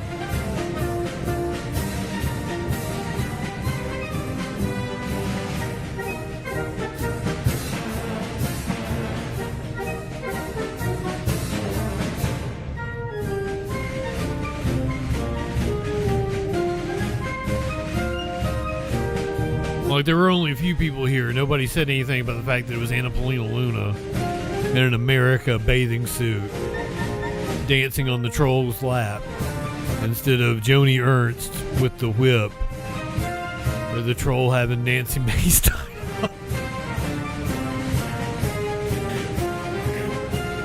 It's been Lauren Boebert. I switch it all the time.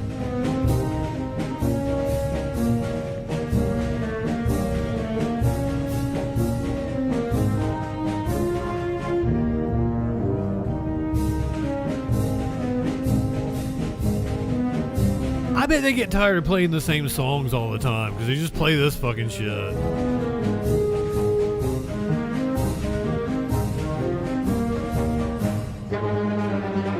Yeah, this is the man that loves his job.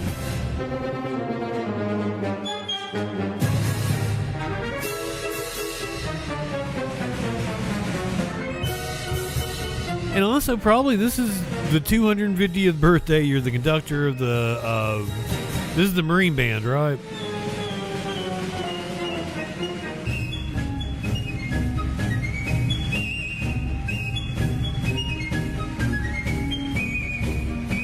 It's the Air Force Band. Sorry, you're the conductor of the Air Force Band. Like, this is like the pinnacle of your fucking career, isn't it? To be conducting the band on the 250th birthday of the country.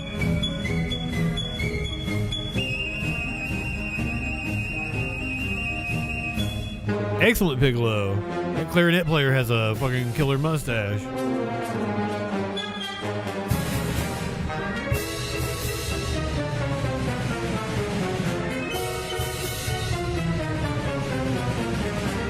But yeah, well, I'll see your Globus and say that the conductor kind of looks like Redolent thought.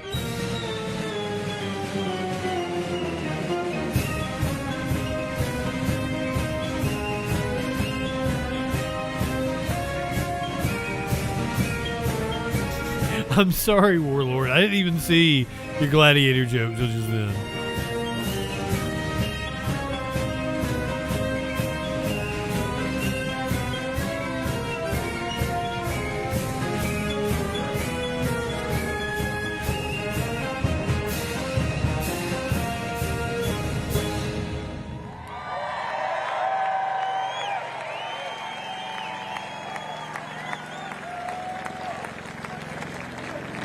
And it seems like a neat little amphitheater right there in front of the Six Grandfathers.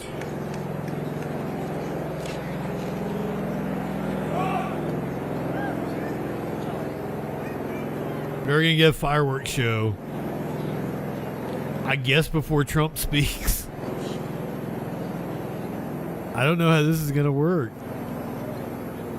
Because usually you do fireworks right about 9 o'clock.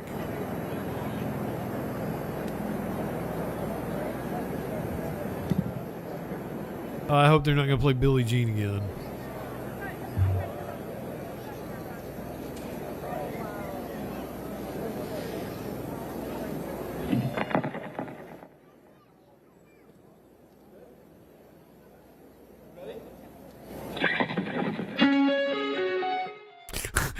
It's Guns N' Roses. I bet the acoustics are pretty cool. I'll be like bounce off the mountain back at you. They're playing Sweet Child of Mine in the theater. Like, it's not C-SPAN playing it. Oh no, the band is playing it. I guess I can.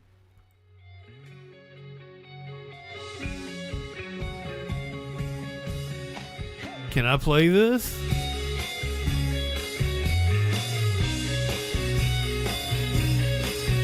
And yes, I can legally play it, but is it close? Is it sound close enough that fucking YouTube will flag it?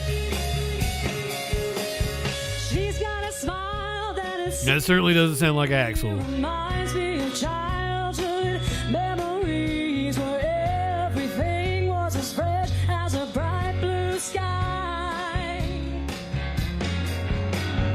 Now and then when I see her face, it takes me away to that special place. And if I stare too long, I'll probably break down and cry. Yeah, she is. She can sing to me.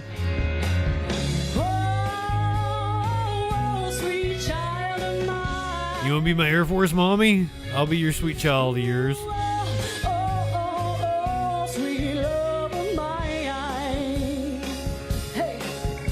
She got discipline. She can put me into shape.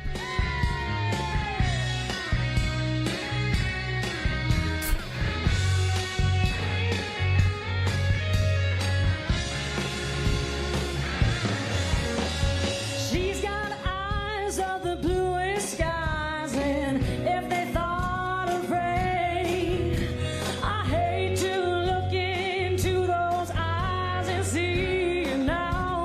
She needs more wow, wow, wow in her voice. Reminds me of a warm, safe place where Oh, yeah, she did a great job. I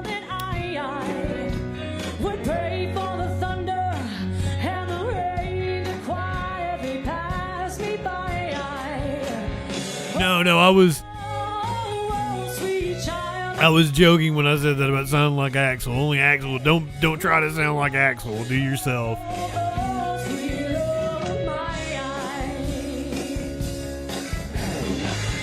I hate it when singers try to like imitate other singers.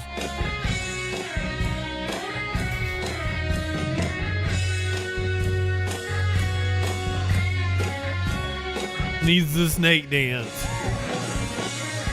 Where do we go now? Where do we go? I just learned the other day that was a placeholder. Like they're singing that, like, where do we go in the lyrics? Where do we go? And they just left it in because it was cool.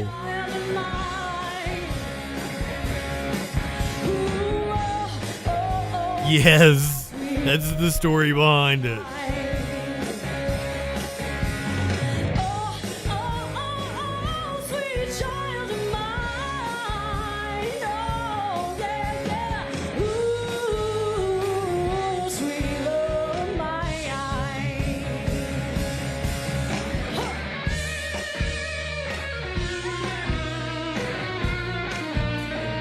Shit, he's pretty good.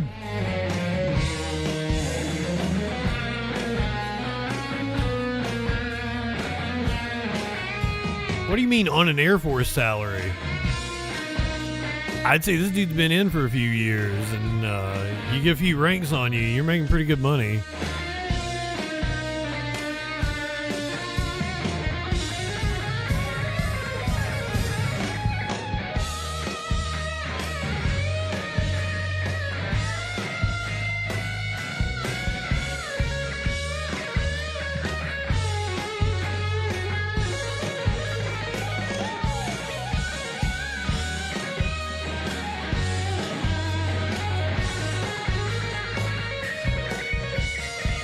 That's what the military will treat you incredibly well, and you can make a very good living.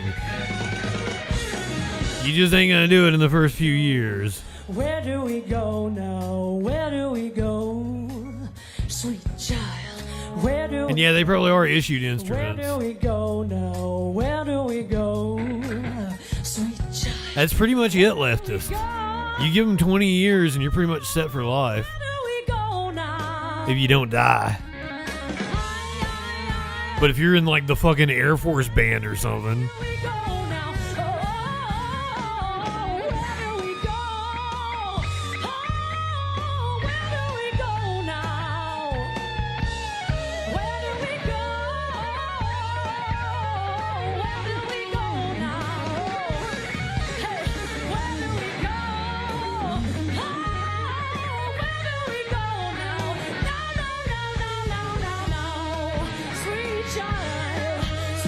That's what I'm saying. The members of this Air Force band, they probably got a sweet fucking life.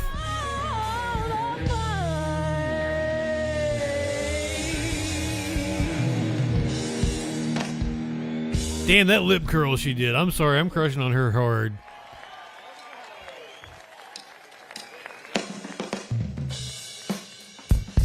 How are we feeling that much more? Let me hear you. All right, we are the United States Air Force. Just okay. They're not six figures. I mean, low six figures. I'm talking like $100 grand. Okay, let's go. That's what I would have figured.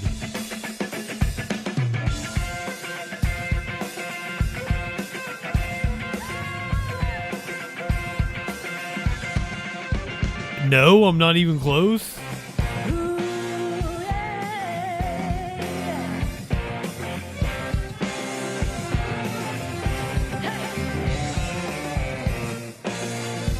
And then you got to count like all your health care and shit is taken care of.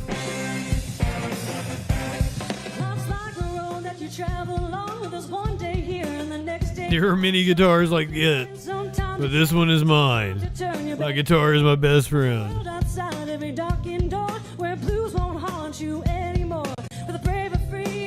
VA's better than private health insurance. The distant shore. We I mean, the Republicans are trying to gut it as best they can. But 10 years ago, it was better than private health insurance. Or had a higher satisfactory rating.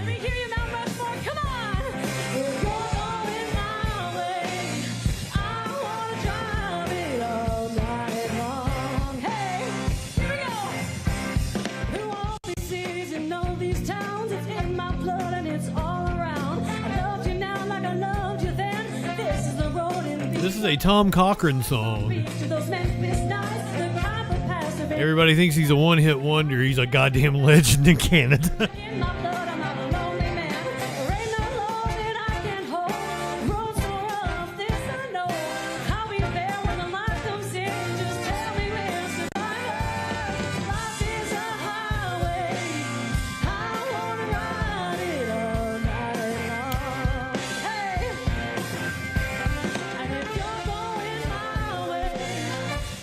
Really? You've never heard this Big Ben? It came out, yeah, probably like 90, 91.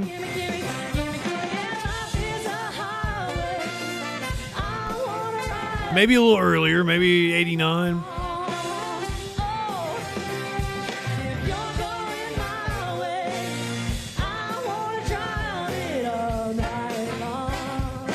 I feel like it was on like a, was there like a Monsters of Rock or something it was on? It was like the very first song they play. And then you get hit with like, she's my cherry pie.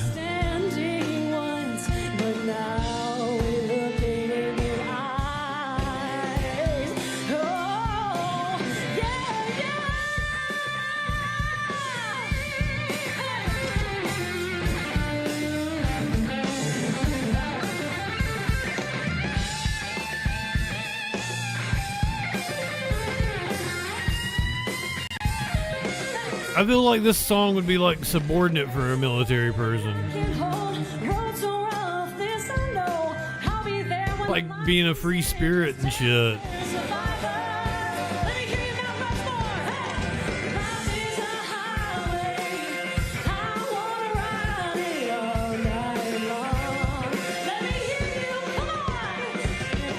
Seriously, the people seem way more into the Air Force band. And for good reason.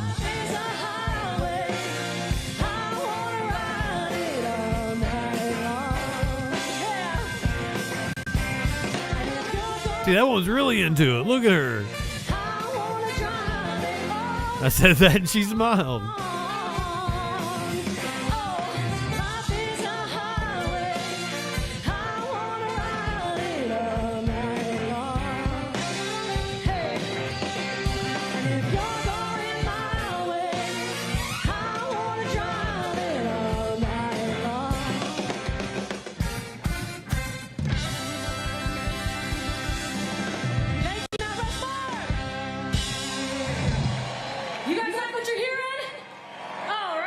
I like what I'm seeing too, ma'am.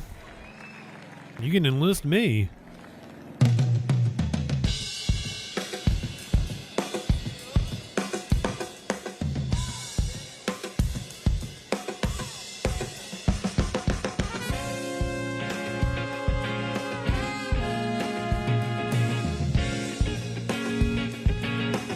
Not sure I'm placing this one yet. I thought it was, I thought they were going to do Africa.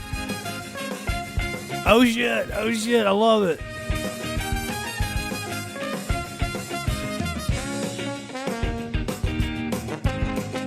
Like a ska version. Aha.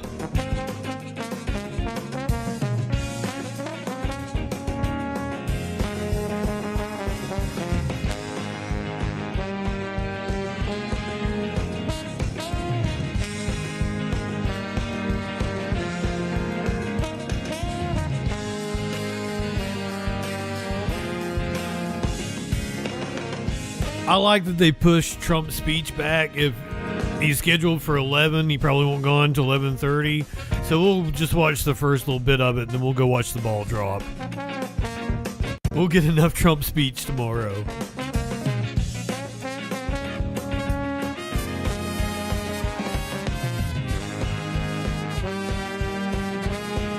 I was planning on doing 4th of July specials after the stream, but I didn't expect to be on this long. I thought Trump was like at 4 o'clock this afternoon. Or 5.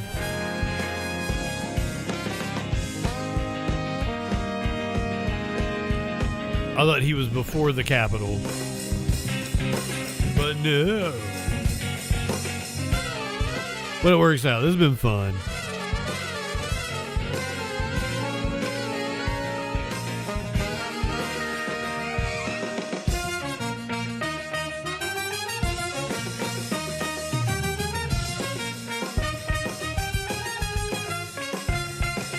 Yeah, I've enjoyed their musical selections.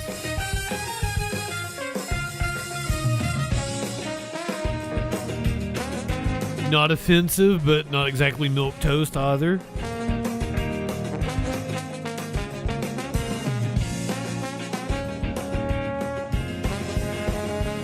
Seriously, I could sit here and listen to him for a while. Take on me.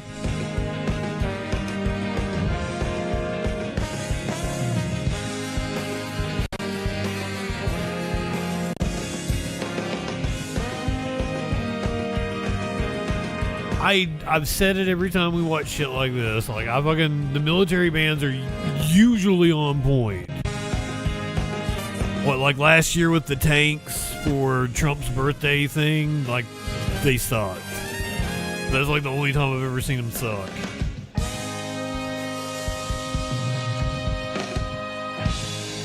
Give it up for that horn section!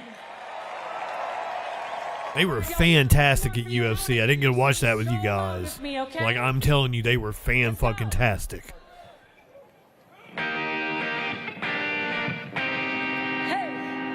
I know Party in the USA. This is fucking cool.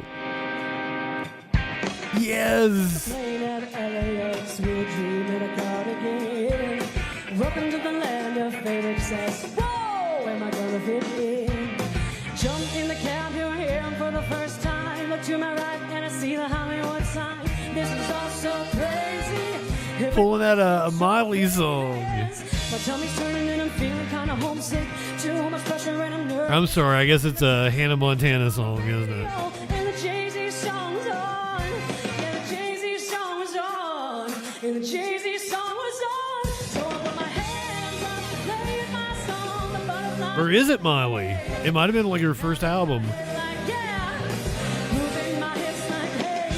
Got my hands up, playing my song. You know I'm gonna be okay. Yeah, it's a party in the USA. Yeah, it's a party in the USA. Get to the club in my taxi cab. Everybody's looking at me now. Like, who's that chick that's rocking kicks? She's gotta be from out of town.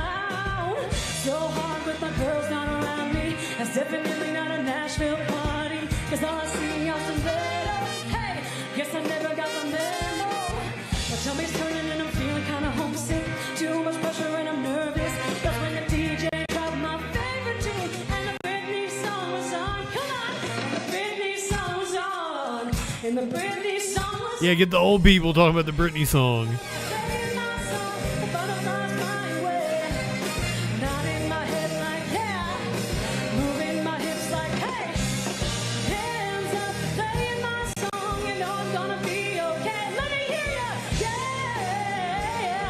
The party in the USA.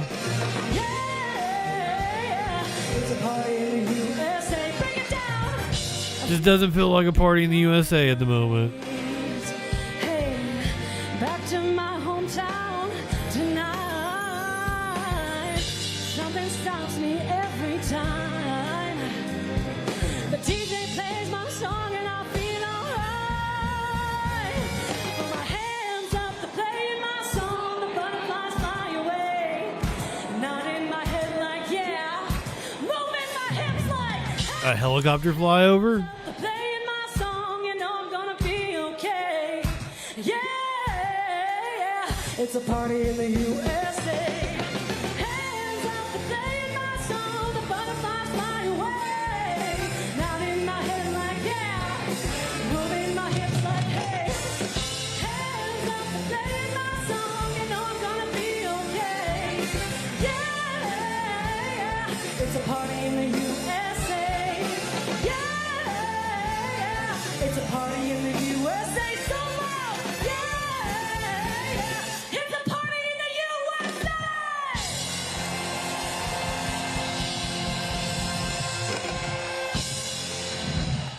as long as you guys are playing. Oh, no, no, don't say goodnight. No.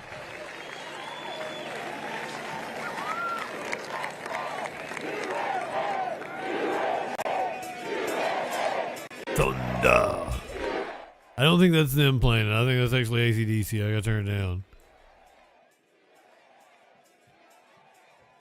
Thunder. Ow.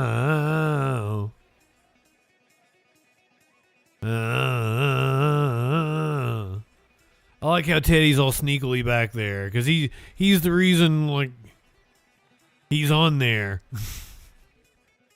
It was commissioned under him. And for his conservation. And he's all sneaky back there like, yeah, I shouldn't be up here. Not even gonna be the best Roosevelt.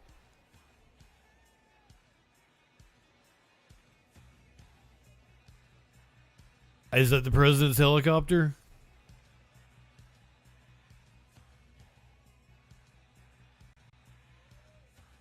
Why do you think Teddy is the GOAT? I gotta know. You're just being contrary. You don't know fucking anything about Teddy Roosevelt.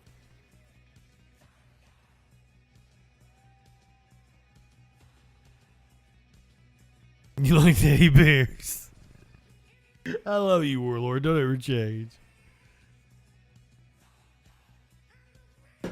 I like that you keep sending me pictures of your puppy. It is a very cute puppy. But was that your dad holding the puppy? Because, like, he was in a sweatshirt and had gloves on. And you told me it's 100 degrees there. Or, I'm sorry, 72 Celsius.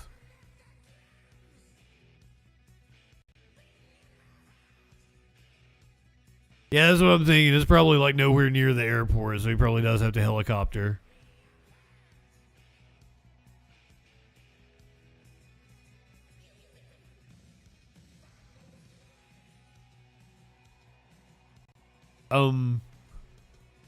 Wait, were we supposed to send food to Bengal during the Great Depression?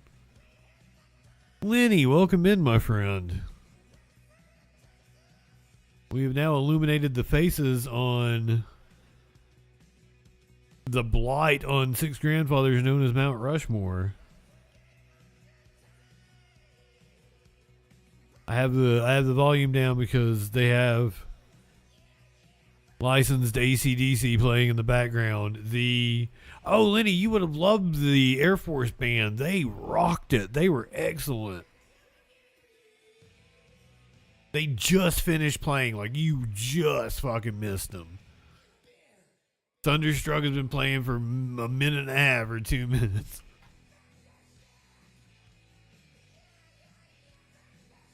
$69 degrees, nice. That's probably incredibly hot for South Dakota. I don't know. I've never been to Dakota. I can't imagine there's anything I'd want to do in a Dakota.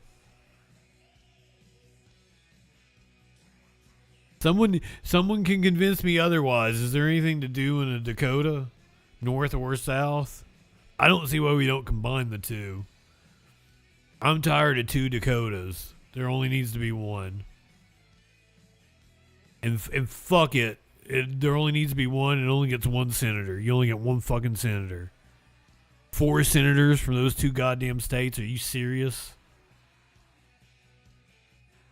Okay, fair enough. I don't go outside.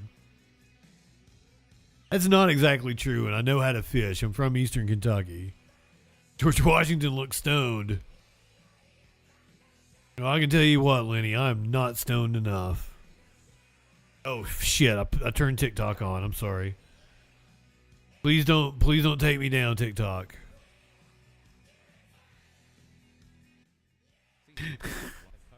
I'm trying to be a good boy. We are live. Yeah, we're live.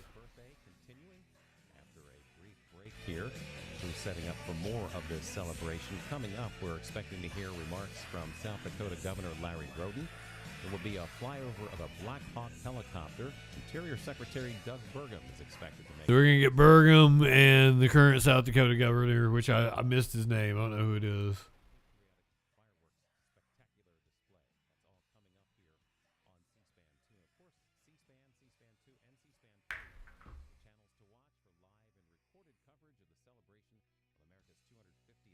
Oh, I need to go monitor TikTok, make sure I'm good.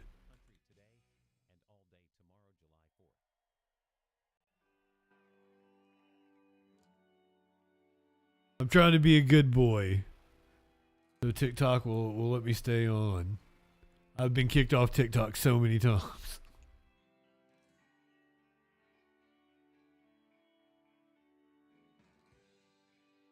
Oh, I guess here we go. Oh, goddamn, Freebird. There's the Trumps. It's Tiffany. That's my favorite Trump.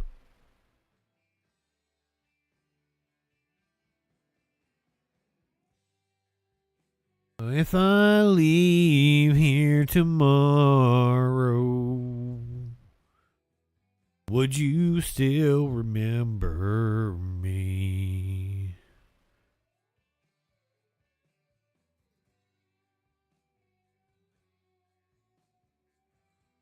I don't like Freebird. I hate the song, but now when I hear it, I can only think of the ending of The Devil's Rejects, which is like my favorite fucking movie. And like it works. Oh man, it's so beautiful with it. It's so good.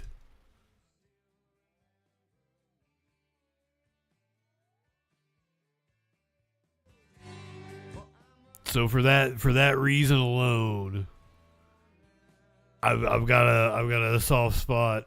Is that it? Soft spot in my heart? No, that sounds like something you need to go to the doctor for. A soft spot in your heart. I had this girlfriend who was a Sunday school teacher, but she was dating me, and I'm me. I'm not like different than me. This wasn't like Republican me or whatever. I am absolutely me at this time.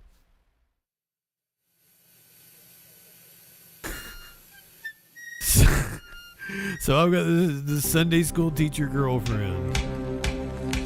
Oh no, don't play the country band. Why would they do this to us? What? Got it? Not yet. No, just play them doing Party in the USA again, the Air Force Band. Oh God. But I had this Sunday school girlfriend, and I was home, and she was over at my parents' house. She's spending the night, and again, like I'm like 30 at this time, and I'm home from wherever the fuck I was living at the time, and like my dad's like, "Oh, put on a movie and shit," and I'm like, "Well, I don't think you need to see the first one for this to, you know." The first one's just kind of a run-of-the-mill horror movie, but like you can just pick it up. This is just a really fucked up family. So I put on The Devil's Rejects, and both my Sunday school girlfriend and my dad told me that they would never let me pick a movie again.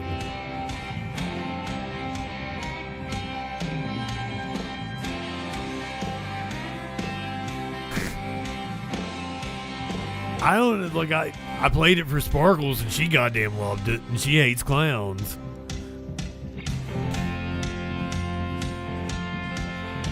It specifically loved Captain Spaulding.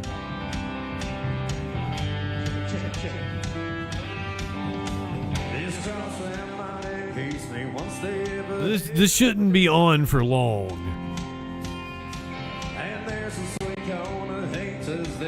They're apparently getting ready to start with speeches from the Interior Secretary Doug Burgum, South Dakota governor. This music is made from horse shit and gunpowder.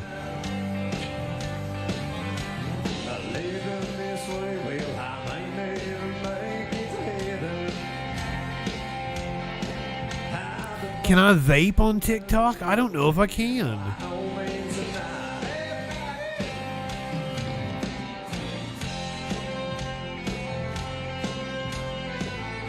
We're live on TikTok for one of the first times. I keep getting kicked off. I don't think I can take a draw from my vape. I don't think vapes are allowed.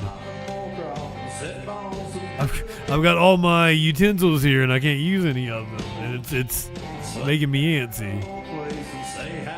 We're about 15 minutes away from Donald Trump supposedly taking the stage. TikTok is American owned now, but it hasn't changed its rules. There is no freedom.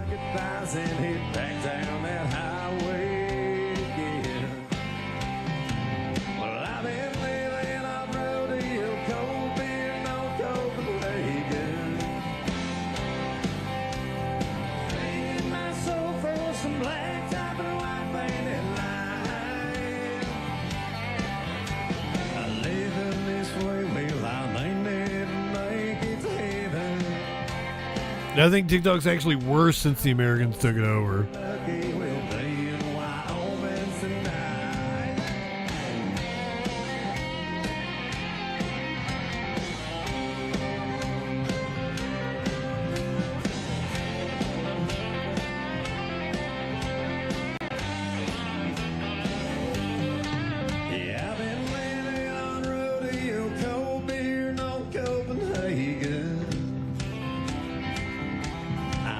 I think that one's tapped out.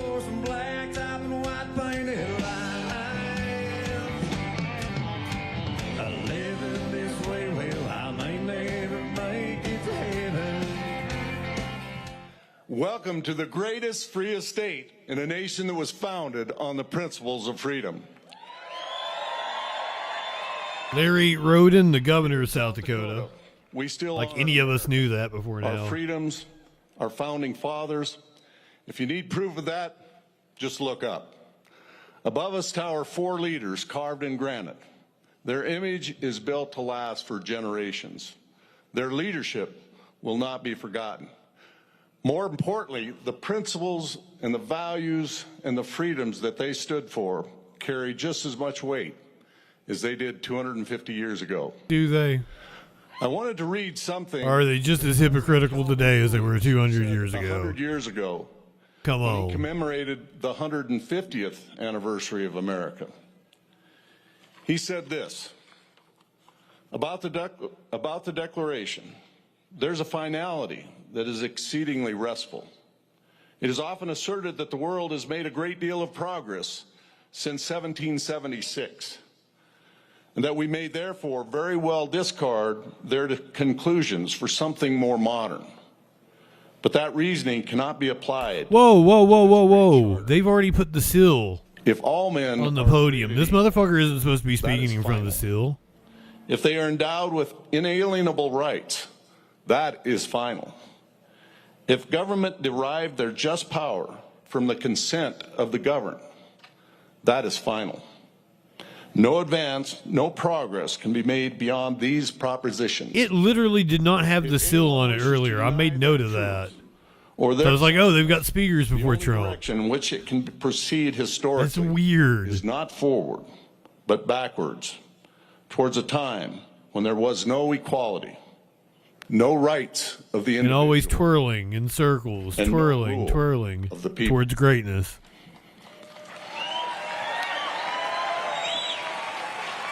Powerful words from a great leader who loved the Black Hills of South Dakota. Ladies and gentlemen, America is not just a piece of land. America is an ideal. It's a nice piece of ass. Values, a shining city on a hill, an example to the world of freedom. But freedom doesn't defend itself. That's our job. My great-great-great-grandfather came to America with 4 brothers alongside General Lafayette to help win the American Revolution. He survived that war. His 4 brothers did not. He was the first in a long history of family service to our nation, including my grandfather fighting in World War I, my father fighting in World War II, my brother in Vietnam, my son who flew Black Hawk helicopters, and my service in the South Dakota National Guard.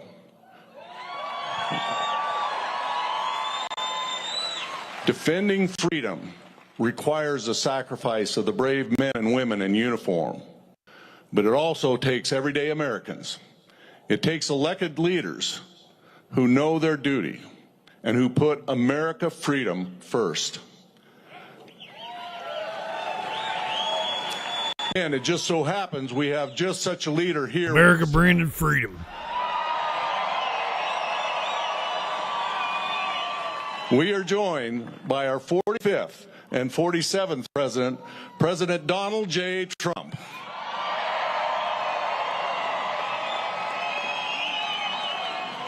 He is a leader who says what he means and does what he says. Ever since he's been back in the White House, it has been like a light switch has turned back on. Now the lines of communication with Washington are back open. Our state can partner with federal agencies and influence change at the highest level with just a phone call. We have a president who puts American people first. He puts American safety first. And he puts American freedom first. It was 6 years ago. It's just reverse day. Helped bring this event back. And when we took office again, and when he took office again, we got right back to work. And you see the fruits of that work all around you. Mr. President, thank you for making tonight happen. And thank you to everyone here at Mount Rushmore and everyone watching at home for joining this incredible celebration.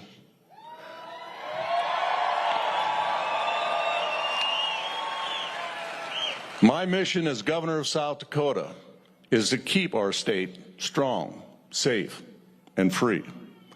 Like America is to the world, South Dakota has been a beacon of hope for what is possible when we keep government limited, when we remain true to American values and to our freedoms.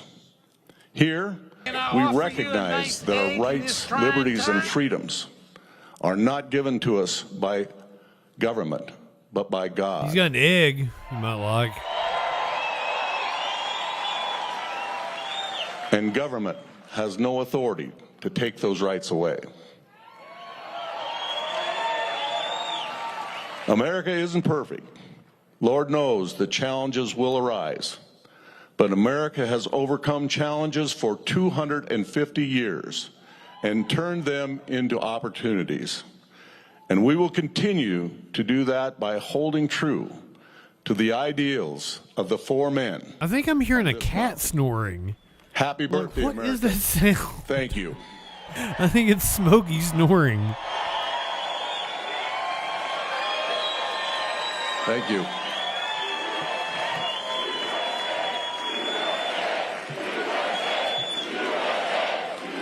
Thank you. Please. Light one up, dib one back. There's one more man I'd like to thank. Secretary of the Interior, Doug Burgum, and the entire team at Interior. And to Travel South Dakota for leading efforts on behalf of our state. Of course, Doug is from our neighbor to the north. So Doug, welcome to the better Dakota.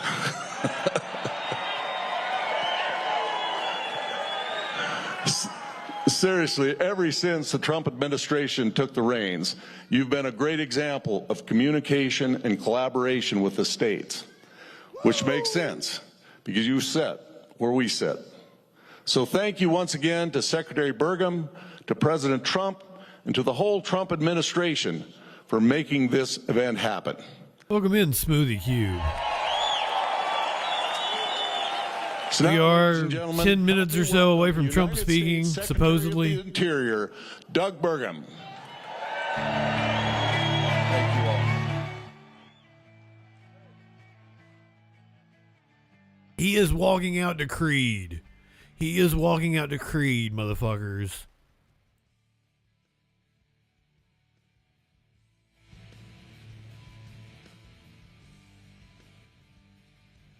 Can you take me higher? America, are you ready? Are you ready to celebrate 250 years of the most powerful nation in the world?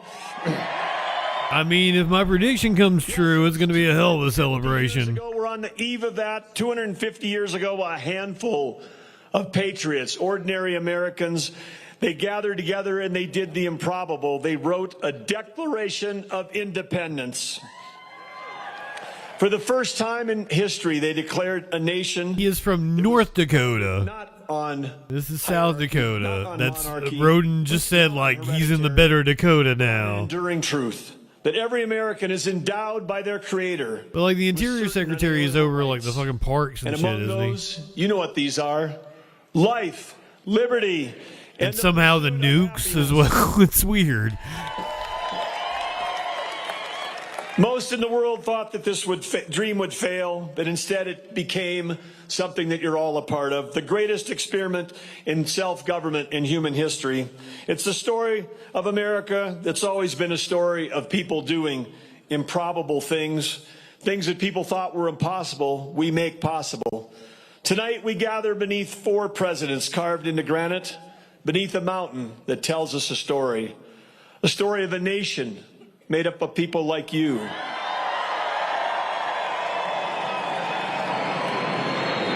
There's a flyover.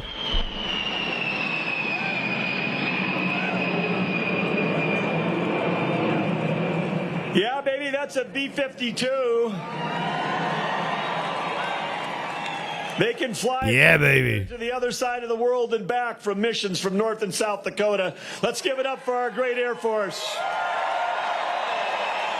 Glad to hear it, Lenny. Light one up, tip one back, my friends. I'm definitely not high enough. Gather beneath these 4 presidents carved in granite that are telling a story. They tell a story of a nation, of ordinary citizens, citizens like all of you, pioneers, that's good shit. Inventors, moms, dads, builders, people that had a dream and served their city, served their community, served their state, and some became presidents. We became the most exceptional, most abundant nation in history. Because what? Because of the freedom we had to turn opportunity into innovation. Oh, I was going to say slavery. Into prosperity. We explored a continent. We powered the world with American energy. We fed the world with American farms. And we saved slavery and geographic law. Communism. Not once, but twice.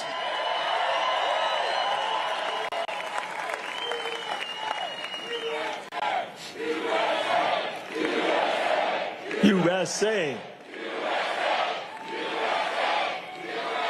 Yes, that same spirit, that spirit that you're chanting right now lives on today. It lives on in our ranchers and farmers, our innovators, our entrepreneurs, our miners, our manufacturers, our small business owners, and it lives on certainly in everyone who served in our military.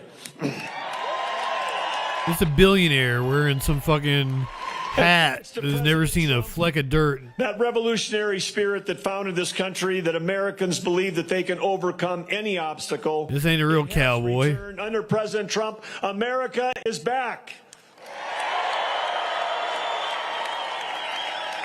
President Trump is leading us into a new golden age, an age with peace abroad and prosperity at home. The famous faces behind us remind us of where America has been. But the faces before me, all of you and all the patriots watching at home, give me the hope for our country going forward. The faces of ordinary Americans who care for their families, care for their communities, care for their neighbors, and care deeply about the future of this country. In just a few minutes, the 45th and 47th President of the United States is going to join us under these famous faces, the faces of his predecessors. And how great is it for all of us to have a leader who's committed to restoring American strength, restoring American pride, who believes in unleashing American opportunity and ensuring that America's greatest century is still ahead. President Trump reminds us that we're a nation of abundance, a nation of opportunity, that we've been built on freedom. We're a nation that dreams bigger and bolder than ever before. Those dreams that you have, the dreams that you thought were impossible in this country, they can come true. We're a nation that believes that we can do the hard things again, not just the easy things. But you know what we can do? We can all seize this moment together. Let's make this 250th year, the year that starts tomorrow, worthy of our great nation, worthy of those that have sacrificed everything to give us this opportunity of freedom and opportunity. I invite every American to join us, join in this celebration, be part of this inspiration, this country unlike any other, and do it not for you, do it for your children and our children's children. God bless you, God bless President Trump, and God bless the United States of America.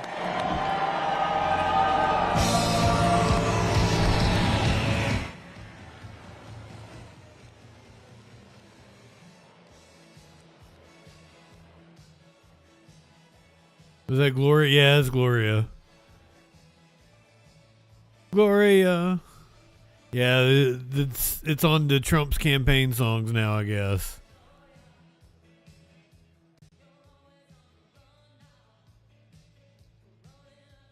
So we'll know he's coming out when Real American hits. It's Real American, and then he hits Proud to Be an American. He'll walk out on stage to it.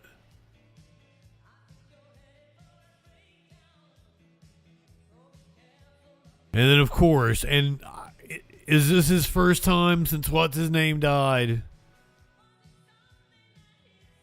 Will this be the first time the president uses YMCA since the singer died? Or had the dude passed away when he was at the... No, the village person, the black dude from the Village People. He just died this week. I don't know if he had already passed when Trump did his rally at the Teddy Roosevelt Museum.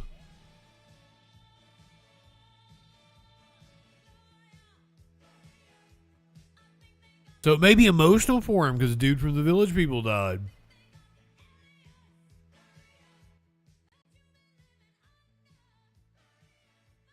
Is that all they're going to do is just like a upload on them? They're not going to project some like crazy colors and shit? They're not going to give us a show?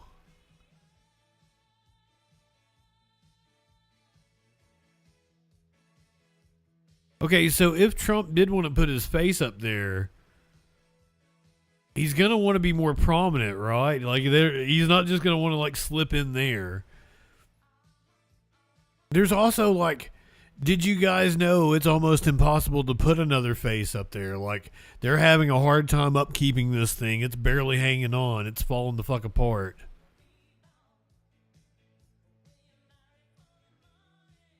Like, there's no carving another face up there. It'd probably make all the rest of the facade fall down. Which, good.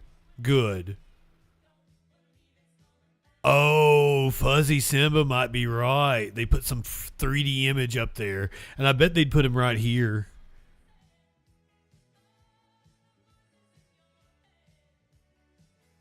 Obama could have been a great president. That's the thing that pisses me off the most.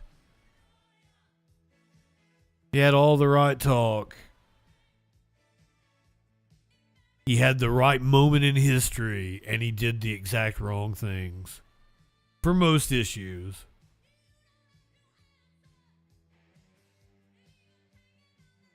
You know, Flash, let him do it. I think I've said this before. I think when I found out that the facade is barely hanging on, I think I said let Trump go ahead and try to put his face up there.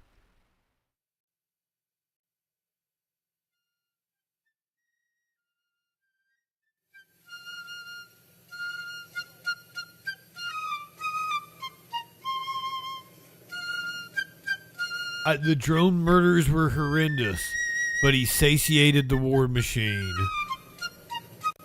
Well, we're gonna pull our troops out. We're not gonna have as many ground troops in Iraq and Afghanistan, but I'm gonna go send in a bunch of drones.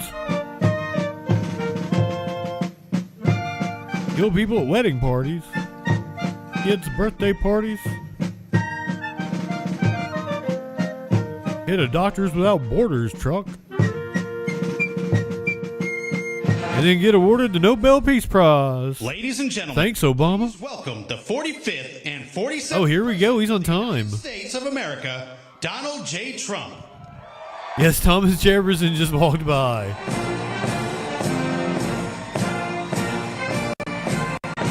Oh, he's not walking out to God Bless the USA. They're actually playing Hail to the Chief.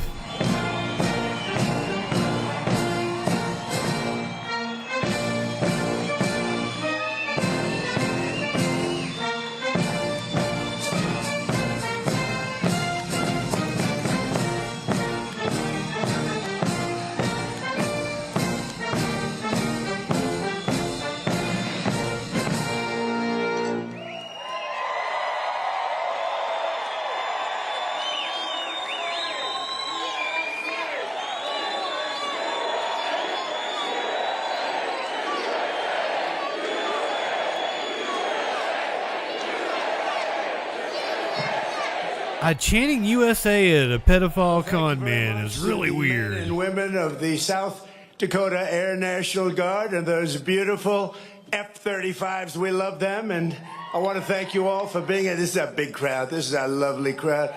And what a sight. Like maybe like 2,000 people. I want to thank Senator 1,500, something like that. A good friend of mine and all of us. Senator Mike Rounds, great guy. Governor Larry Roden, thank you, Larry. Larry wrote it. Lieutenant Governor Van Huysen. Oh, they're good. I was waiting for that. They said, you start speaking, they won't interrupt you at all. They didn't interrupt us at all. Thank you. They're fantastic. What great, incredible, talented pilots. Thank you very much. And Secretary Burgum, who's doing a phenomenal job.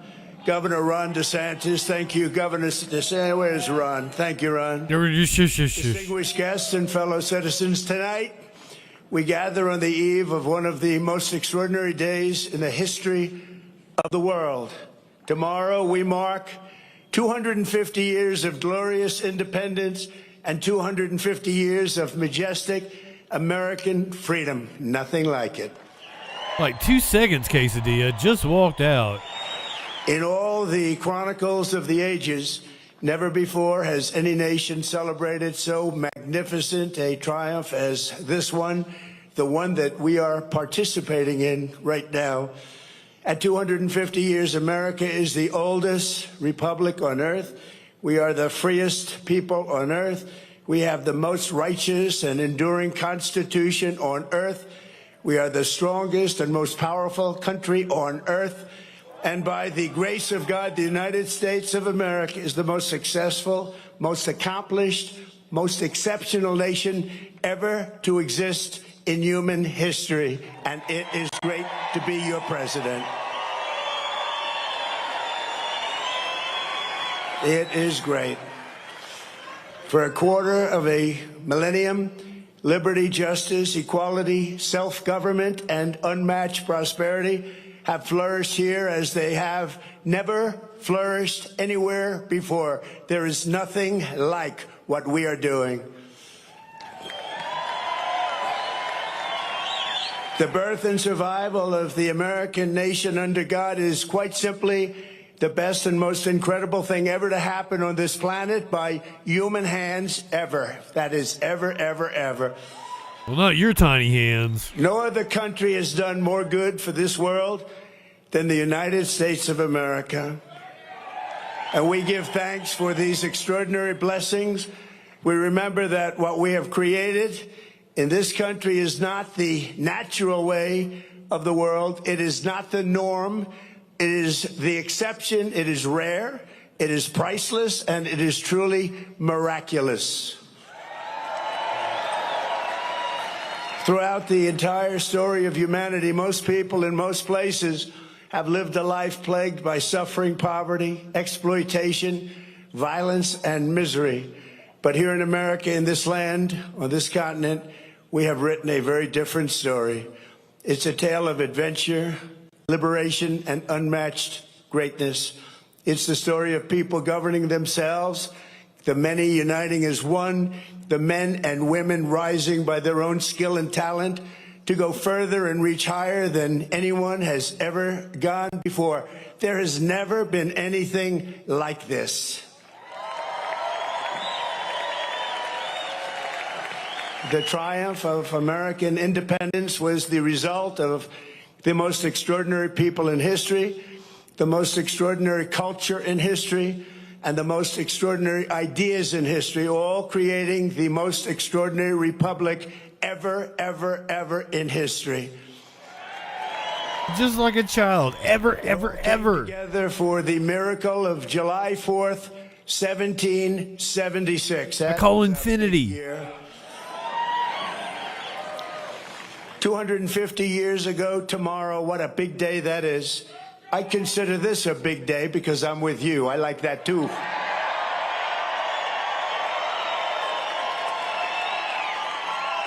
And by the way, we won big here. We won really big. In a state with 50 people. But 250 years ago tomorrow, the words of our Declaration of Independence sent an earthquake through all of the coming time. They sparked a revolution that has never ended, but still continues to this day. And tonight we come to this beautiful mountain, and it is beautiful, to express our gratitude to those who made it possible. It's a blight. With the four men most responsible for reaching this milestone, more than any others. We salute the father of our country, George Washington, the author of the Declaration of Independence, Thomas Jefferson, the great emancipator and savior of our union, Abraham Lincoln, and the man who built America into a global superpower, Theodore Roosevelt. These are the men who declared the freedom, and won our freedom, and saved our freedom, and secured our freedom. They were men of action, men of ambition, men of daring, men of destiny, and men of truly great intelligence. Above all, they were great men of history. Tonight, on the threshold of our 25th year, we stand beneath the monument of these heroes, a true group of unbelievable people, and we rededicate ourselves to being a nation as big, bold, noble, and as great as these American giants. And that's not easy to do, but we're going to do it. These men could only have been made in the USA.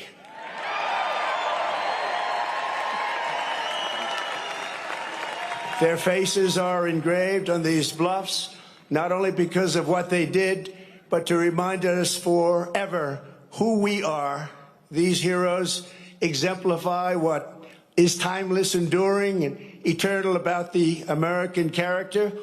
And in the end, it has always been that character, our distinct and unique identity. It is a truly unique identity, and it'll never change. It's the ultimate source of our strength and the bulwark of our freedom. On this anniversary, we must remember, we have to remember, we can never forget that American liberty has not endured for 250 years merely because of words on paper. Liberty has prevailed here because of the culture and character of the people who declared it, defended it, and preserved it. These are very, very special times, and this is a very special place. You live in a very special place. Congratulations, everybody. South Dakota? What the fuck is in South Dakota? The identity of a nation is the destiny of a nation, and America has a destiny like no other because we are a people like no other. For whatever reason, that's just the way it is. And that's a slit I wouldn't fuck. Old world sent its bravest, boldest, and most resilient, its fiercest, most faithful, and freedom-loving. These men and women brought values, traditions, and customs transmitted over the centuries in Britain and stretching back even further to Athens, Jerusalem, and Rome. The United States of America is where the greatest civilization in human history became greater than ever before. On the grounds and granite hills and the rugged plains of this wide-open continent, They forged a uniquely American character, a new breed of citizen. That's you. Congratulations. Congratulations. You're not that new a breed. You're a really good breed, but I'm not sure that you're that new a breed. Americans did not bow before a king or a government, but kneeled only before Almighty God. That's right. These were the people who founded our republic. These were the patriots who fought for independence. This was the spirit that demanded freedom. And this was the culture that built America and carved its heroes into Mount Rushmore. 6 grandfathers. For generations, it was understood that the core of patriotic duty of every American was to pass this culture on to our children and to preserve the nation for centuries and centuries to come. But in recent years, there's been an undeniable attempt to change this exceptional character, to beat the American spirit out of us, alienate us from our history, and to make it impossible to even answer the question, what does it mean to be an American? As we march into our 250th year, incredible, beautiful year it will be, we must never forget there is no American freedom without American culture. And there is no American Sounds awful Nazi to me. without the American people. Many nations have paper constitutions and legal systems, but the citizens live in fear and squalor. A constitution is only as strong as the people and the culture responsible for upholding it. But as long as we remember who we are, we have to Ain't that the fucking truth? Who we are and what we're all about. The United States of America will forever be the land of free men and women, and we will never, ever fail.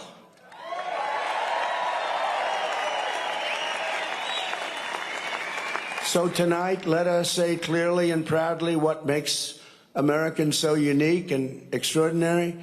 We're going to give our country its identity back. Above all, Americans love freedom.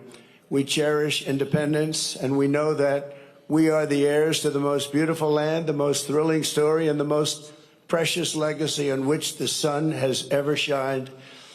In America, we do not need anyone's permission to say what we think and to live as we please, to worship as we choose, or to keep and bear arms. You know that.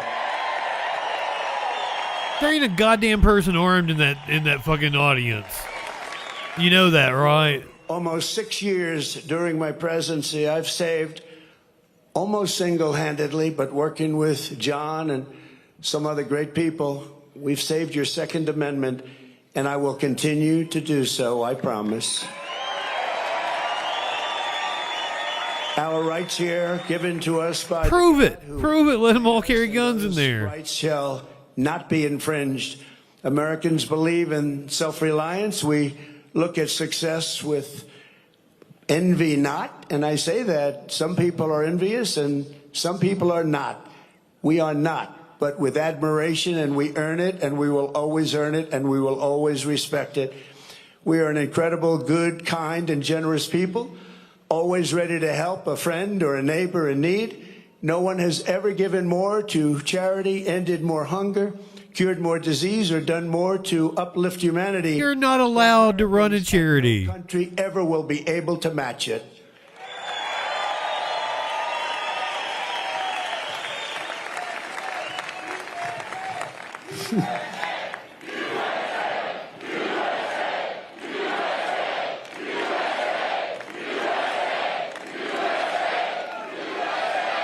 Thank you.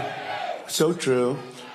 Americans honor excellence. We admire boldness. We respect ambition. We are a nation. If we did, you wouldn't be president. Warriors and explorers, doers and fighters. And every year, Doers and explorers. Americans see an unfinished competition. What is strong can be made stronger. What is fast can be made faster. What is great can be made greater than ever before. And that's what's happening with America. Show us a mountain and we'll just climb it. Show us an ocean and we'll just cross it. Show us a problem and we will just solve it. Show us a task the world calls impossible and Americans will get it done. Americans are strong and always ready to stand firm for a good cause. We treasure justice, fairness, family, honesty, and human dignity. If there was justice, your pedophile ass would be locked up right now. Clan, or tribe. We see every citizen as an individual, equal under the law and equal under the eyes of the law. I'm assuming Stephen Miller. This has a different feel to it than his normal speeches. In America, we speak English because that is the language of our founding, and for 1,000 years, that has been the language of freedom. An American always wants peace and order, but we will never shrink from danger or threat. We will always fight, fight, fight, and win, win, win. We got to do that. Because this is our culture, this is our character. Not every American is all of these things, but every American knows. Yeah, the culture shit is all Stephen Miller. Make our country exceptional, and exceptional it is. You do not have to be born here, but you do have to love what we have built. You must love our country. If you saw him this morning with Ursha Vance, never been anything like us anywhere on earth, and he was speaking really weird. Anyone take that away? Yet as we approach this magnificent anniversary, we see our American identity under a renewed attack.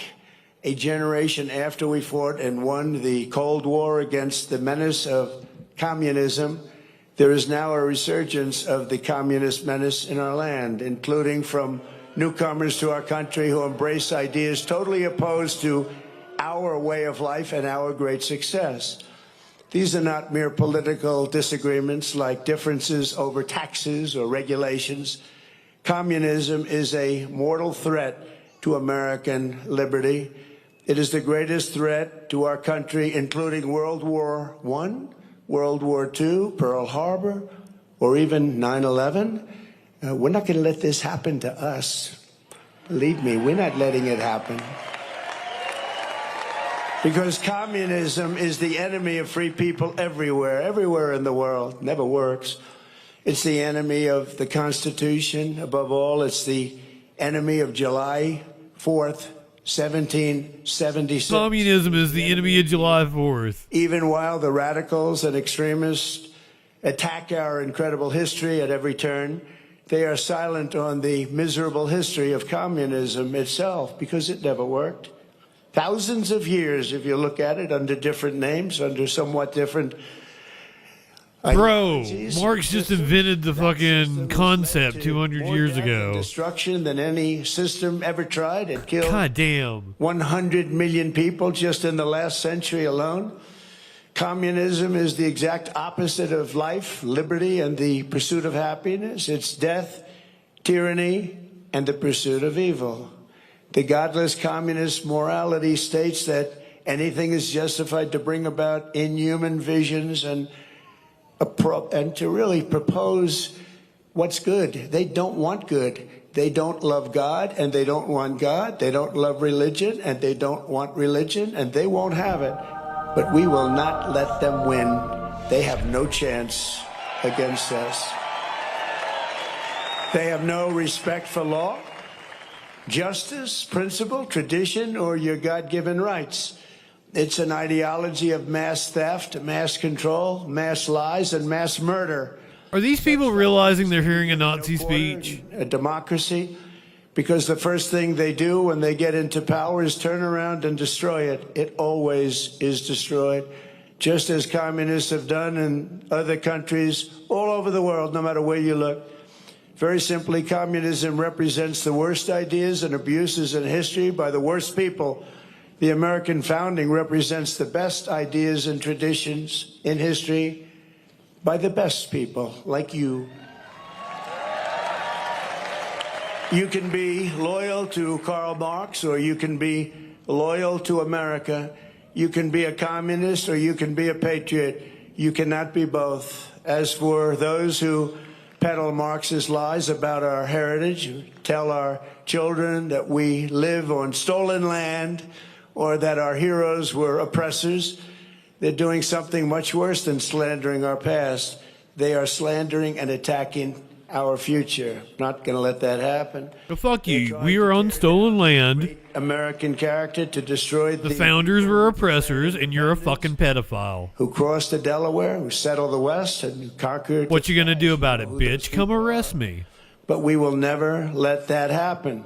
Our American ancestors did not shed their blood at Concord and Trenton, Gettysburg and Shiloh, Midway and Normandy, just so that a band of thieves, radicals, and lunatics could come in and loot, pillage our nation. Our heroes died to win, build, and to save, and to build truly a great country, the greatest country. Multiple stories this week have highlighted the amount of money that he has made through rug pulls, crypto schemes, market manipulation. Of this 250th anniversary of American heritage, we resolve and swear for all to hear that the citizens of the United States of America will vanquish communism quickly. Don't let them take too much of your time. You know, they're wasting your time. They're fucking scared after all the DSA candidates have won. Too much of our time as they play their games and send them into exile. We will send them quickly away, and we will continue to build our country bigger and better and stronger than ever before. America will never be a communist country.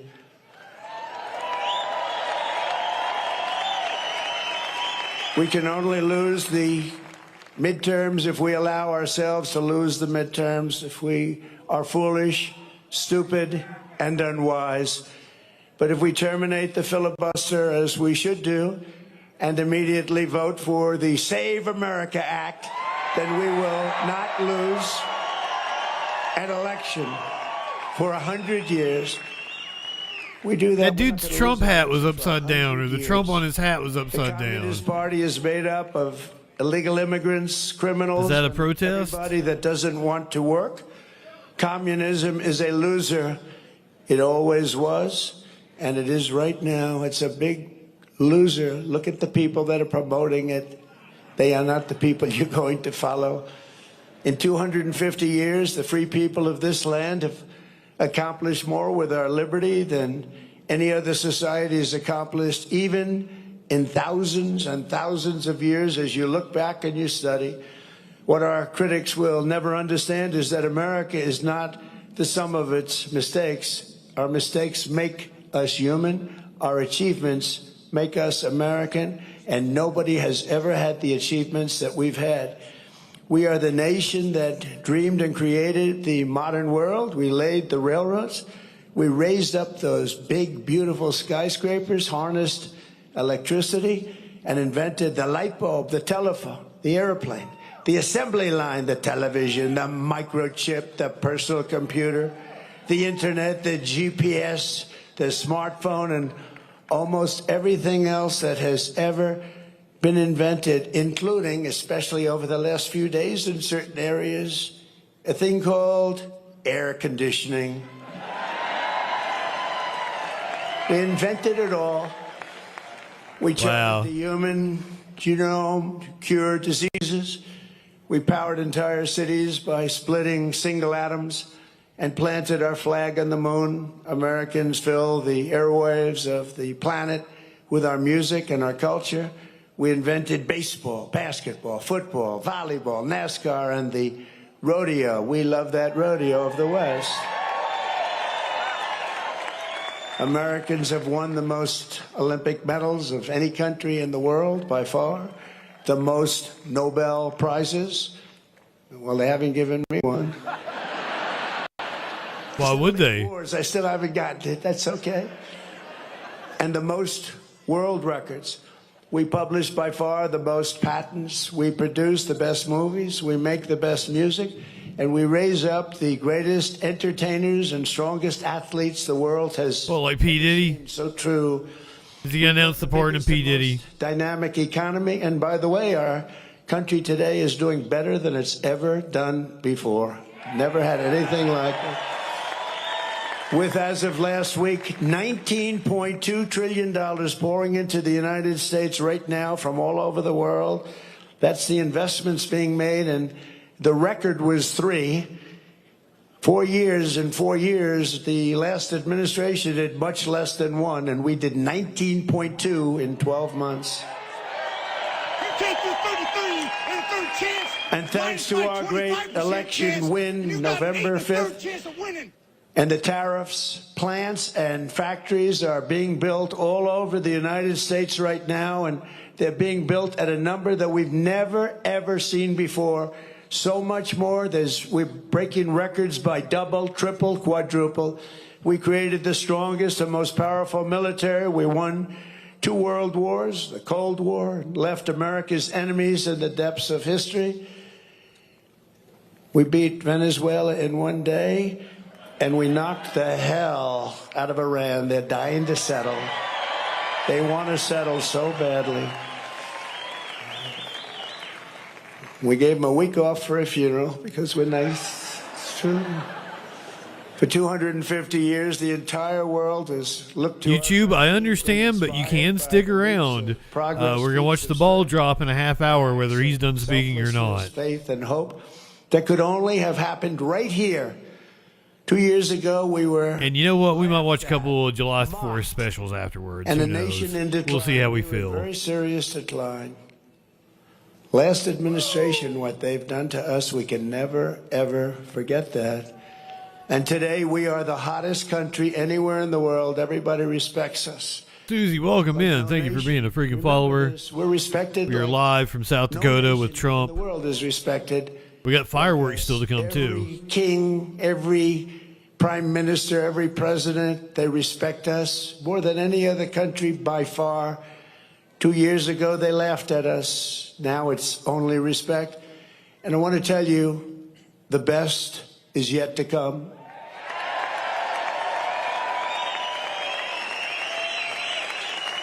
So in conclusion, from the roaring waters... In conclusion, I'm amazed. ...to the shimmering gushes of oil and fire from our beloved Texas, from the magnificent fields of corn and wheat and barley of our farms in the Midwest, to the vast canyons of finance in New York City, from the billowing stacks of steel now being produced all over our country at record levels, to the car plants that are rising like we have never seen before. We have more plants under construction than we've had ever before. Automobile plants, something you didn't see of at all for 35 years. To technology from the minds of geniuses that is being brought to life in all corners of our country, from the snow-capped peaks of the Rockies to the white sand shores of the Gulf of America.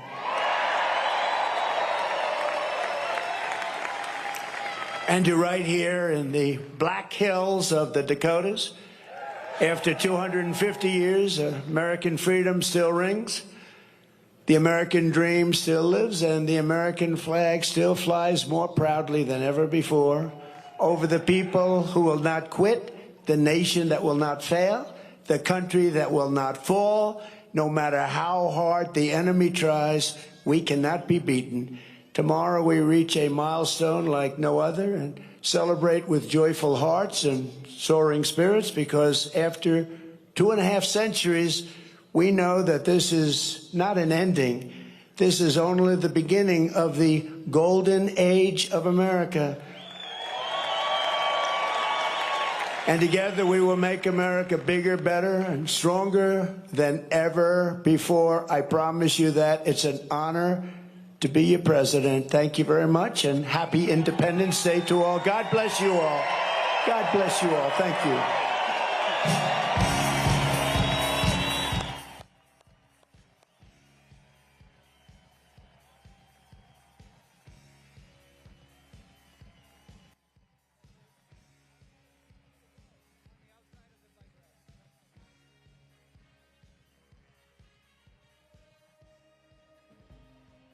Look at this big dumb goof. The shadow making a Hitler mustache under him. Under his nose there. That was pretty good. It was downright scary. Like, that had a different tone to it.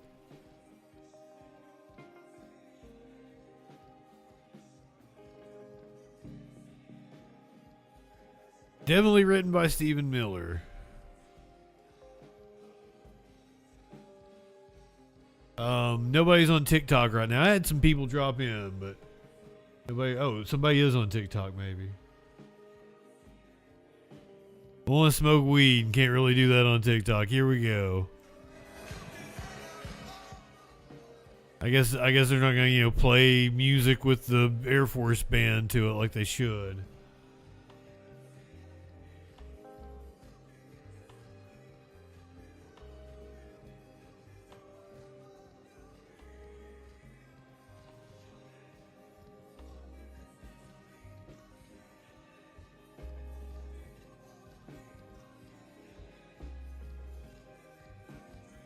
He has gone.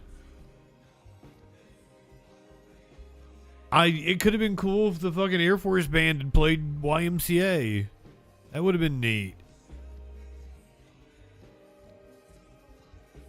Was that all we're gonna get in terms of fireworks? Because that was pathetic.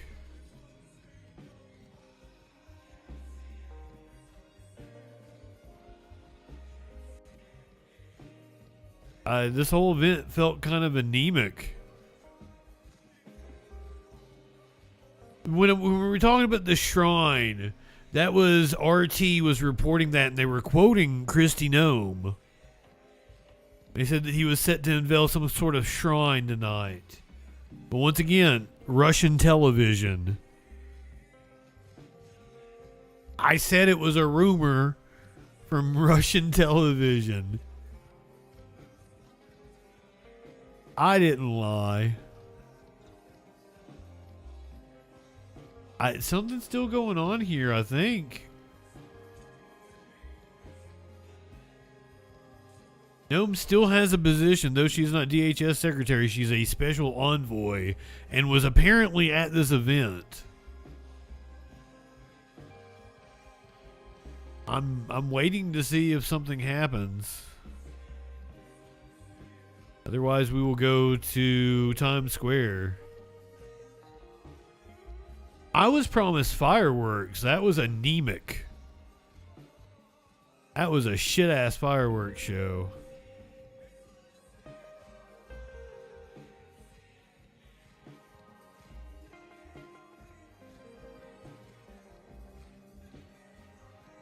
An envoy to the idea of having a job.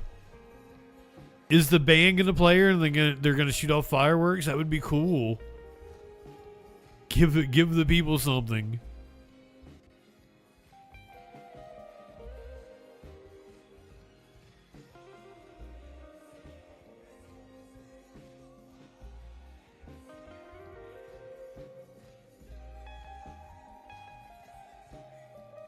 I don't think anything's gonna happen. Oh, there we go. Holy, yes, this is, yes. Yes, okay. Fucking thank you.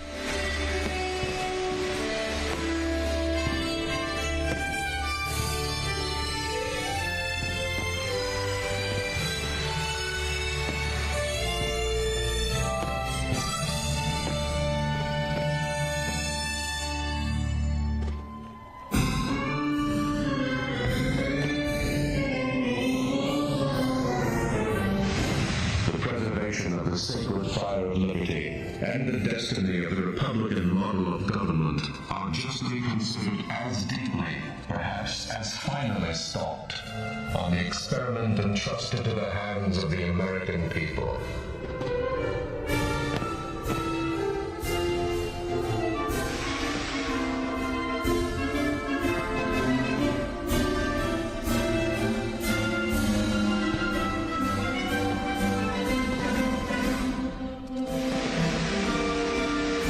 I would not be surprised.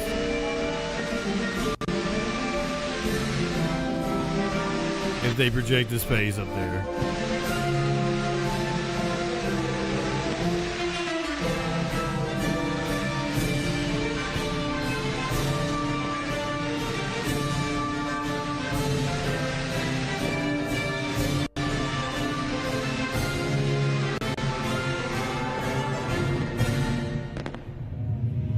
We hold these truths to be self-evident, that all men are created equal, that they are endowed by their Creator with certain unalienable rights, that among these are life, liberty, and the pursuit of happiness.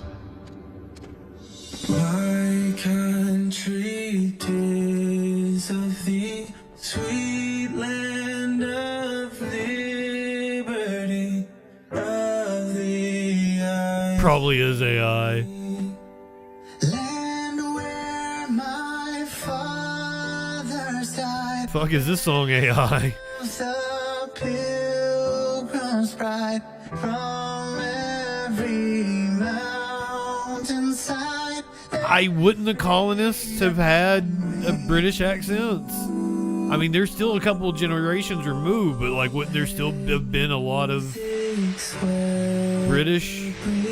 And ring from all the trees, sweet freedom song. This is cringe, Big Era. Aren't you into this shit?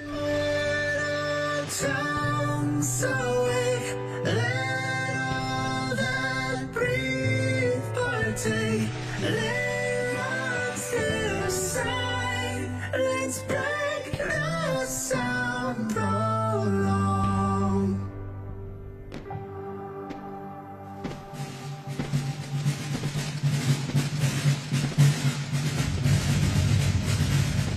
That this nation, under God, shall have a new birth of The freedom. lights and the fireworks behind the mountain are kind of cool. Of the people, by the people, for the people, shall not perish from the earth. I feel like Lincoln did not sound like that.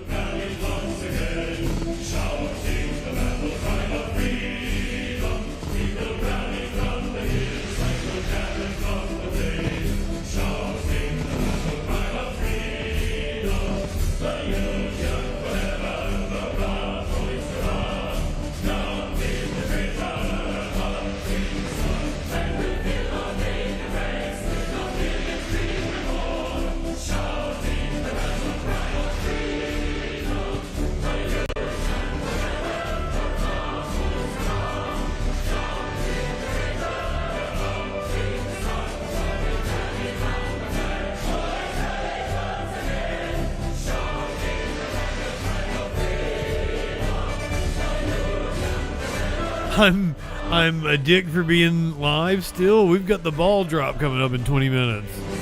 Welcome in, Thread. Trump just wrapped up about 10 minutes ago.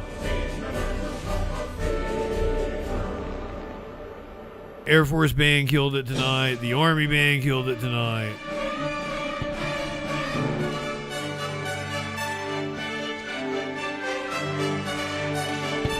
Let's hear from Theodore.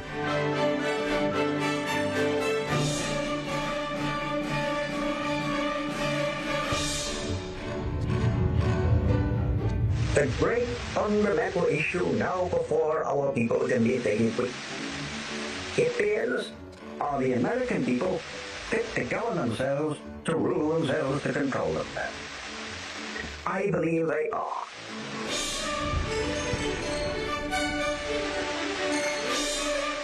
Beef.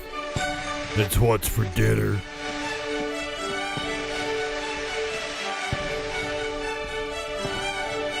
He says he's going to do an extra long speech tonight. He only spoke for about 20 minutes, maybe 30.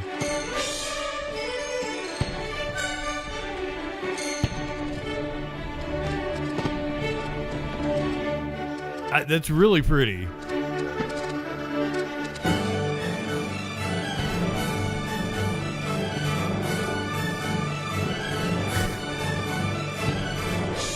It was definitely written by Stephen Miller. Well, just know, Thread, I had an all-time segment tonight when I called into C-SPAN.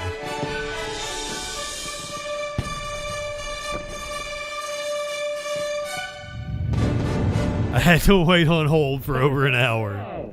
Let me assert my firm belief that the only thing we have to There's Teddy. is fear itself.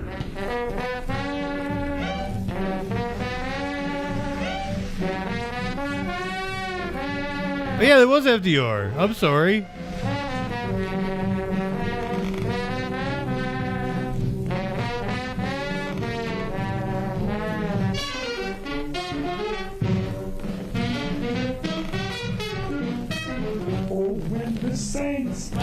I got my Roosevelts mixed up that time. Very different presidencies. Yes, I want to be in that number when the saints go marching. I mean, they've been playing fucking people that are on the mountain. FDR isn't up there. My stoner ass, because, like, I've had a lot of that tonight. Clap your hands. Oh, you're looking good. I'm going to sing my song. It won't take long. We're going to do the... I hope C-SPAN didn't block my number, but I've got another one.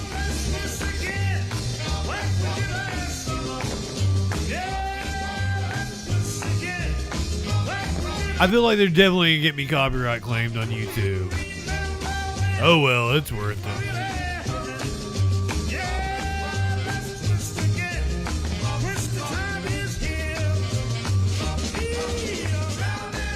Oh, if any of you are on Facebook, could you do me a favor and give me $5 in stars? I don't even know how stars work. It keeps telling me to enter my tax information, but I gotta earn $5 before I can enter my tax information. It's stupid.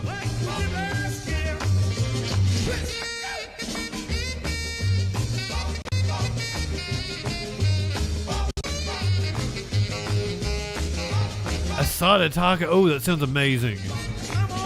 Oh, from the food truck. Oh, goddamn yes. You lucky bastard.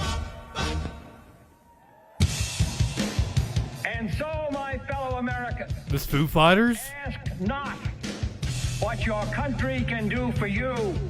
Ask what you can do for your country.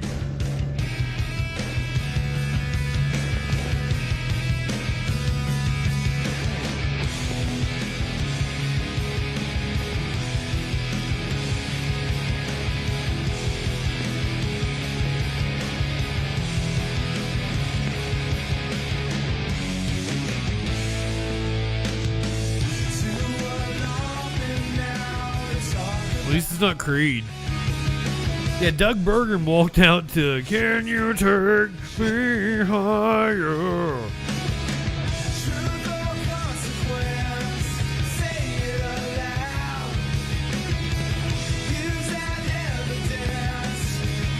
It doesn't give me a strike. I don't know if it ends up muting the song or whatever. Most of the time it just revenue shares. Like Foo Fighters will get part of the whatever, the 3 cents I made.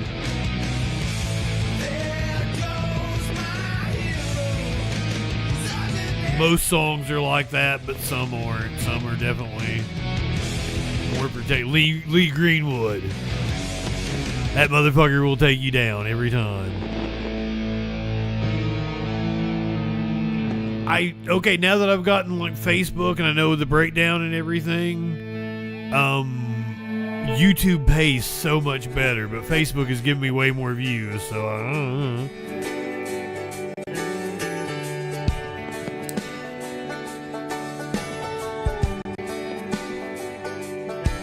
She's up before the sun on the run. Another dollar, another day, another cup of coffee. Thank you, Lord. Also, don't get me talking about fucking analytics and fucking YouTube shit, 'cause I'm all content brain now.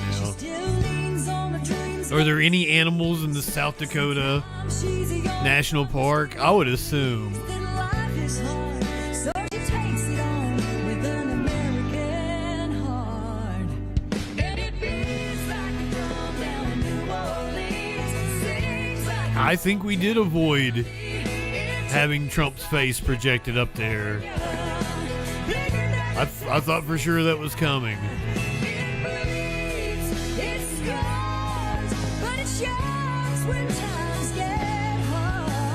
I was worried the Interior Secretary was going to announce, oh, we're going to chisel his face up there.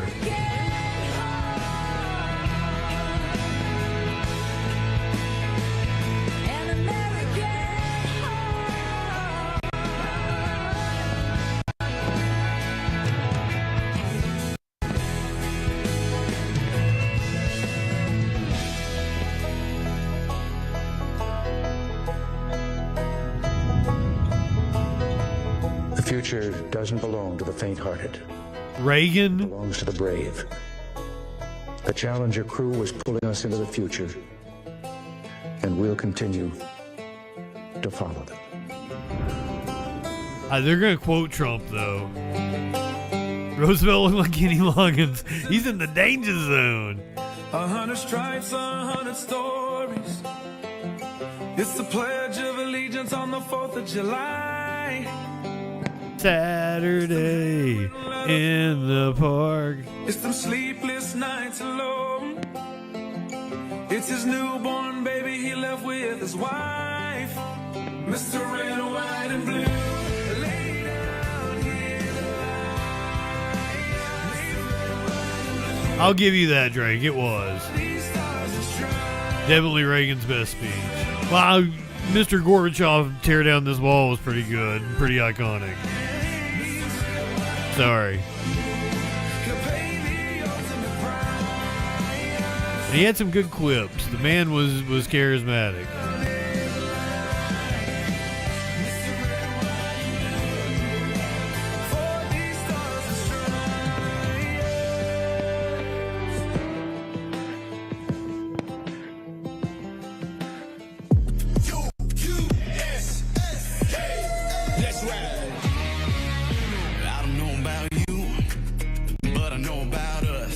What? This song, this Whiplash. Yeah, we just got paid. Yeah, we're settling up. And we got the subs up loud and we about to get it started. On the actual fucking deed. We saw Alan Jackson earlier. He was in D.C.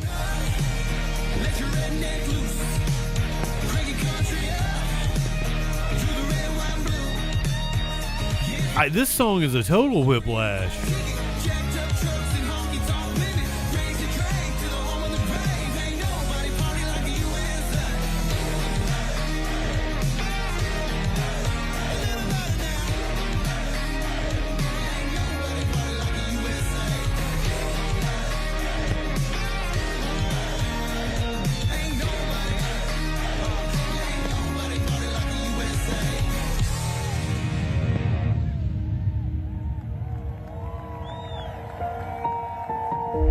At the dawn of the 21st century, a free people must now choose to shape the forces of the information age. Trump loves Clinton to this day.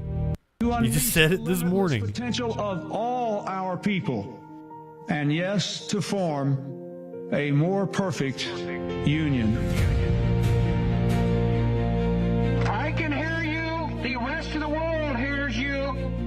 Bush in 9/11. Who knocked these buildings down will hear all of us soon. The God-given promise that all are equal, all are free, and all deserve a chance to pursue their full measure of happiness. Full measure of happiness. Great American Century. When you open your heart to patriotism, there is no room for prejudice. When America is united, America is totally unstoppable. What's that from? The century have brought us to this day. What shall be our legacy? What will our children say? Let me know in my heart. Why'd they skip HW? Through America, America, I gave my best to you. The revolution that began in 1776 has not ended.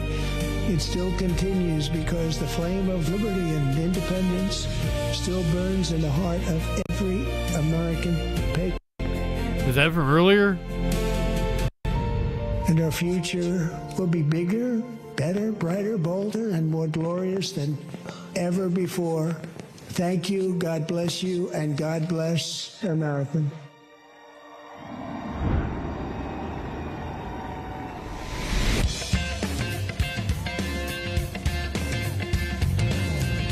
Life is a highway for the second time tonight.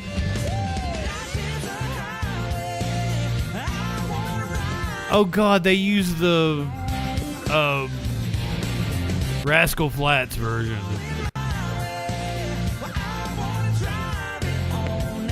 I don't think that was earlier because he was a little more animated when he gave his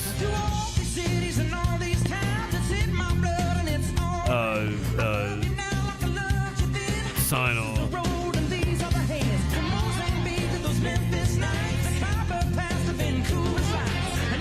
Okay, so the Air Force Band, way better than this version. Go back to Major Big Booty. I want to hear her sing some more.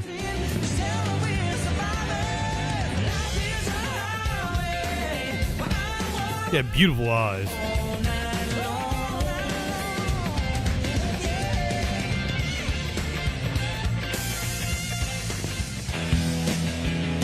We're about 5 minutes away from the ball dropping in NYC.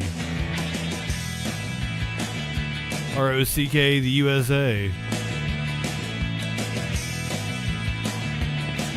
I guess I should go ahead and get the ball dropping queued up, shouldn't I?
They got the inset picture of the ball getting ready to drop. New York City.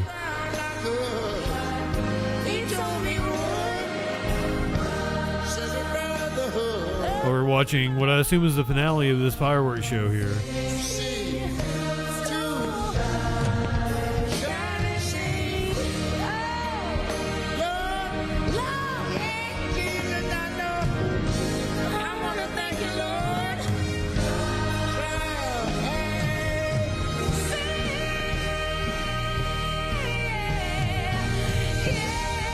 The ball drop is to mark the 250. Apparently, like, we drop balls.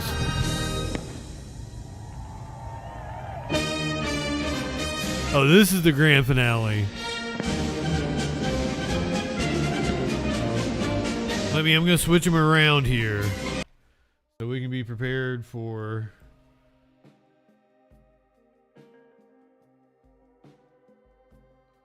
the ball dropping them.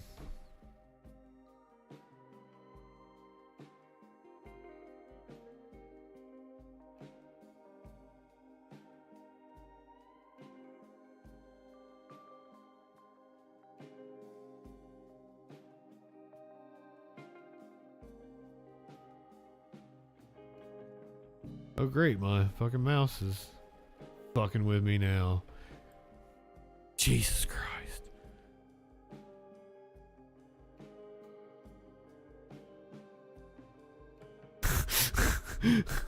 Motherfucker, where'd it go?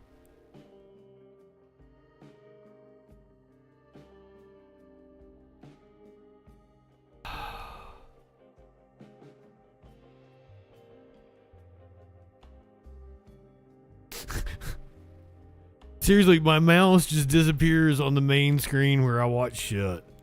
I can't see it.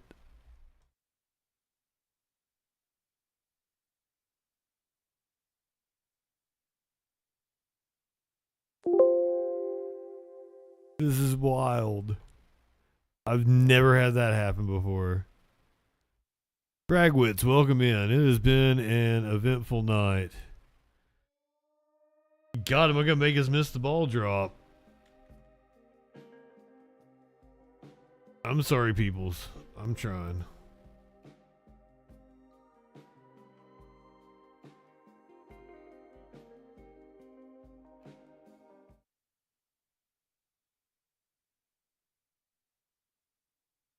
Did I get it just in time here?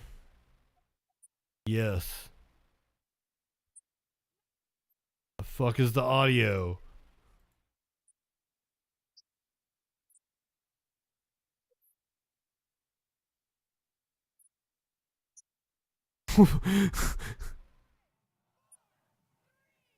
I think it's on C-SPAN. I don't think they have audio. But they've got Spectrum. Well, that was the ball.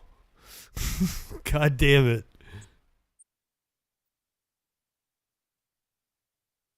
I don't know what the fuck is going on.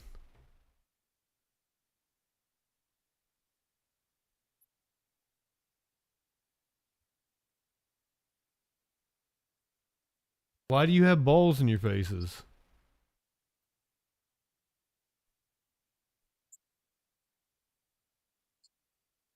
Yeah, I think that's their audio sucks. It's let me get the AP here.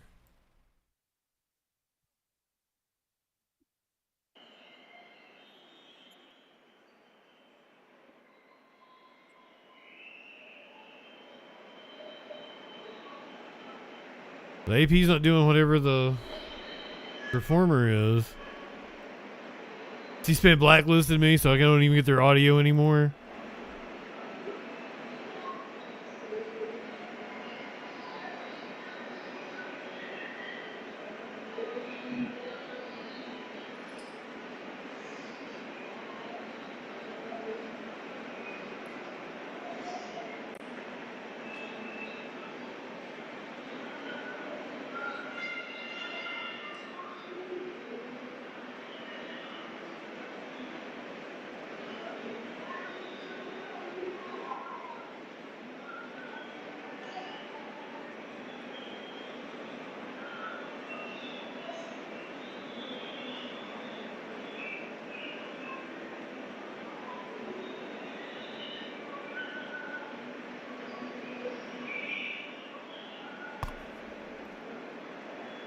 Well,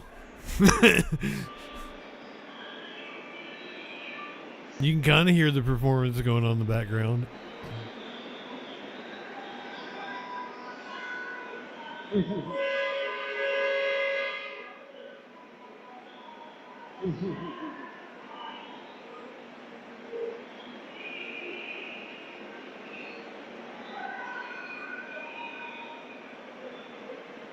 Okay, this is the main C-SPAN feed. Let's go back to it.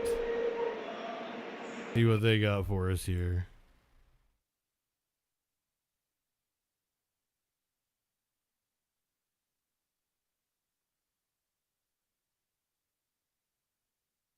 Sounds like the start of a trippy Pink Floyd song.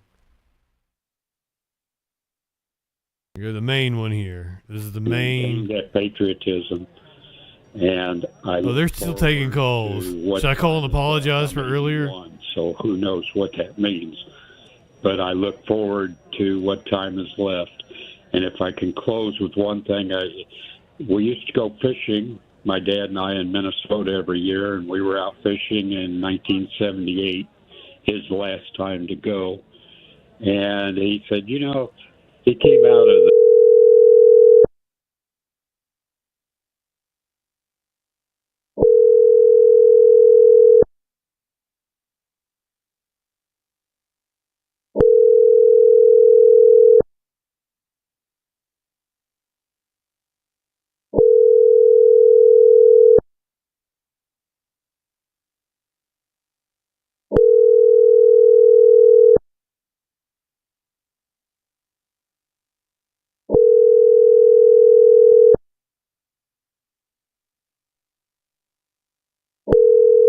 They're like, nope, we're not answering this one.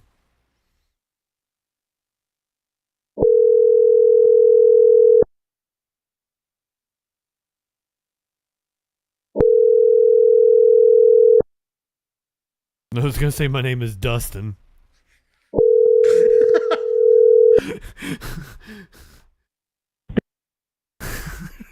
Where the ball has just dropped on the 4th of Oh, it's John. It's not Pedro anymore. See, I was going to call and apologize to Pedro. Gatlinburg, Tennessee. It's the first 4th of July parade in the country. It has just stepped off. We want to take you now to that parade for some of the sights and sounds. It begins, if you know Gatlinburg, at U.S. Highway 3. I do. I've been there many times. There, and the parade has stepped off. That provides critical climate and environmental intelligence supporting military operations around the world. Now please rise if you are able to join us in honoring our nation's greatest symbol, the Stars and Stripes. For nearly 250 years, the American flag has represented freedom, courage, sacrifice, and hope. It stands as a tribute to all who have served our country and to the enduring spirit. Before we get out of here, I will run down vacation week schedule. I do have it finalized now. If you would like to see what we would be doing next week, will we not be doing news? Curiouser told me saying what that news be doing is problematic, and I'm like, what? How? Smoky Mountain Trailers, a locally owned. And she's like, you're using Ebonics, and I'm like, customers throughout the isn't it just like 90s? 98. Tonight, their beautifully themed Revolutionary War float honors the brave patriots whose courage and determination helped secure our nation's independence. The vacation week schedule. Birthday, this tribute. So tomorrow we're gonna get started around 4. Our freedoms possible. We'll watch some 4th of July television specials. Trump rally is set to take place around 9, I think. Leading tonight's military tribute. Sunday night, we're going to be watching wrestling. It's going to be the greatest shot title wins. Wounded warriors. This is going to be including Sami Zayn and Darby Allin. Wounded warriors. Sami Zayn winning the WWE title like just a week ago. Darby Allin winning the AEW title like 3-4 weeks ago. So if you haven't seen those, and you want to, along with some of the greatest of all time, including a Bruno Sammartino match I digged up, that I dug up. Helps veterans. I'm really high right now. Thrive long after military service. Please join us. Monday night we're going to be doing music requests, and then we're going to cap it off with a Rammstein concert, because what better way to do fireworks than a Rammstein concert? Chapter 18:3. That's the real fireworks show for you. It's going to top anything Trump does tomorrow night. These combat veterans continue their Tuesday night, we're going to do the rehearsal, season 2. I highly recommend. This is comedy. Fellow veterans, military charities, or Curiouser asked me, like, what's the future of comedy? How do you do comedy when everything's already like a parody of itself? I'm like, the rehearsal. They are revving those engines as they make their way down the parkway. Insane show. You should absolutely watch it if you have not. Highly recommend it. Go watch the whole season. It's like 5 hours long. Wednesday, we're going to watch sketch and improv comedy. Thursday, must-see TV. Friday, TGIF. Saturday, we're going to be doing SNCC classic television. So, vacation week, we're going to make this an annual thing. Around the halfway point of the year, we're going to take a break from news, or at least I am. You guys can go hang out with James. We're taking a vacation from news. Parkway. It is vacation from news. I love streaming. This parade. You know, we're right here at the heart of the Smokies, but we've got folks that have come in town from North Carolina, Georgia, Alabama. It is fun to sit here and watch old TV shows with you guys. Driving in. I'm not saying this is not fun to sit and do the news, but it's more like a job. It is so great to see the Smokies in their glory celebrating America's 250. Because, like, it is what I've done all my life, just doing news and shit, but I'm doing it my way, so I do enjoy it very much.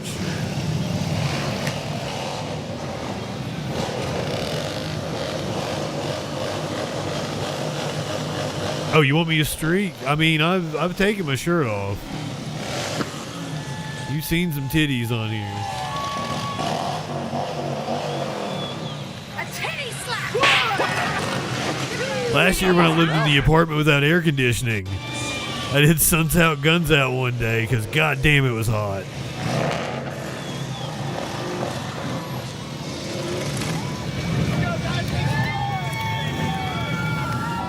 This is the first Coming up next, you have the floating 4th of July parade in the country. is the U.S. Constitution Gatlinburg, Tennessee. document that established our nation's government and continues to protect the freedoms we cherish tonight. Signed in 1787, the Constitution remains the oldest written national constitution still in active use and serves. That's probably what Trump meant when he said the oldest republic or whatever.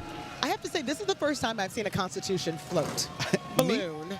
Because most countries that have constitutions redo their constitutions quite often. We're unique in the fact that we don't. Please welcome the United States Marine Corps Reserve Toys for Tots program. Since 1947, Toys for Tots has delivered hope to millions of children by providing toys, books, and holiday gifts. So we'll be getting started about 4 o'clock tomorrow. I'm sending you over to Echoplex. He's got Boy Meets Minnie and Dahorumba on with him. Bring joy, confidence. Say hey to producer Dave and 2 other great people I vouch for. Love Minnie and Dahorumba. Our country. Light one up, tip one back. It's all right to have a little fun before you hit the sack. I'll see you tomorrow for the Troll Patrol Live.